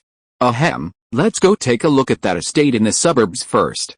Guardiola also felt it was a bit too expensive. With his current net worth, it wasn't that he couldn't afford it, but he felt it would empty his savings. However, if he really liked it, he had to buy it. For people like them with families, not having a house was definitely unacceptable. Moreover, Germany's economy was currently doing quite well, and house prices were still on an upward trend. Buying this place could be considered an investment. After his contract with Bayern ended, he could resell it and perhaps even make a small profit. Sophia showed no impatience. Hearing Guardiola's request, she immediately drove Guardiola and Lin Quan to visit the estate in the southern suburbs. This estate was located in a small village south of Munich, and it looked very luxurious from the outside. The village was situated at the foot of the northern foothills of the Alps, surrounded by vast grasslands and low, rolling hills. In the distance, flocks of sheep were grazing leisurely on the mountains, a scene as beautiful as a landscape painting. The scenery here is truly beautiful, and the air is so fresh. Lin Quan took a deep breath, feeling refreshed and relaxed, as if all the pressure had been lifted. Guardiola's taste was indeed excellent. He liked this place too. He wondered about the price, but since it wasn't in the city center, land prices weren't that high. It shouldn't be more expensive than that mansion on Sophian Street, right? Besides the luxurious estate Guardiola had his eye on, there were many other traditional-style old manor houses in the small village. The people living there must be extremely wealthy and powerful. There weren't many people living here, and the surroundings were tranquil, giving it a peaceful, secluded paradise feel. Lin Quan roughly understood why Guardiola had chosen this place. The guy liked quiet, and the atmosphere here suited him perfectly. This estate is approximately 135,000 square meters, with an indoor area of about 1,000 square meters. If you want to buy it, you might need to hire a professional nanny and butler to maintain it. Lin Quan was shocked by the figure quoted. How many square meters? 135,000. This is the size of 20 football fields. It's big enough for horses to run. He suddenly became worried. The price might not be cheaper than Sophia's. Guardiola initially dismissed Ms. Sophia's words. This estate was just a larger outdoor space. There was no need to hire a butler. His family of 6 could manage it perfectly well. However, after spending 3.5 hours, his legs nearly giving out, to finally tour the entire estate, Guardiola changed his mind. He absolutely had to hire someone. Such a large estate would be exhausting to clean without hiring anyone. What's the approximate price range for this estate? Guardiola and Lin Quan were very satisfied after touring the entire estate. Whether it was the facilities, the surrounding natural scenery, or the living environment, it was much better than in the city center. If the price was right, Guardiola would definitely buy 5.5 million euros. If you buy both, we can give you a discount, bringing the total to 12.9 million euros. What do you think? A discount of 100,000 euros? That's practically nothing. Guardiola seemed tempted, almost wanting to buy immediately. Lin Quan, seeing this, thought, this won't do. You've already decided before we've even started negotiating? Ahem, Miss Sophia, could you lower the price a bit more? Faced with Lin Quan's haggling, Ms. Sophia maintained a professional smile and said gently, this is already the discounted price. These properties we have are all high-quality real estate. This price isn't expensive. Seeing this, Lin Quan suddenly probed, but at such a high price, even for such high-quality properties, closing a deal might not be easy, right? 5 or 6 million euros at a time, not many people can afford that. Only wealthy businessmen and top football stars can afford it. Seeing that Sophia didn't deny it, Lin Quan confirmed his guess was correct. So he had a better understanding. Miss Sophia should know what my father does for a living, right? Conducting basic research on one's clients is a fundamental professional skill for any excellent real estate consultant. So, in response to Lin Quan's question, Sophia nodded, indicating she knew who Guardiola was. Since you know who he is, you should know he'll be coaching Bayern Munich next season. A powerhouse like Bayern is likely to make big moves during the summer transfer window, possibly bringing in top players from other clubs. After these players arrive at Bayern, won't they need to buy a house and settle down? If someone could introduce them to your company at that time. Lin Quan stopped there, knowing that the woman was intelligent enough to understand the immense benefits of cultivating a good relationship with Guardiola. Top players are all wealthy. Mansions and luxury cars are practically standard for them. Acquiring such a high-quality client was a dream come true for them. However, getting in touch with these people wasn't easy. Without an introduction, it was difficult to reach them. Realizing this, Sophia immediately changed her tune. Mr. Guardiola, out of respect and admiration for you, we are willing to offer an additional discount on top of the existing offer. The 2 houses will cost you a total of 12 million euros. What do you think? Guardiola was already planning to buy them for 13 million euros, let alone with a 1 million euro discount. He hadn't expected Lin Quan to be so eloquent, saving him 1 million euros in just a few words. So he immediately decided to buy the 2 houses. The three then drove back to Sofia's company to sign the contract. After arriving at the company, Guardiola and Sofia went to get the contract. Lin Quan sat on the sofa in the reception room, idly playing with his phone. "Lin?" Just then, a surprised and delighted voice came from beside him. Lin Quan looked up and saw a man in a suit with typical Middle Eastern features. The man looked vaguely familiar, but Lin Quan couldn't place where he'd seen him before. "I'm Masia. We met in Qatar before, don't you remember?" Hearing the man introduce himself, Lin Quan immediately recognized him. So he was the owner of Manchester City. They had indeed met briefly during a friendly match between Spain and Uruguay. After that match, Masia, as a sponsor, distributed prizes to the Spanish players, and Lin Quan received an expensive watch. However, it was too ostentatious, he rarely wore it. "Hello, Mr. Masia, it's a pleasure to meet you here." The man was generous, and Manchester City had previously been in contact with him. Lin Quan wasn't averse to this Middle Eastern tycoon. On the contrary, he felt a certain fondness for him. Who wouldn't like a boss who was easygoing, wealthy, and undemanding? "I'm also very happy to see you here. Your performance in the Bundesliga was fantastic. I'm a loyal fan." Masia acted like an ordinary fan, his eyes lighting up at the sight of his favorite player, completely unlike a wealthy, aloof tycoon. This contrast surprised Lin Quan, but he reacted quickly. "Really? It's an honor to have a fan like you." "Lin, could you sign this for me? I really like your number 10 jersey from Werder Bremen." Masia took a green jersey from his assistant, unfolded it, and saw that it really was the one Lin Quan wore at Werder Bremen. Wow! Lin Quan was stunned. He had thought the man saying he was a fan was just a polite remark, but it turned out to be true. If he didn't really like him, why would he carry his jersey around? He had to sign it. Even if the man wasn't Masia, but just an ordinary fan, Lin Quan couldn't refuse his request. He took the jersey, carefully wrote his name on it, and handed it back to Masia. "Thank you, Lin. You gave me a gift, so I can't leave without something in return." Masia beckoned to his assistant, who handed him a car key. "There's a decent car outside. Consider it a return gift. I hope you like it." Lin Quan didn't recognize the car logo, but Masia's car couldn't be an ordinary one. It must be very expensive. But he didn't have a driver's license and couldn't drive. Mr. Masia, you're too kind. I don't have a driver's license and can't drive. How about we just forget about this gift?" He felt bad about accepting a luxury car for something he hadn't done, so he refused. Masia was taken aback, not expecting Lin Quan to be without a driver's license. But after thinking about it, he immediately understood. Lin Quan was under 18, and according to the laws of various European countries, he wasn't qualified to have a driver's license. It was all because Lin Quan's performance was so outstanding that people subconsciously overlooked his age. Masia had made the same mistake. "I'm sorry, I didn't do my research beforehand. Let's change the gift." At this moment, Guardiola and Sofia came out. Seeing the contract Sofia brought, Masia understood that Lin Quan and Guardiola had probably come to buy a house. He said, "Madam, please put the house Mr. Lin is interested in on my tab." Sofia, of course, recognized him. He was a tycoon from the Middle East. His UAE conglomerate had many business dealings in Germany and had collaborated with her own company on numerous occasions. It could be said that a large part of the recent rise in German house prices was due to speculation by Middle Eastern conglomerates. "Yes, Mr. Masia."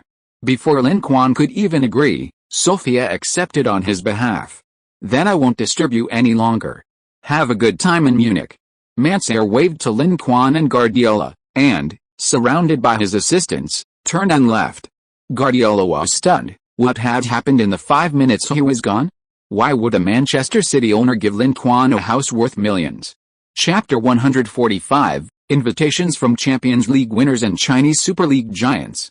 Unable to refuse Masia's insistence, and with Sofia already quickly producing the contract, Lin Quan had no choice but to reluctantly agree. He chose the suburban estate he had his eye on.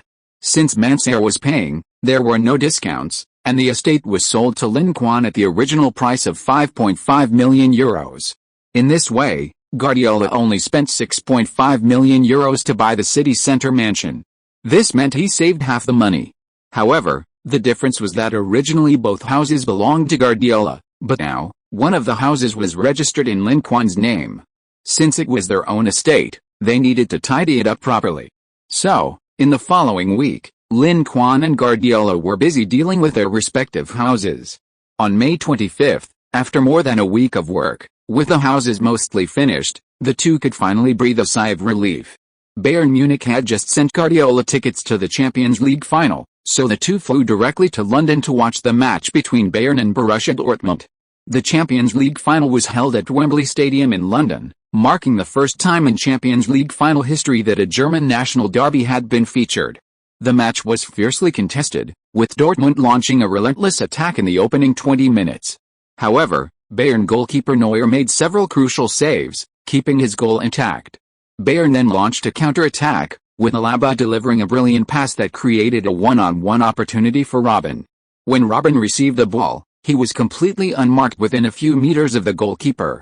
Despite this seemingly certain goal, Robben missed again. This missed chance was reminiscent of his own missed one-on-one opportunity in the previous World Cup final. That shot. Guardiola frowned.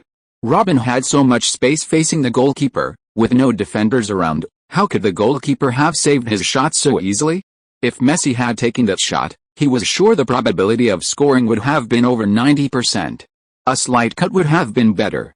The goalkeeper's center of gravity had already shifted downwards, making it more difficult to adjust the direction. Lin Quan also thought Robben's shot was terrible, perhaps because he was too hasty? Didn't Robben miss a penalty in last year's Champions League final? Lin Quan asked, remembering something. Yes, his penalty was correctly predicted by Sek, who saved it directly. Guardiola had a deep understanding of Bayern's matches and vividly remembered their loss to Chelsea in the last Champions League final. Missing crucial opportunities in 3 consecutive major tournament finals would likely have a significant psychological impact on a player. Lin Quan thought for a moment.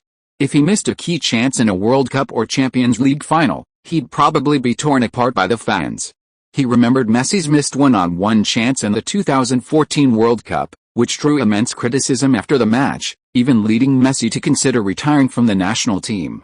Robben had missed 3 such excellent opportunities. If he were Robben, he'd probably be traumatized. But he underestimated Robben's mental fortitude. Under immense pressure, Robben redeemed himself in the second half. In the 58th minute, Robben drew the goalkeeper's attention in the penalty area before passing the ball to Mandzukic, who slotted it into the empty net. Bayern 1-0 Dortmund. Bayern's players and fans went wild after the goal. High-scoring matches are rare in Champions League finals. Mandzukic's goal could very well be the key to securing the Champions League trophy for them. Dortmund fans clearly knew this, their faces etched with frustration. But at a crucial moment, Reus stepped up. In the 66th minute of the second half, he dribbled into the penalty area, and just as he was about to get past a Bayern defender, he was brought down by Dante. The referee awarded a penalty. However, slow-motion replays showed that it should have been a red card plus a penalty.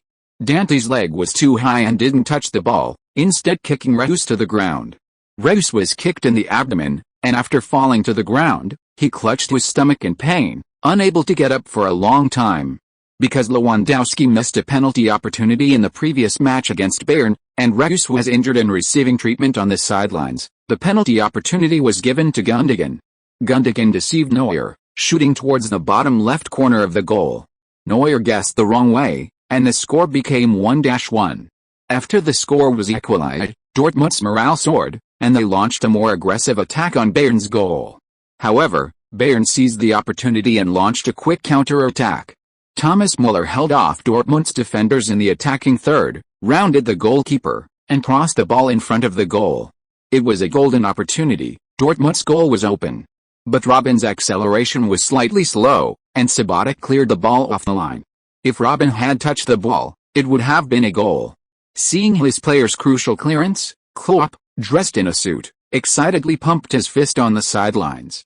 That goal had truly terrified him. But from this attack onward, Bayern gradually took control of the game. They relentlessly attacked Dortmund's goal, each time getting closer to scoring.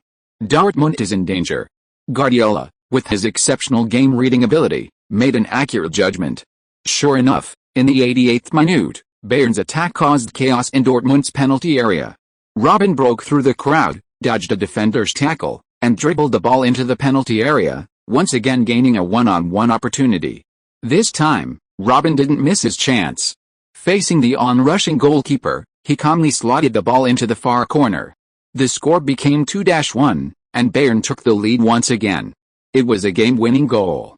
Robin was ecstatic after scoring, running wildly towards the sidelines, shaking his arms and muttering something to himself. 3 years. A full 3 years. 3 years of torment after missing a one-on-one opportunity in the World Cup final. With this goal, he finally escaped the shadow of his previous final defeats. After the restart, Dortmund launched a furious attack on Bayern, trying to equalize. But Bayern held firm. After 3 minutes of stoppage time, the referee blew the final whistle.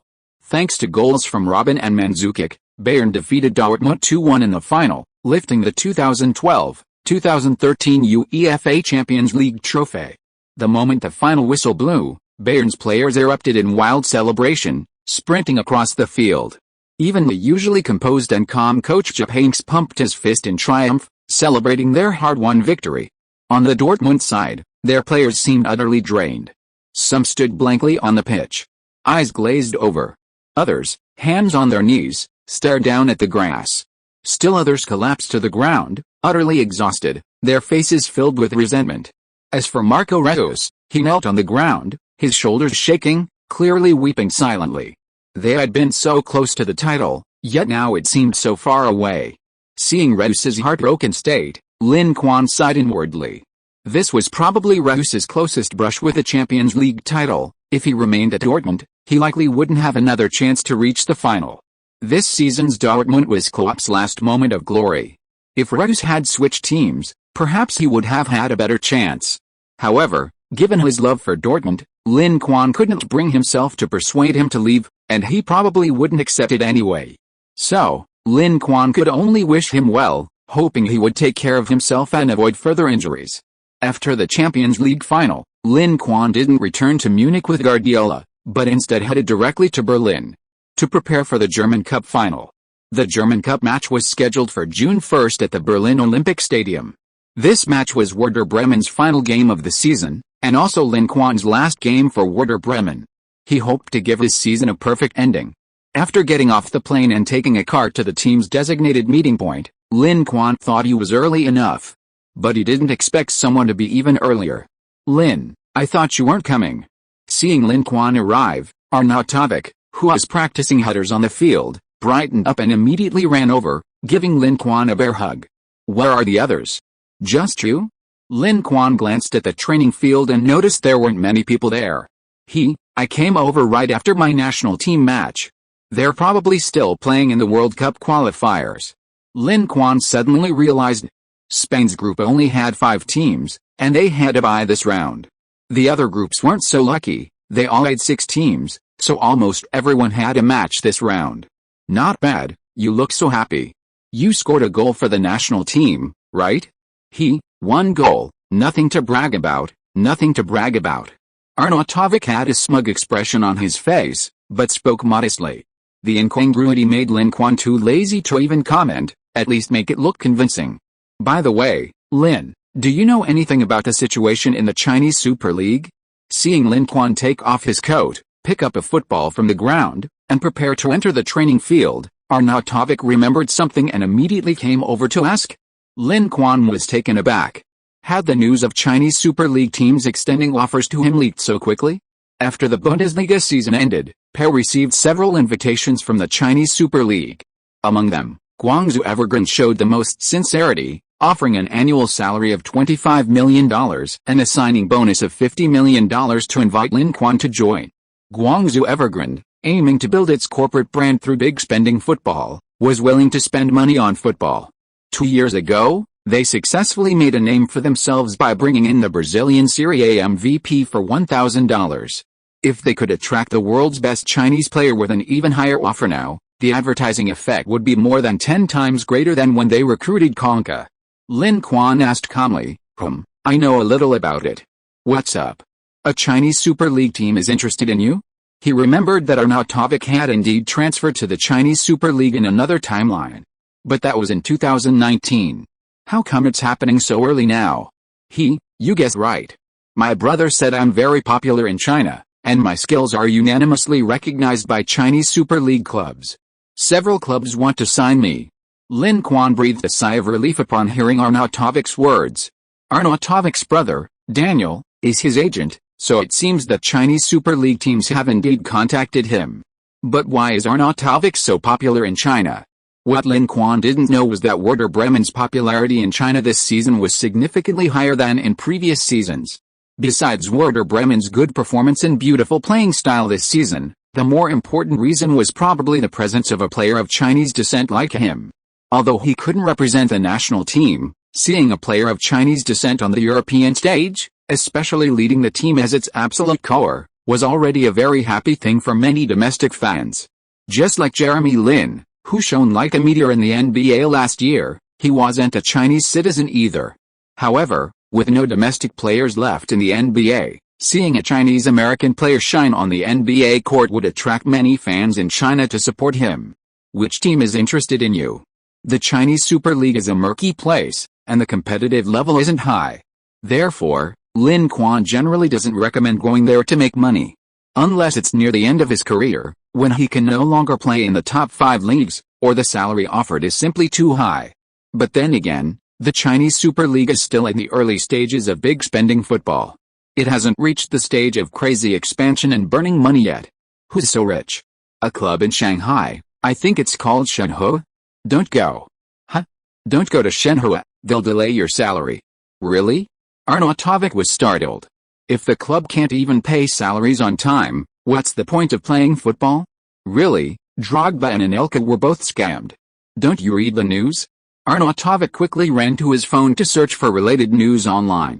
After reading it, he broke out in a cold sweat. Thank goodness he didn't go. If he had, he would have been ripped off. There are indeed some very generous teams in the Chinese Super League, willing to pay a lot, like another team in Shanghai, or the team in Guangzhou. If you want to make some money, you can try those two clubs. Lin Quan pulled up the news about Argentine midfielder Kaká's $7 million annual salary at Guangzhou Evergrande and showed it to Arnautovic. Arnautovic's eyes widened when he saw Kaká's salary. A Brazilian player, who hadn't even played in one of the top 5 European leagues, earned $7 million. If he joined as a Bundesliga starter, wouldn't he earn $10 million? That's 5 times his salary at Werder Bremen. 5 times, 1 year of playing there is equivalent to 5 years in the Bundesliga. However, I suggest you don't rush into making money too early. The level of the Chinese Super League isn't high. If you go there, your starting position on the national team might not be guaranteed. Austrian football is quite strong, with many players playing in the top 5 European leagues. Arnautovic's ability to secure a starting position on the national team this season is mainly due to his excellent performance at his club. But if he goes to a lower-level league like the Chinese Super League, the Austrian national team coach might question his form and hesitate to recruit him. Okay, I understand. Arnautovic could only swallow hard, thinking about the salaries offered in the Chinese Super League. In the following days, his teammates, having finished their national team matches, gradually arrived at the training ground. However, De Bruyne was nowhere to be seen. Chapter 146 Mourinho, I want Lin Quan. Why hasn't De Bruyne arrived yet? Is he not coming? Could it be that he's abandoned us after returning to Chelsea and finding new teammates? With the match date drawing ever closer, De Bruyne still hadn't shown up. The atmosphere within the Werder Bremen team began to grow uneasy, with players whispering and speculating about what had happened. Even Lin Quan himself felt uneasy. He knew De Bruyne's character, he wasn't the type to abandon his teammates. So, he privately called De Bruyne to inquire about the situation. But to his surprise, the call wouldn't go through. Now, Lin Quan was also uncertain. Had something happened to De Bruyne? At Chelsea Football Club in London, De Bruyne, preparing to depart for Berlin for the match, was stopped by Chelsea FC. Why won't you let me go back and play? De Bruyne was furious. He and his teammates had fought side by side all season, and just when they were about to reap the championship, Chelsea banned him from playing. Faced with De Bruyne's anger, Chelsea's sporting director, Arnezen, was unimpressed. Kevin, you know your loan contract with Werder Bremen expires on the last day of the Bundesliga season. Now you belong to Chelsea, and you have no obligation to fulfill your duties for Werder Bremen. But Werder Bremen's season isn't over yet. I need to go back and fight alongside my teammates. De Bruyne protested. The final German Cup match was more important than any other league game. He didn't want to miss it, and he couldn't afford to miss it. If his absence caused the team to lose the game and the championship, he would feel guilty for the rest of his life. Kevin, do you know who the club's new manager is? Seeing De Bruyne's stubbornness, Arnezen had to give him a further reminder. The team's head coach position is currently vacant, and the next head coach has already been decided, Mourinho, who just resigned from Real Madrid. If all goes well, he will sign with the team and it will be officially announced in a few days. Mourinho's coaching style is completely different from his predecessor, Benitez. He will implement sweeping reforms. And Chelsea has many excellent midfielders. What you need to do now is try your best to please Mourinho, instead of worrying about your damn Werder Bremen. Are their games more important than your future at Chelsea? Arnezen's beard trembled with anger. He wouldn't have been so furious if he didn't value Arnezen so much. De Bruyne remained silent. He could sense that what the director, Arnezen, said was for his own good. Indeed, at this crucial moment when the club was changing managers, he couldn't leave the team. In the midfield forward position that De Bruyne played, Chelsea already had players like Hazard, Mata, and Oscar. Rumors suggest they've also set their sights on Willian and Sherrill, and if these two join, the competition will only intensify. Leaving at this point could leave a bad impression on Mourinho.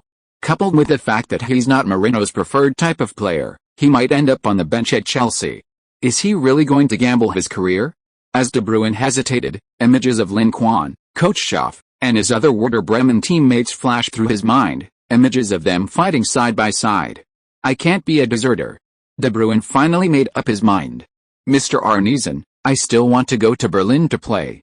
Arnezen stared at De Bruyne, his gaze firm and even stubborn. De Bruyne didn't look away as he usually did, but instead met his gaze head-on. Go find him narrow. If he approves your application, have him send someone with you to Berlin. Your loan contract has ended, and even if you want to play for Werder Bremen, it's procedurally illegal. Arnezen ultimately offered some help. If he hadn't reminded De Bruyne, given De Bruyne's impulsive nature, he might have actually gone to Berlin alone. After sincerely thanking Arnezen, De Bruyne quickly left his office to find the club's general manager, Imnaro. Manager Imnaro went to Portugal and might not be back for several days. Kevin, is there something you need from him? Imnaro's assistant's reply sent a chill down De Bruyne's spine. Without him, what would he do for the game? He tried to find others to help, but he was new to Chelsea. No one at the club had a good relationship with him, no one was willing to help, nor dared to overstep their bounds. This kind of thing required the club manager's approval. Do you have Imnaro's phone number? De Bruyne ran into several obstacles, wasting a lot of time. Finally, he had to find Imnaro's assistant. Yes, I do. I'll send it to you. After getting Imnaro's number from the assistant, De Bruyne immediately dialed. In a mansion somewhere in Portugal, Chelsea's general manager Imnaro's phone rang. He glanced at it, saw it was an unfamiliar number, and chose to decline the call. He was enjoying drinks with the famously eccentric Mourinho and had no time to deal with a call from an unknown number. If it were truly important, his assistant would have informed him. Such an unfamiliar call was likely from someone who had somehow obtained his number and wanted to use his connections to get into Chelsea. He'd seen many players like that and didn't care much. Compared to such trivial matters, discussing serious business with Mourinho was what truly mattered. This is the team's preliminary transfer list for next season. If there's anyone you like, Mr. Abramovich will fully support you in bringing him in. Money is no object. Mourinho nodded expressionlessly, glanced at the players on the list, pointed to a name, and said, I want him. Can you buy him? Imnaro glanced at it and almost spat out his drink. This is difficult. The player Mourinho had his eye on was none other than Lin Quan. Imnaro thought to himself, this is no ordinary player. He's the most anticipated rising star in football today, besides Messi and Ronaldo. Many clubs want to buy him. Although Chelsea has money, this kind of thing is no longer about money. With multiple top clubs vying for his signature, the choice is entirely in the player's own hands. Which team to join depends entirely on the player's own preferences. This reminded him of the cold reception he received when he visited Guardiola. Guardiola seemed to have some prejudice against Chelsea and was unwilling to coach them. So, would Lin Quan, influenced by him, also harbor such prejudice against Chelsea? Ring ring. His phone rang again. He picked it up and saw it was that unknown number again. Annoyed, Mnero didn't hesitate, immediately rejecting the call and blocking the number. Damn it, doesn't he know when to make harassing calls? De Bruyne was dumbfounded. Why wasn't anyone answering the phone? Unable to contact the club manager, who could help him with the paperwork? Just as he felt lost and helpless, his phone rang again. Thinking it was Mnero calling back, De Bruyne immediately shouted, "Mr. Mnero, I need your help to arrange for a staff member to go to Germany with me to handle the relevant paperwork. I want to help Werder Bremen finish their last match." The person on the other end of the line paused for a moment. Ahem, Kevin, this is Lin Quan. This guy was so late, so there was a problem with the paperwork. No wonder. I knew it, De Bruyne isn't the kind of guy who would abandon his teammates. Lin, I'm sorry, I might not be able to participate in the match, I'm so sorry. Upon hearing Lin Quan on the other end of the phone, De Bruyne nearly broke down. The fact that it wasn't Mnero's manager calling back shattered his last hope. What happened? Tell me what's going on, and I'll see if I can help. Hearing De Bruyne's aggrieved and frustrated tone, coupled with what he had said at the beginning of the call, Lin Quan judged that he was probably in serious trouble. De Bruyne, as if grasping at a lifeline, poured out all his troubles. After listening to De Bruyne, Lin Quan breathed a sigh of relief. This matter didn't seem difficult to solve, it was just that De Bruyne hadn't found the right approach. Go back and pack your things, book the next available flight to Berlin, and leave the entry procedures to me. Okay, I'm leaving right now. De Bruyne didn't ask Lin Quan how he could help him, but in his heart, Lin Quan was an omnipotent being. Since he said it was no problem to leave it to him, he would definitely handle it well. After hanging up De Bruyne's call, Lin Quan opened his phone's contacts and found Mnero's contact information. This was the contact information he had noted down from the business card Mnero had left when he visited Guardiola in Spain. Although he had the contact information, he had never contacted him. De Bruyne must have also tried to contact Mnero, but apparently without success. This meant he probably wouldn't answer calls from strangers, he needed to find someone he knew. Lin Quan's first thought was of George Evans, the Chelsea scout whose football he had hit. Everyone thinks Lin Quan is the next Messi, but after careful study, I found that his attacking threat is no less than Messi's, and his defensive contribution to the team is far greater than Messi's. Such a player is the most suitable for the team I'm coaching. Mourinho didn't care about any difficulties Mnero might have, since the other party said he could choose anyone, he would take Lin Quan. Everyone else is optional, but this summer, he wants to see Lin Quan at Stamford Bridge. Mnero's forehead began to sweat. He dared not agree too readily, because this was far too difficult. I'll try my best to make it happen. Mourinho wasn't satisfied with Mnero's answer and was about to continue making demands when the other man's phone rang again. Mnero breathed a sigh of relief, glanced at the caller ID, and saw it was his scout. He quickly answered the phone. At this point, he had to answer even a stranger's number, let alone a familiar one. Mourinho's pressure was immense. Mnero felt like he was walking on thin ice in his presence. Hey, George, what's up? Who wants to contact me? Lin Quan? Then what are you waiting for? Tell him to call. No, give me his number, I'll call him myself. Hanging up, Mnero smiled. Lin Quan had actually contacted him. Could it be that he's interested in Chelsea? If that's the case, then the club has perfectly fulfilled Mourinho's request. Soon, George sent Lin Quan's phone number. Mnero didn't hesitate and immediately made the call. After calling George, Lin Quan waited for his call back. Instead of George's call, Mnero called. This surprised him. Wasn't it supposed to be me calling? How did it become the other party calling me? Oh well, it doesn't matter who calls. Hello, Mnero, this is Lin Quan. I'm calling to ask you for a favor. Hanging up the phone, Mnero looked quite frustrated. He thought the other party was proactively joining Chelsea, but things were completely different from what he expected. He was disappointed. Abramovich's call? Mourinho asked casually after Mnero returned from his call. He couldn't think of anyone else at Chelsea besides Abramovich who could cause such a drastic change in Mnero's mood. No, it's Lin Quan's phone. Huh? He called you? Mourinho's eyes lit up, but he couldn't help but think to himself, you, Mnero. You've got the player's phone number, and you're complaining to me about how difficult it is. It's Lin Quan's phone, but it's not what you think. Mnero had to patiently explain again. Mourinho was disappointed after hearing it. It's okay, as long as you have his contact information, I'll arrange a time to talk to him personally. Mourinho felt that if the head coach didn't personally explain his coaching philosophy and Lin Quan's tactical role within the team, it would be very difficult to attract him to join. Whether it would work out would only be known after they actually made contact. On May 31st, with less than a day left before the match, De Bruyne finally arrived at the training ground. Chelsea immediately sent a connecting flight to bring his staff over. The efficiency surprised even Lin Quan himself. Mourinho took Lin Quan's request seriously. He didn't want to mess things up and leave a bad impression on Chelsea and himself with Lin Quan. With the help of Chelsea staff, De Bruyne signed a supplementary agreement with Werder Bremen. The supplementary agreement didn't extend his loan period, but simply added the German Cup final to the original contract.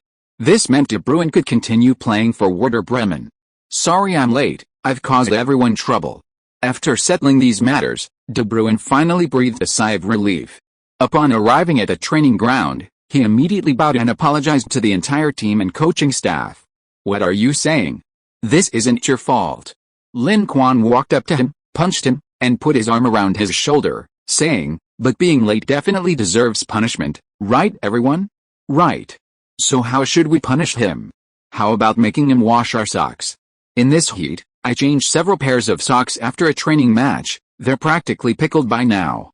Peterson thought of a really mean punishment.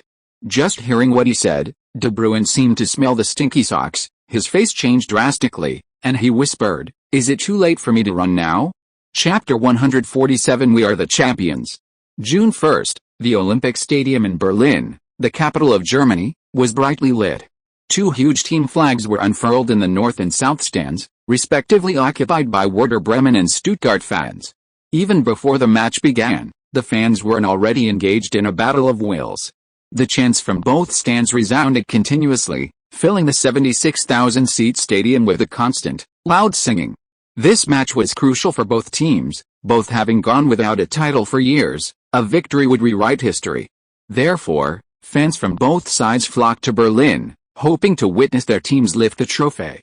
Besides the lucky fans who managed to buy tickets and enter the stadium, tens of thousands of spectators arrived late and couldn't get tickets. Both team buses encountered some minor trouble as they drove into the stadium. However, unlike away games where they faced being surrounded by opposing fans, this time, it was their own fans surrounding their team buses. Come on, beat them. Go Werder Bremen. Lin Quan, come on. De Bruyne, come on. Werder Bremen, come on. The fans' enthusiasm infected the players inside the bus, and a major tournament atmosphere, usually reserved for finals, began to permeate the team. Don't be nervous, just treat this match like any other game. Coach Schaff keenly sensed the change in the players' mentality and immediately tried to reassure them. However, this kind of thing couldn't be solved with just a few words of reassurance. Werder Bremen's squad was very young. Apart from a few veterans like Fritz, the other players had never experienced such an important match. The instability of the young players' mentality seemed to become a hidden danger for the team at this moment. Facing such an important match, the young players couldn't help but think, what if we lose this game? Will the fans blame us? Will we regret it for the rest of our lives? These are things that can't be avoided simply by trying not to think about them, because before the match started, their minds were filled with these questions. To the point that they couldn't even listen to the coach's tactical instructions. Clap clap. Seeing the players' overly tense state, Schaff clapped his hands to attract everyone's attention before speaking, I know you're nervous, but the more nervous you are at this moment, the worse you'll perform. You need to believe in your own abilities and your teammates' abilities. Look, Lin Quan isn't nervous at all. Schaff had originally planned to have some veteran players share their big game experience, but seeing Lin Quan's calm and collected demeanor, he instantly changed his mind. Lin Quan was the youngest player on the team, and having him speak from experience would be much more effective than having the veteran say anything. The players all turned to look at Lin Quan, and seeing that he indeed looked confident, their tension subsided slightly. Lin Quan was the team's tactical core. If he wasn't nervous, why should they be? There's always someone taller to hold the fort. Lin, can you tell the teammates why you're not nervous? Schaff was also curious, why was Lin Quan's mentality so good? It was rare to see such a mature mindset among young players. The reason is simple, our opponents are weaker than us. They should be the ones nervous. This simple statement was like a bucket of cold water poured over everyone's heads, instantly making them feel enlightened. Yes, we are stronger. Our chances of winning are higher, so why should we be nervous? Thinking of their 2 consecutive victories against Stuttgart this season, including a 5-1 thrashing of them away in the 21st round, the Werder Bremen players felt a surge of confidence. Stuttgart, just a defeated opponent. Seeing his players' mentality gradually returning to normal, Schuff breathed a sigh of relief and secretly gave Lin Quan a thumbs up. Good job, kid. However, the players seemed to have swung from one extreme to the other. Before, they were nervous, but now they seemed a bit arrogant. Ahem, the final is different from a regular match. The intensity is much higher, and our opponents will do everything they can to stop us from winning. So we can't be careless. After the opening tip-off, we need to score as soon as possible and firmly grasp the initiative in the game. Schuff took out his tactics board and explained his tactics again. His strategy was to launch an attack at the start, then immediately retreat and play a defensive counter-attacking style in their own half. Werder Bremen is stronger than Stuttgart, and if they are willing to play defensively and counter-attackingly, Stuttgart will have no chance at all. Of course, this tactic might be criticized by outsiders after the game as pragmatic football, only focused on winning. But Schuff didn't care. No matter how beautiful the game is, it's all for nothing if we can't win. There are no great games in the final.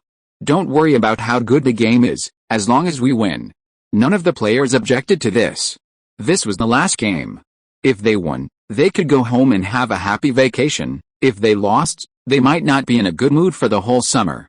Moreover, this match was their last time playing alongside their star duo, and no one wanted to leave with regrets. At 7:45 p.m., the players began leaving the locker room and entering the player tunnel, preparing to enter the field. Before the match, the Stuttgart players couldn't help but steal glances at their opponents, especially Werder Bremen star duo, Lin Quan and De Bruyne. They had received rumors that De Bruyne hadn't shown up and might miss the match. Unexpectedly, he did come, leaving them very disappointed. If only he hadn't come. Perhaps then they could have stolen the championship trophy from Werder Bremen. But now, seeing their strong and well-equipped opponents, the Stuttgart players lacked confidence. After the entrance ceremony, pre-match handshakes, and coin toss, at 8 p.m., under the watchful eyes of everyone, the 2012-2013 German Cup final officially kicked off. On the field, Werder Bremen, wearing green jerseys, launched an attack from left to right, while Stuttgart, in white jerseys, attacked from right to left. The instant the whistle blew, 5 Werder Bremen forwards surged towards Stuttgart's half. The Stuttgart players, who had just passed the ball back, were startled and caught off guard, allowing the opposition to steal the ball in the attacking third. Danger. In the commentary booth, before the commentator could even finish introducing the players, the sudden change in the game forced him to interrupt his commentary. Werder Bremen's relentless pressing in the attacking third, Maxim's indecisive pass leads to interception. De Bruyne has the ball, he's observing his teammates' runs. He passes. Danger. Goal. Oh my god, unbelievable. Just 15 seconds into the game, Werder Bremen capitalized on an opponent's mistake to take the lead. The goal was scored so quickly that the commentator couldn't keep up with the pace and couldn't even fully describe the process of the goal. It wasn't until the slow-motion replay began that he fully explained the entire process of Werder Bremen's attack. Stuttgart's carelessness at the start was the primary reason for conceding the goal. They were caught off guard by the opponent's early attack. Maxim had just received a pass back from his teammate, but before he could pass the ball out, he was double-teamed by 2 opponents. Werder Bremen's twin stars, De Bruyne and Lin Quan, combined to complete this interception. After winning the ball, Lin Quan immediately moved forward, drawing the attention of the defenders and creating space for De Bruyne to pass. De Bruyne cleverly didn't choose to pass directly to Lin Quan, but instead passed diagonally to the central midfielder Hunt, who then passed to the out-of-position Lin Quan, who then assisted Elia, who cut inside from the wing and entered the penalty area to complete the goal. The entire attack only required 4 passes. Stuttgart's defense had a huge gap. They all rushed towards Lin Quan with the ball, assuming the opponent would shoot. To everyone's surprise, Lin Quan passed the ball out. After the goal, Werder Bremen players rushed forward, tackling the goal scorer Elia and Lin Quan, who assisted him, to the ground, frantically rubbing their heads and slapping their bodies. Before the goal, they were a little nervous. But after scoring, Their nervousness completely disappeared. They thought it would take some effort to break through the opponent's goal, but they didn't expect to score on their first attack. The opponent was indeed, as Lin Quan said, completely vulnerable. Coach Schaff on the sidelines didn't expect the goal to come so quickly either. After seeing Elia open the scoring, he excitedly rushed out of the coaching bench, hugging and celebrating with every colleague and even the substitutes. On the other side, on the Stuttgart coaching bench, everyone was stunned by the result. Trailing after only 15 seconds, how could they possibly continue the game? An atmosphere of despair began to spread among them. What made them even more desperate was that after the restart, Werder Bremen stopped attacking. They all retreated to their own half, leaving only one striker up front. The opposing team had actually set up a defensive wall. Stuttgart's coach was furious at this sight. How shameless, he thought. You're second in the Bundesliga, you've thrashed us in 2 legs, what are you afraid of? Come out and attack us. Werder Bremen replied, only a fool would play an attacking game with you. We're leading, isn't it better to play a defensive counter-attacking game? Stuttgart is currently 13th in the Bundesliga, a mid-table team. A major problem plaguing them is their lack of attacking firepower. In 34 Bundesliga matches this season, Stuttgart has only scored 33 goals, less than 1 goal per game. This statistic ranks second to last in the Bundesliga, only slightly more than Brüder Fürth's 26 goals. Because of their lack of attacking firepower, Stuttgart's pre-match tactic was to play a defensive counter-attacking game, hoping to steal 1 or 2 goals from their opponent's mistakes. If they couldn't steal a goal, they aimed to drag the game to penalties. They knew they were weaker than their opponents and needed to play with the mindset of the underdog. But plans don't always go as expected. Before they could even get into position, their opponents scored. Now they couldn't defend, they had to go out and attack, something they weren't good at. Stuttgart's players cautiously launched an attack on Werder Bremen. And then, they were caught on the counter-attack. In the 9th minute, Rudiger crossed from the right, and Maxim's left-footed shot went just wide. Werder Bremen launched a quick counter-attack, with De Bruyne playing a through ball to Lin Quan inside the box. Lin Quan didn't have a good shooting angle, so he chose to cross from the left. Arnautovic leaped high, out-jumping Stuttgart defender Molinaro, and headed the ball towards goal. The ball was incredibly close to the goal, and Arnautovic's header was of exceptional quality. It seemed like a sure goal. However, Stuttgart's goalkeeper, Ulrich, seemed possessed by a divine spirit, making a miraculous save, brilliantly blocking the shot from point-blank range. Arnautovic, seeing the ball fly away, clutched his head in disbelief. He felt the ball was in his grasp after the header, but how could the opponent have saved it? Was he even human? Heading a ball is much harder to save than shooting with a foot. Such close range, such a sudden shot, severely tests a goalkeeper's reaction speed and fundamental skills. Not only was Arnautovic in disbelief, but even Lin Quan couldn't help but glance at the goalkeeper again. No wonder he was chosen by Bayern Munich, this guy certainly has some skills. The goalkeeper's miraculous save seemed to instill a sense of courage in the Stuttgart players. They became bolder in their subsequent attacks. In the 24th minute, Stuttgart had a good attacking opportunity. Maxim's free kick flew straight into Werder Bremen's penalty area. A Werder Bremen defender misjudged the header, giving the opposing striker a chance to head the ball towards goal. Unfortunately, Ibisevic seemed unprepared. His hasty shot was too central and easily collected by the goalkeeper. After collecting the ball, Milits quickly launched a counter-attack. He threw the ball to the center circle, finding Lin Quan nearby. Lin Quan received the ball, dribbled past a pressing Boca, and advanced to the edge of the opponent's penalty area. After observing Ulrich's positioning, Lin Quan feigned a shot. Stuttgart's 2 defenders, unsuspecting, immediately rushed to block him. However, Lin Quan did not shoot but instead gently passed the ball across to the left side of the penalty area. De Bruyne, arriving late and unmarked, unleashed a powerful shot that once again breached Stuttgart's goal. Ulrich had no chance against this goal, although he made a save and even touched the ball.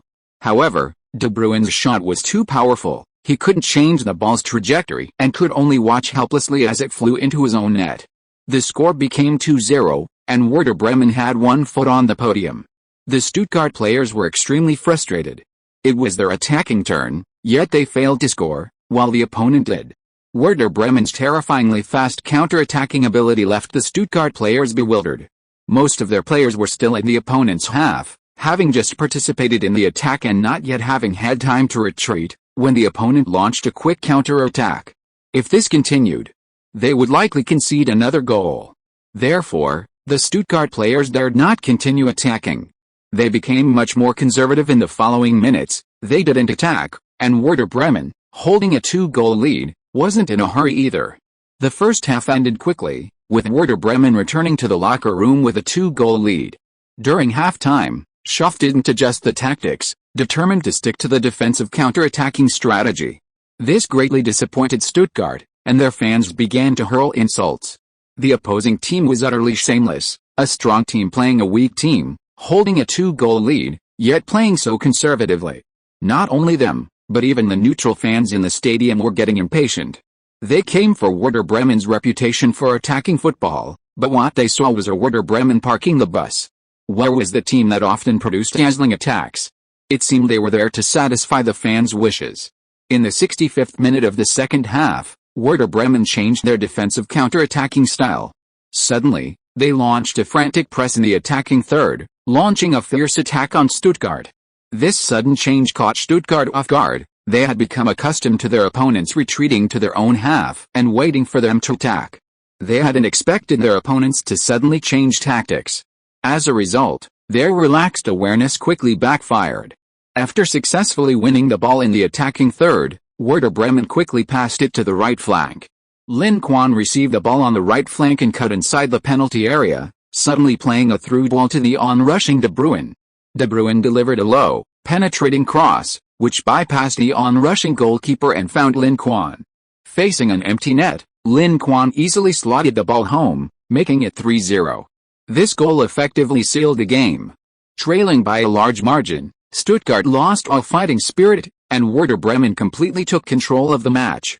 In the 81st minute, Schuff made a substitution. He replaced Lin Quan, the hero who had provided 2 assists and scored a goal, allowing him to receive the cheers of the home fans. Lin Quan jogged towards the bench, applauding the fans in all the stands, thanking them for their support and companionship throughout the season. This time, he probably wouldn't have the chance to wear the Werder Bremen green jersey again. The fans in the stadium were very supportive. Besides the Stuttgart supporters, over 40,000 fans stood up and applauded Lin Quan.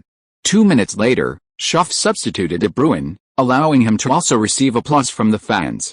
This was also De Bruyne's last match for Werder Bremen. His eyes were slightly red as he left the field, embracing his substitute, Ekik, and then standing on the sidelines, watching the pitch and his teammates. He lingered on the bench. Although Stuttgart tried to change the score after Werder Bremen's 2 key players left the field, their attacks failed to yield any results. Ultimately, Werder Bremen won the German Cup final 3-0, becoming champions and securing their first trophy in nearly 4 seasons. To the strains of Queen's classic We Are the Champions, the entire Werder Bremen team ascended the podium. The 2012-2013 season saw the golden generation of Werder Bremen come to an end. A new journey was about to begin. Chapter 148. The transfer market opens, and the major clubs engage in a frenzied arms race. What's wrong? You look so sullen? It was June 11th, 10 days after the German Cup final. At his estate south of Munich, Lin Quan had just finished training. Returning home, he saw Guardiola slumped on the sofa and couldn't help but ask curiously. Bayern Munich hinted to me that they're adjusting their goals for the team. Lin Quan pondered. Could it be that they'd raised the goal to defending the Champions League title? When they hired me, Bayern had only just qualified from the group stage, the round of 16 hadn't even started, and the title was still uncertain. So Bayern wants me to lead them to the Champions League title. That's their highest expectation of me. Lin Quan nodded. This wasn't an unreasonable request, given Bayern's strength and Guardiola's coaching ability. And now?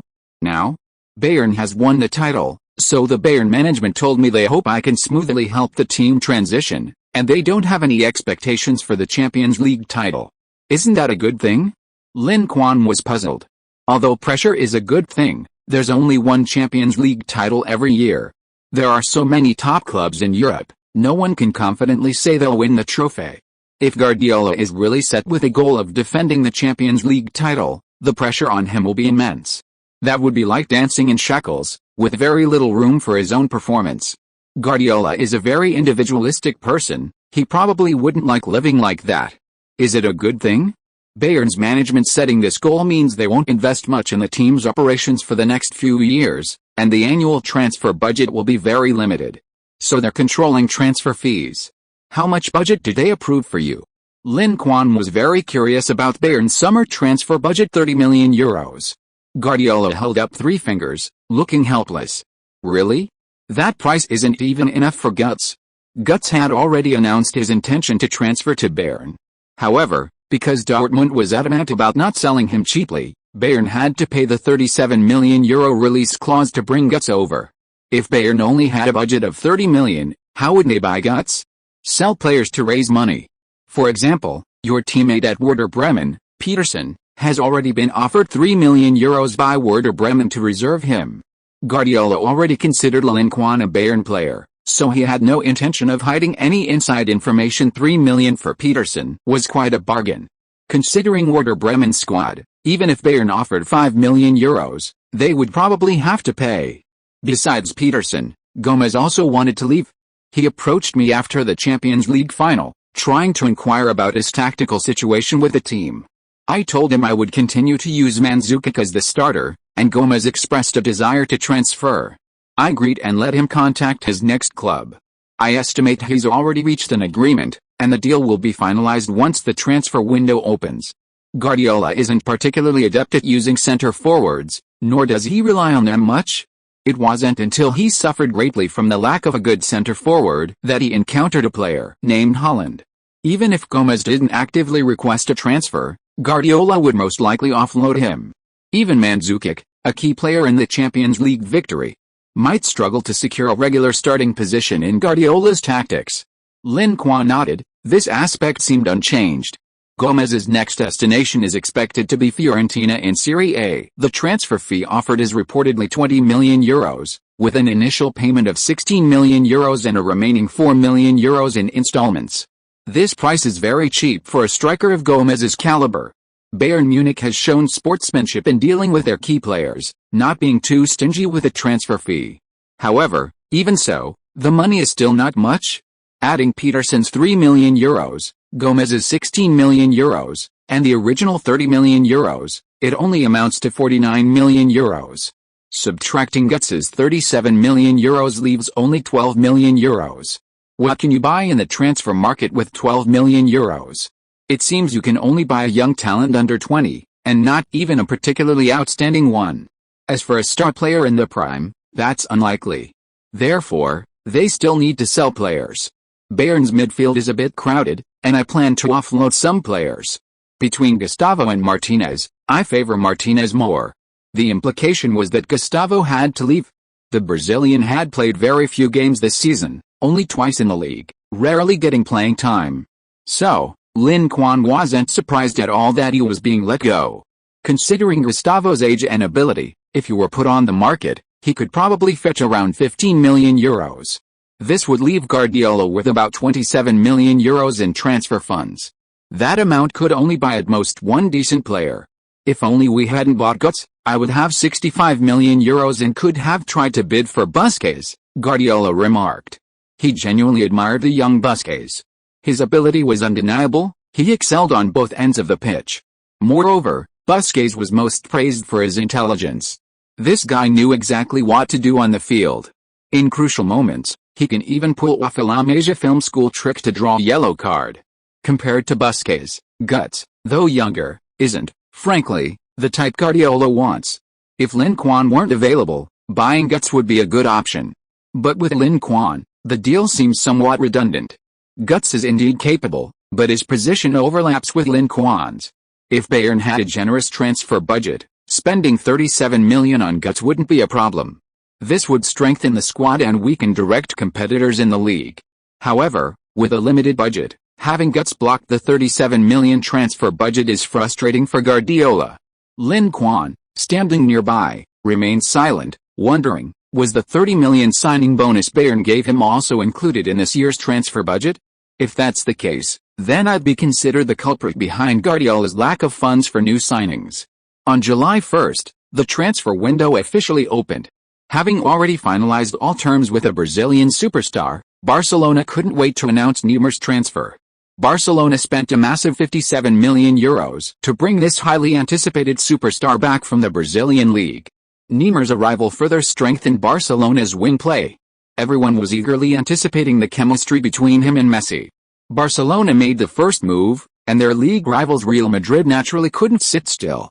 Real Madrid first acquired Isco for €30 million, then announced the following day the acquisition of Real Sociedad superstar Asiel Illarramendi for €32 million. Barcelona spent €57 million, Real Madrid spent €62 million. When it comes to spending money, Real Madrid has never been afraid of anyone. However, this wasn't the biggest deal yet. Real Madrid was in contact with Tottenham's winger Gareth Bale. Rumors suggest that if this deal goes through, it could break the football transfer record. Where there are buyers, there are sellers. After sacking Mourinho, many of the players he brought in will be offloaded. Among them, Ivan Ilgauskas joined Arsenal for €50 million. Gonzalo Higuain joined Napoli for €37 million. Others like Callaghan and Albiol also left, while Keka, who became a free agent after terminating his contract with Real Madrid, returned to Serie A, joining his former club AC Milan on a free transfer. Following the moves of the two Spanish giants, other top clubs couldn't resist joining the fray. Paris Saint-Germain in Ligue 1 once again spent lavishly, acquiring Napoli's star player Edinson Cavani for €64 million. Another Ligue 1 powerhouse, Monaco, also joined the arms race, spending €60 million and €45 million respectively to acquire Atletico Madrid striker Rafael Falcao and Porto's rising star James Rodriguez. In the Premier League, both Manchester clubs couldn't resist making their moves. With investment from Middle Eastern tycoons, Manchester City went all out, spending over €100 million in the transfer market to acquire Fernandinho, Jovetic, Negrito, and Navas. Manchester United, meanwhile, spent €32 million on Fellaini. Deals worth tens of millions of euros continue to occur, making this year's transfer market several times more frenzied than last year's. However, in the Bundesliga, especially Bayern Munich, things remain quiet. They hadn't officially announced any new player signings, and even the already confirmed transfer of Götze hadn't been completed. This led outsiders to suspect something unusual. Bayern Munich's general manager, Uli Hoeneß, felt immense pressure.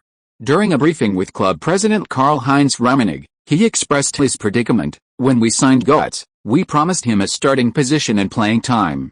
However, if we also sign Lin Quan, their positions overlap, and Götze's playing time and starting position may be jeopardized. Hoeneß was implying to Rummenigge that he could only choose one of the two players. Rummenigge was also somewhat troubled. Bayern and Götze had been in contact for a long time. To entice this shining domestic star in the Bundesliga, Bayern offered very generous terms. Now that Götze had officially announced his move to Bayern, it would be a disaster if Bayern went back on their word. Therefore, the deal had to proceed regardless. Bayern couldn't afford to lose face, and buying Götze for €37 million was definitely a win-win situation. Götze's performance in the league and Champions League was undeniable. No one could deny his ability and potential. The problem is, Lin Quan is also very strong, even stronger than Götze. His achievements at Werder Bremen were equally impressive, especially compared to Dortmund's trophyless season last year. Lin Quan led the weaker Werder Bremen to the German Cup title and even eliminated Bayern Munich on the field. Even if others don't acknowledge Lin Quan's ability, can Bayern, who have been defeated by him twice, deny his talent? Could we continue negotiating with Götze? We can guarantee them fair competition within the team. Rummenigge didn't want to give up on Lin Quan. If this opportunity to sign him for free was missed, there might never be another chance. Okay, I'll talk to his agent, but I don't think they were likely to compromise. You know, Götze is an absolute core player at Dortmund. He's just a starter here, not a core player. For Götze, that's already a concession. So getting them to compromise is too difficult. Rummenigge nodded, knowing the chances were slim, but still letting Hoeneß try. Meanwhile, he called Sammer and asked him to contact Lin Quan to see if he would be willing to be Götze's substitute. Bayern Munich isn't a small club, they're a powerhouse with many matches each season. League, Cup, Champions League, Club World Cup, Super Cup, playing 50 or 60 matches a year is common. If Lin Quan could accept being a substitute, playing 20 or 30 games wouldn't be a problem. But would Lin Quan accept? The answer was no. Upon hearing Sammer's conditions, Pair rejected them without hesitation. Mr. Sammer, given Lin's performance in the Bundesliga, don't you think it's absurd to make him a substitute? Sammer certainly thought it absurd. Last season, Lin Quan not only scored 42 goals but also provided 21 assists. Both his goal and assist numbers broke Bundesliga records. To make such a superstar with top-tier statistics a substitute, unless you have an exceptionally good temper, no normal person would agree to that. However, Sammer came with a mission from Bayern Munich, so he could only bite the bullet and say, Mr. Pear, Lin Quan is only 17 years old. To be honest, it's unbelievable that someone his age is a starter for Bayern. He was trying to use Lin Quan's age as leverage, but Pear wasn't buying it. Hell, there are quite a few top clubs in the top 5 leagues willing to give Lin Quan a starting position and guarantee him playing time. If Bayern insists on this, then my player will have to transfer elsewhere.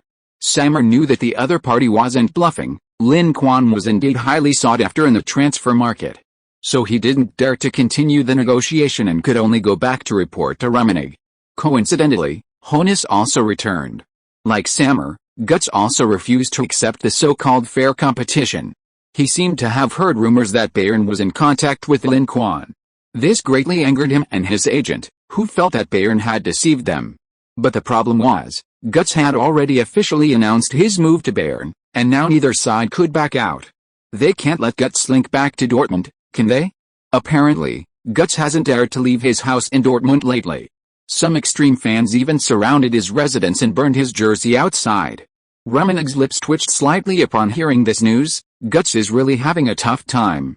Chapter 149 The Confederations Cup opens, the 5-star Samba's provocation. Lin Quan had no time to worry about the transfer market. The 2013 Confederations Cup was just around the corner. He had asked Pear to keep an eye on the transfer market, while he focused on the upcoming Confederations Cup matches. This year's Confederations Cup was being held in Brazil, South America, as a warm-up for the 2014 World Cup. As the defending World Cup champions, Spain was one of the most-watched teams in this Confederations Cup. Besides them, the defending champions and host nation, Brazil, also received considerable attention. For Spain, this Confederations Cup was a crucial test. With the 2010 World Cup winning squad aging, Spain faced the same generational transition issues as many other teams. To ensure a smooth transition and achieve good results in next year's World Cup, Vicente Del Bosque planned to refine the team's tactical system and solidify the core and main players for the next World Cup. After making significant adjustments, the team needed to test its reformed fighting power in actual matches. Therefore, he regarded this Confederations Cup as an excellent opportunity for training. He planned to use the champion teams from each continent to test the team's strength, especially the abilities of the young players. Otherwise, if the problems were dragged into next year's World Cup, it would be too late to regret it. However, with Lin Quan in charge, Del Bosque was not too worried. Lin, you're finally here. Spain's training camp had been underway for some time, and Lin Quan had just finished playing in the German Cup final, so Del Bosque gave him some extra rest time.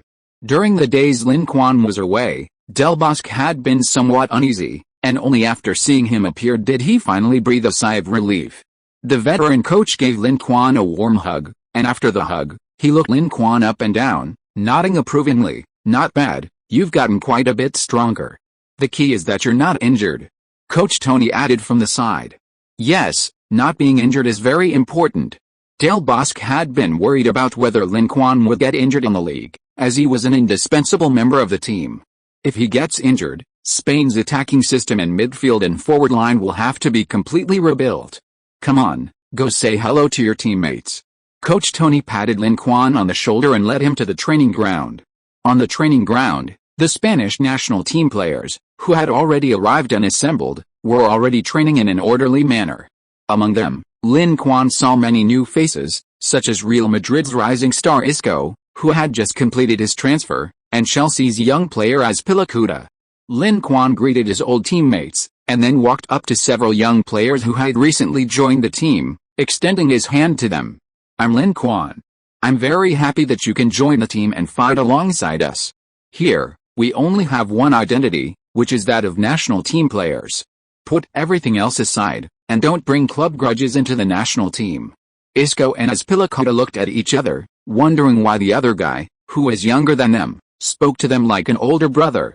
However, neither of them were fools. From Lin Quan's relaxed conversation with the team's seniors, they could sense his status within the team. "Hello Lin Quan, I'm Isco, nice to meet you." "Hello, I'm Azpilicueta." Morita, standing nearby, added arrogantly, "Let me tell you. Don't underestimate Lin Quan just because of his age. He's the #1 player of the post-85 generation, the team's tactical core, the future captain, the leader of Spain, the defender of the dynasty. So, you know who to follow, right?" Isco, who had recently won the Golden Boy Award, wasn't initially very convinced of Lin Quan's abilities. But after hearing Morita rattle off a long list of titles, Isco was stunned. Was he really that good? The team's future tactical core? The thought that he himself had only been recruited by the national team after winning the Golden Boy Award, while Lin Quan was already representing Spain before even reaching adulthood, left Isco speechless. "We understand, we'll follow Boss Lin from now on." The two immediately became obsequious, expressing their loyalty to Lin Quan. Hearing Morita's words, Lin Quan's lips twitched slightly. "You're the one who can brag, I could never say those things myself." Spain's 23-man squad this time is missing several familiar faces. For example, Xabi Alonso suffered a serious injury in a club match, ending his season and preventing him from playing in the Confederations Cup. Alonso and Martinez are two key defenders for Spain, and his absence significantly impacts the midfield's toughness. However, overall, the team's core remains largely unchanged. The Spanish national team's 23-man squad for the 2013 Confederations Cup is as follows: goalkeepers, Casillas, Real Madrid; Valdez, Barcelona; De Gea, Manchester United; defenders, Monreal, Arsenal; Alba, Barcelona; Pique, Barcelona; Ramos, Real Madrid; Azpilicueta, Chelsea; Arbeloa, Real Madrid; midfielders, Iniesta, Barcelona; Cazorla, Arsenal; Busquets, Barcelona; Xavi, Barcelona; Mata, Chelsea; David Silva, Manchester City; Fabregas, Barcelona; Isco, Real Madrid; Martinez, Bayern Munich; forwards, Pedro, Barcelona; Villa, Barcelona; Torres, Chelsea; Morita, Real Madrid; Lin Quan, Barcelona. 5 of the players are Real Madrid, and 10 are Barcelona. It seems the Barcelona contingent still holds the advantage within the Spanish national team. However, Lin Quan's contract with Barcelona is about to expire, so considering him a free agent is not unreasonable. Furthermore, Villa has completely lost his starting position since Neymar joined the team, and he is already seeking a transfer. This reduces the number of Barcelona players to 8, diminishing their advantage over Real Madrid. 2 days later, the Confederations Cup draw was held. Spain had a favorable draw, being placed in Group B. Their opponents in the group include Uruguay, whom they defeated in a friendly, Nigeria, the African champions, and Tahiti, the Oceania champions. Apart from Uruguay, the other 2 teams are practically easy targets, especially Tahiti. Many of Tahiti's key players are not professional, but semi-professional or even amateur. Against such opponents, Spain doesn't even need to field their first team squad. A completely reserved team could easily defeat them. Compared to Group B, Group A's luck wasn't so good. Host nation Brazil drew European runners-up Italy, along with CONCACAF champions Mexico and Asian champions Japan. Italy's strength is undeniable, their chain defense is a headache for anyone. Mexico, the CONCACAF champions, are not to be underestimated, they are ranked 17th in the world. Even Japan, considered the weakest team, is no pushover. Japan is a regular in the World Cup and frequently reaches the knockout stages, demonstrating considerable strength. Failing to go all out against them could result in an upset. After the group stage draw, fans were abuzz with discussion about the results. Group A is in trouble. The hosts have such bad luck with the draw. Indeed, none of their 3 opponents are pushovers, they'll have to go all out against any of them. Hell, maybe this is a good thing. Indeed, if they can get into form early in the group stage, they might pull off an upset against a slow-starting Spain in the knockout rounds. An upset? How much do you underestimate Brazil? Exactly. Brazil has never been weak, it's only natural that they'd eliminate Spain. I'm betting on Brazil to win this Confederations Cup. 5-time World Cup champions Brazil have the most titles in World Cup history, and their abundance of star players makes them incredibly popular worldwide. However, Spain, with 2 consecutive European Championships and 1 World Cup titles, also enjoys considerable global popularity. Immediately, some fans objected, "Come on, what can Brazil use to compete with Spain? Brazil is in a talent gap, with a large group of players who have never played in one of the top 5 leagues. How much ability can they possibly have?"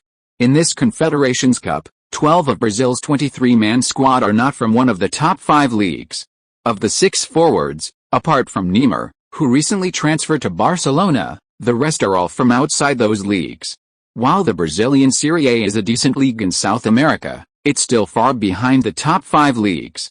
Otherwise, why would so many of Brazil's top stars choose to play in Europe? Europe offers higher-level leagues and the opportunity to compete in more prestigious and competitive competitions like the Champions League.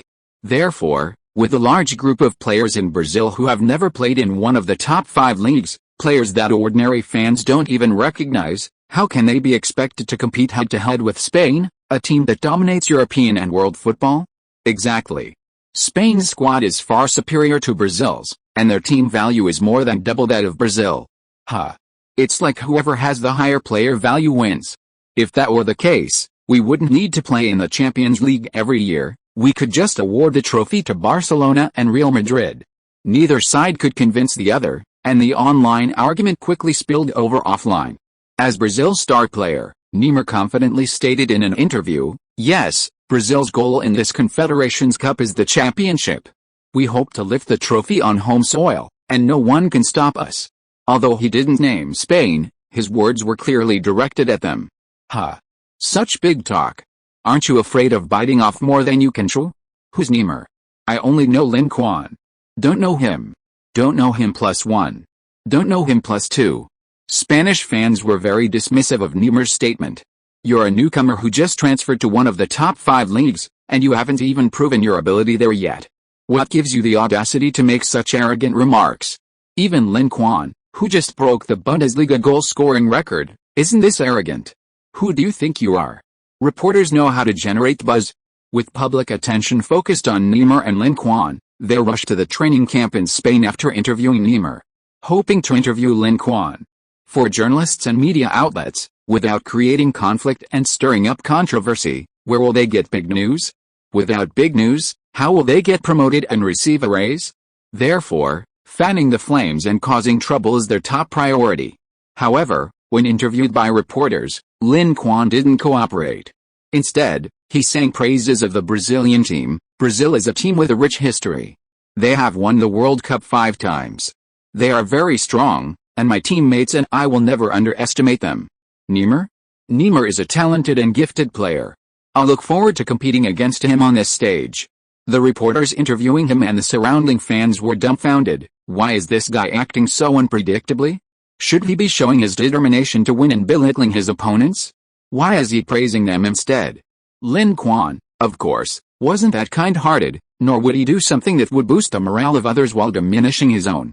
After praising his opponents, he changed the subject, saying, "However, Brazil is not on the same group as us.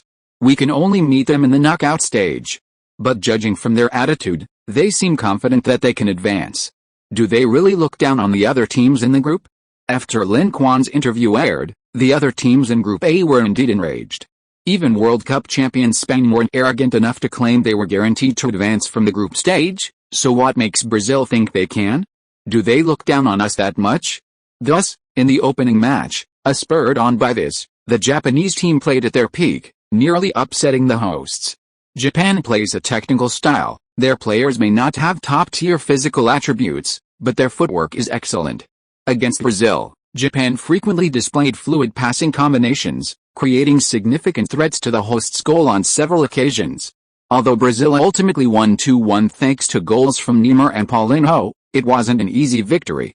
The highly motivated Japanese team continued their relentless attacks until the very last moment, attempting to change the score. This tenacious fighting spirit came at a significant cost to Brazil. The team was exhausted, and Coach Scolari's rotation plans were completely disrupted. But for Brazil, this wasn't the worst part. The worst part was that their schedule consisted of playing Japan first, then Mexico, and finally Italy. If Brazil had followed their original plan, They would have used Japan and Mexico as practice matches, then faced the strongest team, Italy, when they were in peak form. After advancing from the group stage, the team would have been at its best, fearless against any opponent in the knockout stages. They would then ride this momentum to the final and claim the championship. However, now, with the other teams in Group A displaying high morale and even burning anger, the host nation's arrangement seems to have backfired. Chapter 150 How terrifying is a fully fledged Spain? After Brazil's opening match, it was Spain's turn to play the following day. Unlike the Samba Army's schedule, Spain's matches were arranged from difficult to easy. Their first match was against the strongest opponent in the group, Uruguay. The two teams had just met in a friendly a few months prior, with Spain winning 3-1. Furthermore, in their historical encounters, Spain held a dominant record of 5 wins and 5 draws, remaining undefeated. Therefore, before the match, people favored Spain. However, the Uruguayans didn't share this view. Before the match, several of Uruguay's star strikers, in interviews, expressed their determination to avenge their previous defeat against Spain and break their losing streak. Cavani stated, "Spain is strong, but I found a way to break through their defense. We will end Spain's 22-match unbeaten run in this match." Since their loss to England in November 2011, Spain had achieved a 22-match unbeaten run in official national team matches. This achievement speaks volumes about their dominance in football over the past few years. Suarez, "Spanish defenders can't stop me and my teammates. We'll definitely win this game." Despite the Liverpool striker's biting scandal, no one can deny his threat in the penalty area. Given the opportunity, he's absolutely capable of changing the score. With the opposing star making such a bold statement, the Spanish team's stars naturally weren't going to back down. The flamboyant Pique was the first to speak up. Suarez says he can break through our defense? Is he planning to break through with his teeth? This was a mockery of Suarez's biting incident 2 months prior in the Premier League. For this act, Suarez was severely punished by the FA, receiving a 10-match ban and missing the rest of Liverpool's matches. Pique's attack on this scandal had an immediate effect. Suarez was thoroughly enraged and directly warned Pique to watch out on the field. But Pique wasn't easily intimidated. He directly complained to the competition committee, claiming his personal safety was threatened. The tournament committee had to intervene, stating they would severely punish any unsportsmanlike fouls on the field. After being warned by the committee, Suarez finally calmed down. The verbal sparring between the two players attracted a lot of attention from fans, and since this was the most anticipated match of the tournament, it drew a large crowd. Half of the fans were from each team, and the other half were Brazilian. For Brazilian fans, this match was purely for entertainment. Uruguay was their arch-rival, and there was a lot of history between them, so Brazilian fans wouldn't support Uruguay. Spain was considered Brazil's biggest rival in this Confederations Cup, so they naturally wouldn't cheer for them either. However, there were exceptions, the Chinese Brazilian fans living in Brazil. The match attracted many Chinese Brazilian fans, who came not only to enjoy the exciting game but also to witness the talent of Lin Quan, a Chinese Brazilian prodigy. "Brother Lin, look over here." During the pre-match warm-up, Lin Quan was greeted by cheers from the sidelines as soon as he stepped onto the field. Hearing his familiar language in a foreign land made him feel a little dazed. However, when he saw the faces of those calling his name, a knowing smile immediately appeared on his face. He waved to the fans, indicating that he had noticed them. Unexpectedly, this gesture excited the fans immensely. "Holy crap, Emperor Lin is waving at me." "Bullshit, he's clearly waving at me." "You two stop being so conceited, shout together and ask Emperor Lin to come over and sign autographs for us." So, this group of Chinese fans shouted in unison, "Emperor Lin, we are your fans, can you sign autographs for us?" Because the match hadn't started yet, although there was some noise in the stadium, there wasn't that kind of unified cheering. So, Lin Quan could hear their unified shouts clearly. Not only Lin Quan, but even his teammates noticed. "Lin, are those your fans?" Morata leaned closer, looking envious, and asked curiously, "Why isn't anyone cheering for me? I'm a rising star for the national team in Real Madrid, after all." "They probably are. I'll go over there." Lin Quan picked up a soccer ball from the ground and carried it to the sidelines. As he walked, he borrowed a pen from a staff member and signed his name on the ball. "Thank you all for coming to cheer me on. This ball is for you." After handing the ball to the fans and signing autographs for a few more, Lin Quan returned to the field to continue training.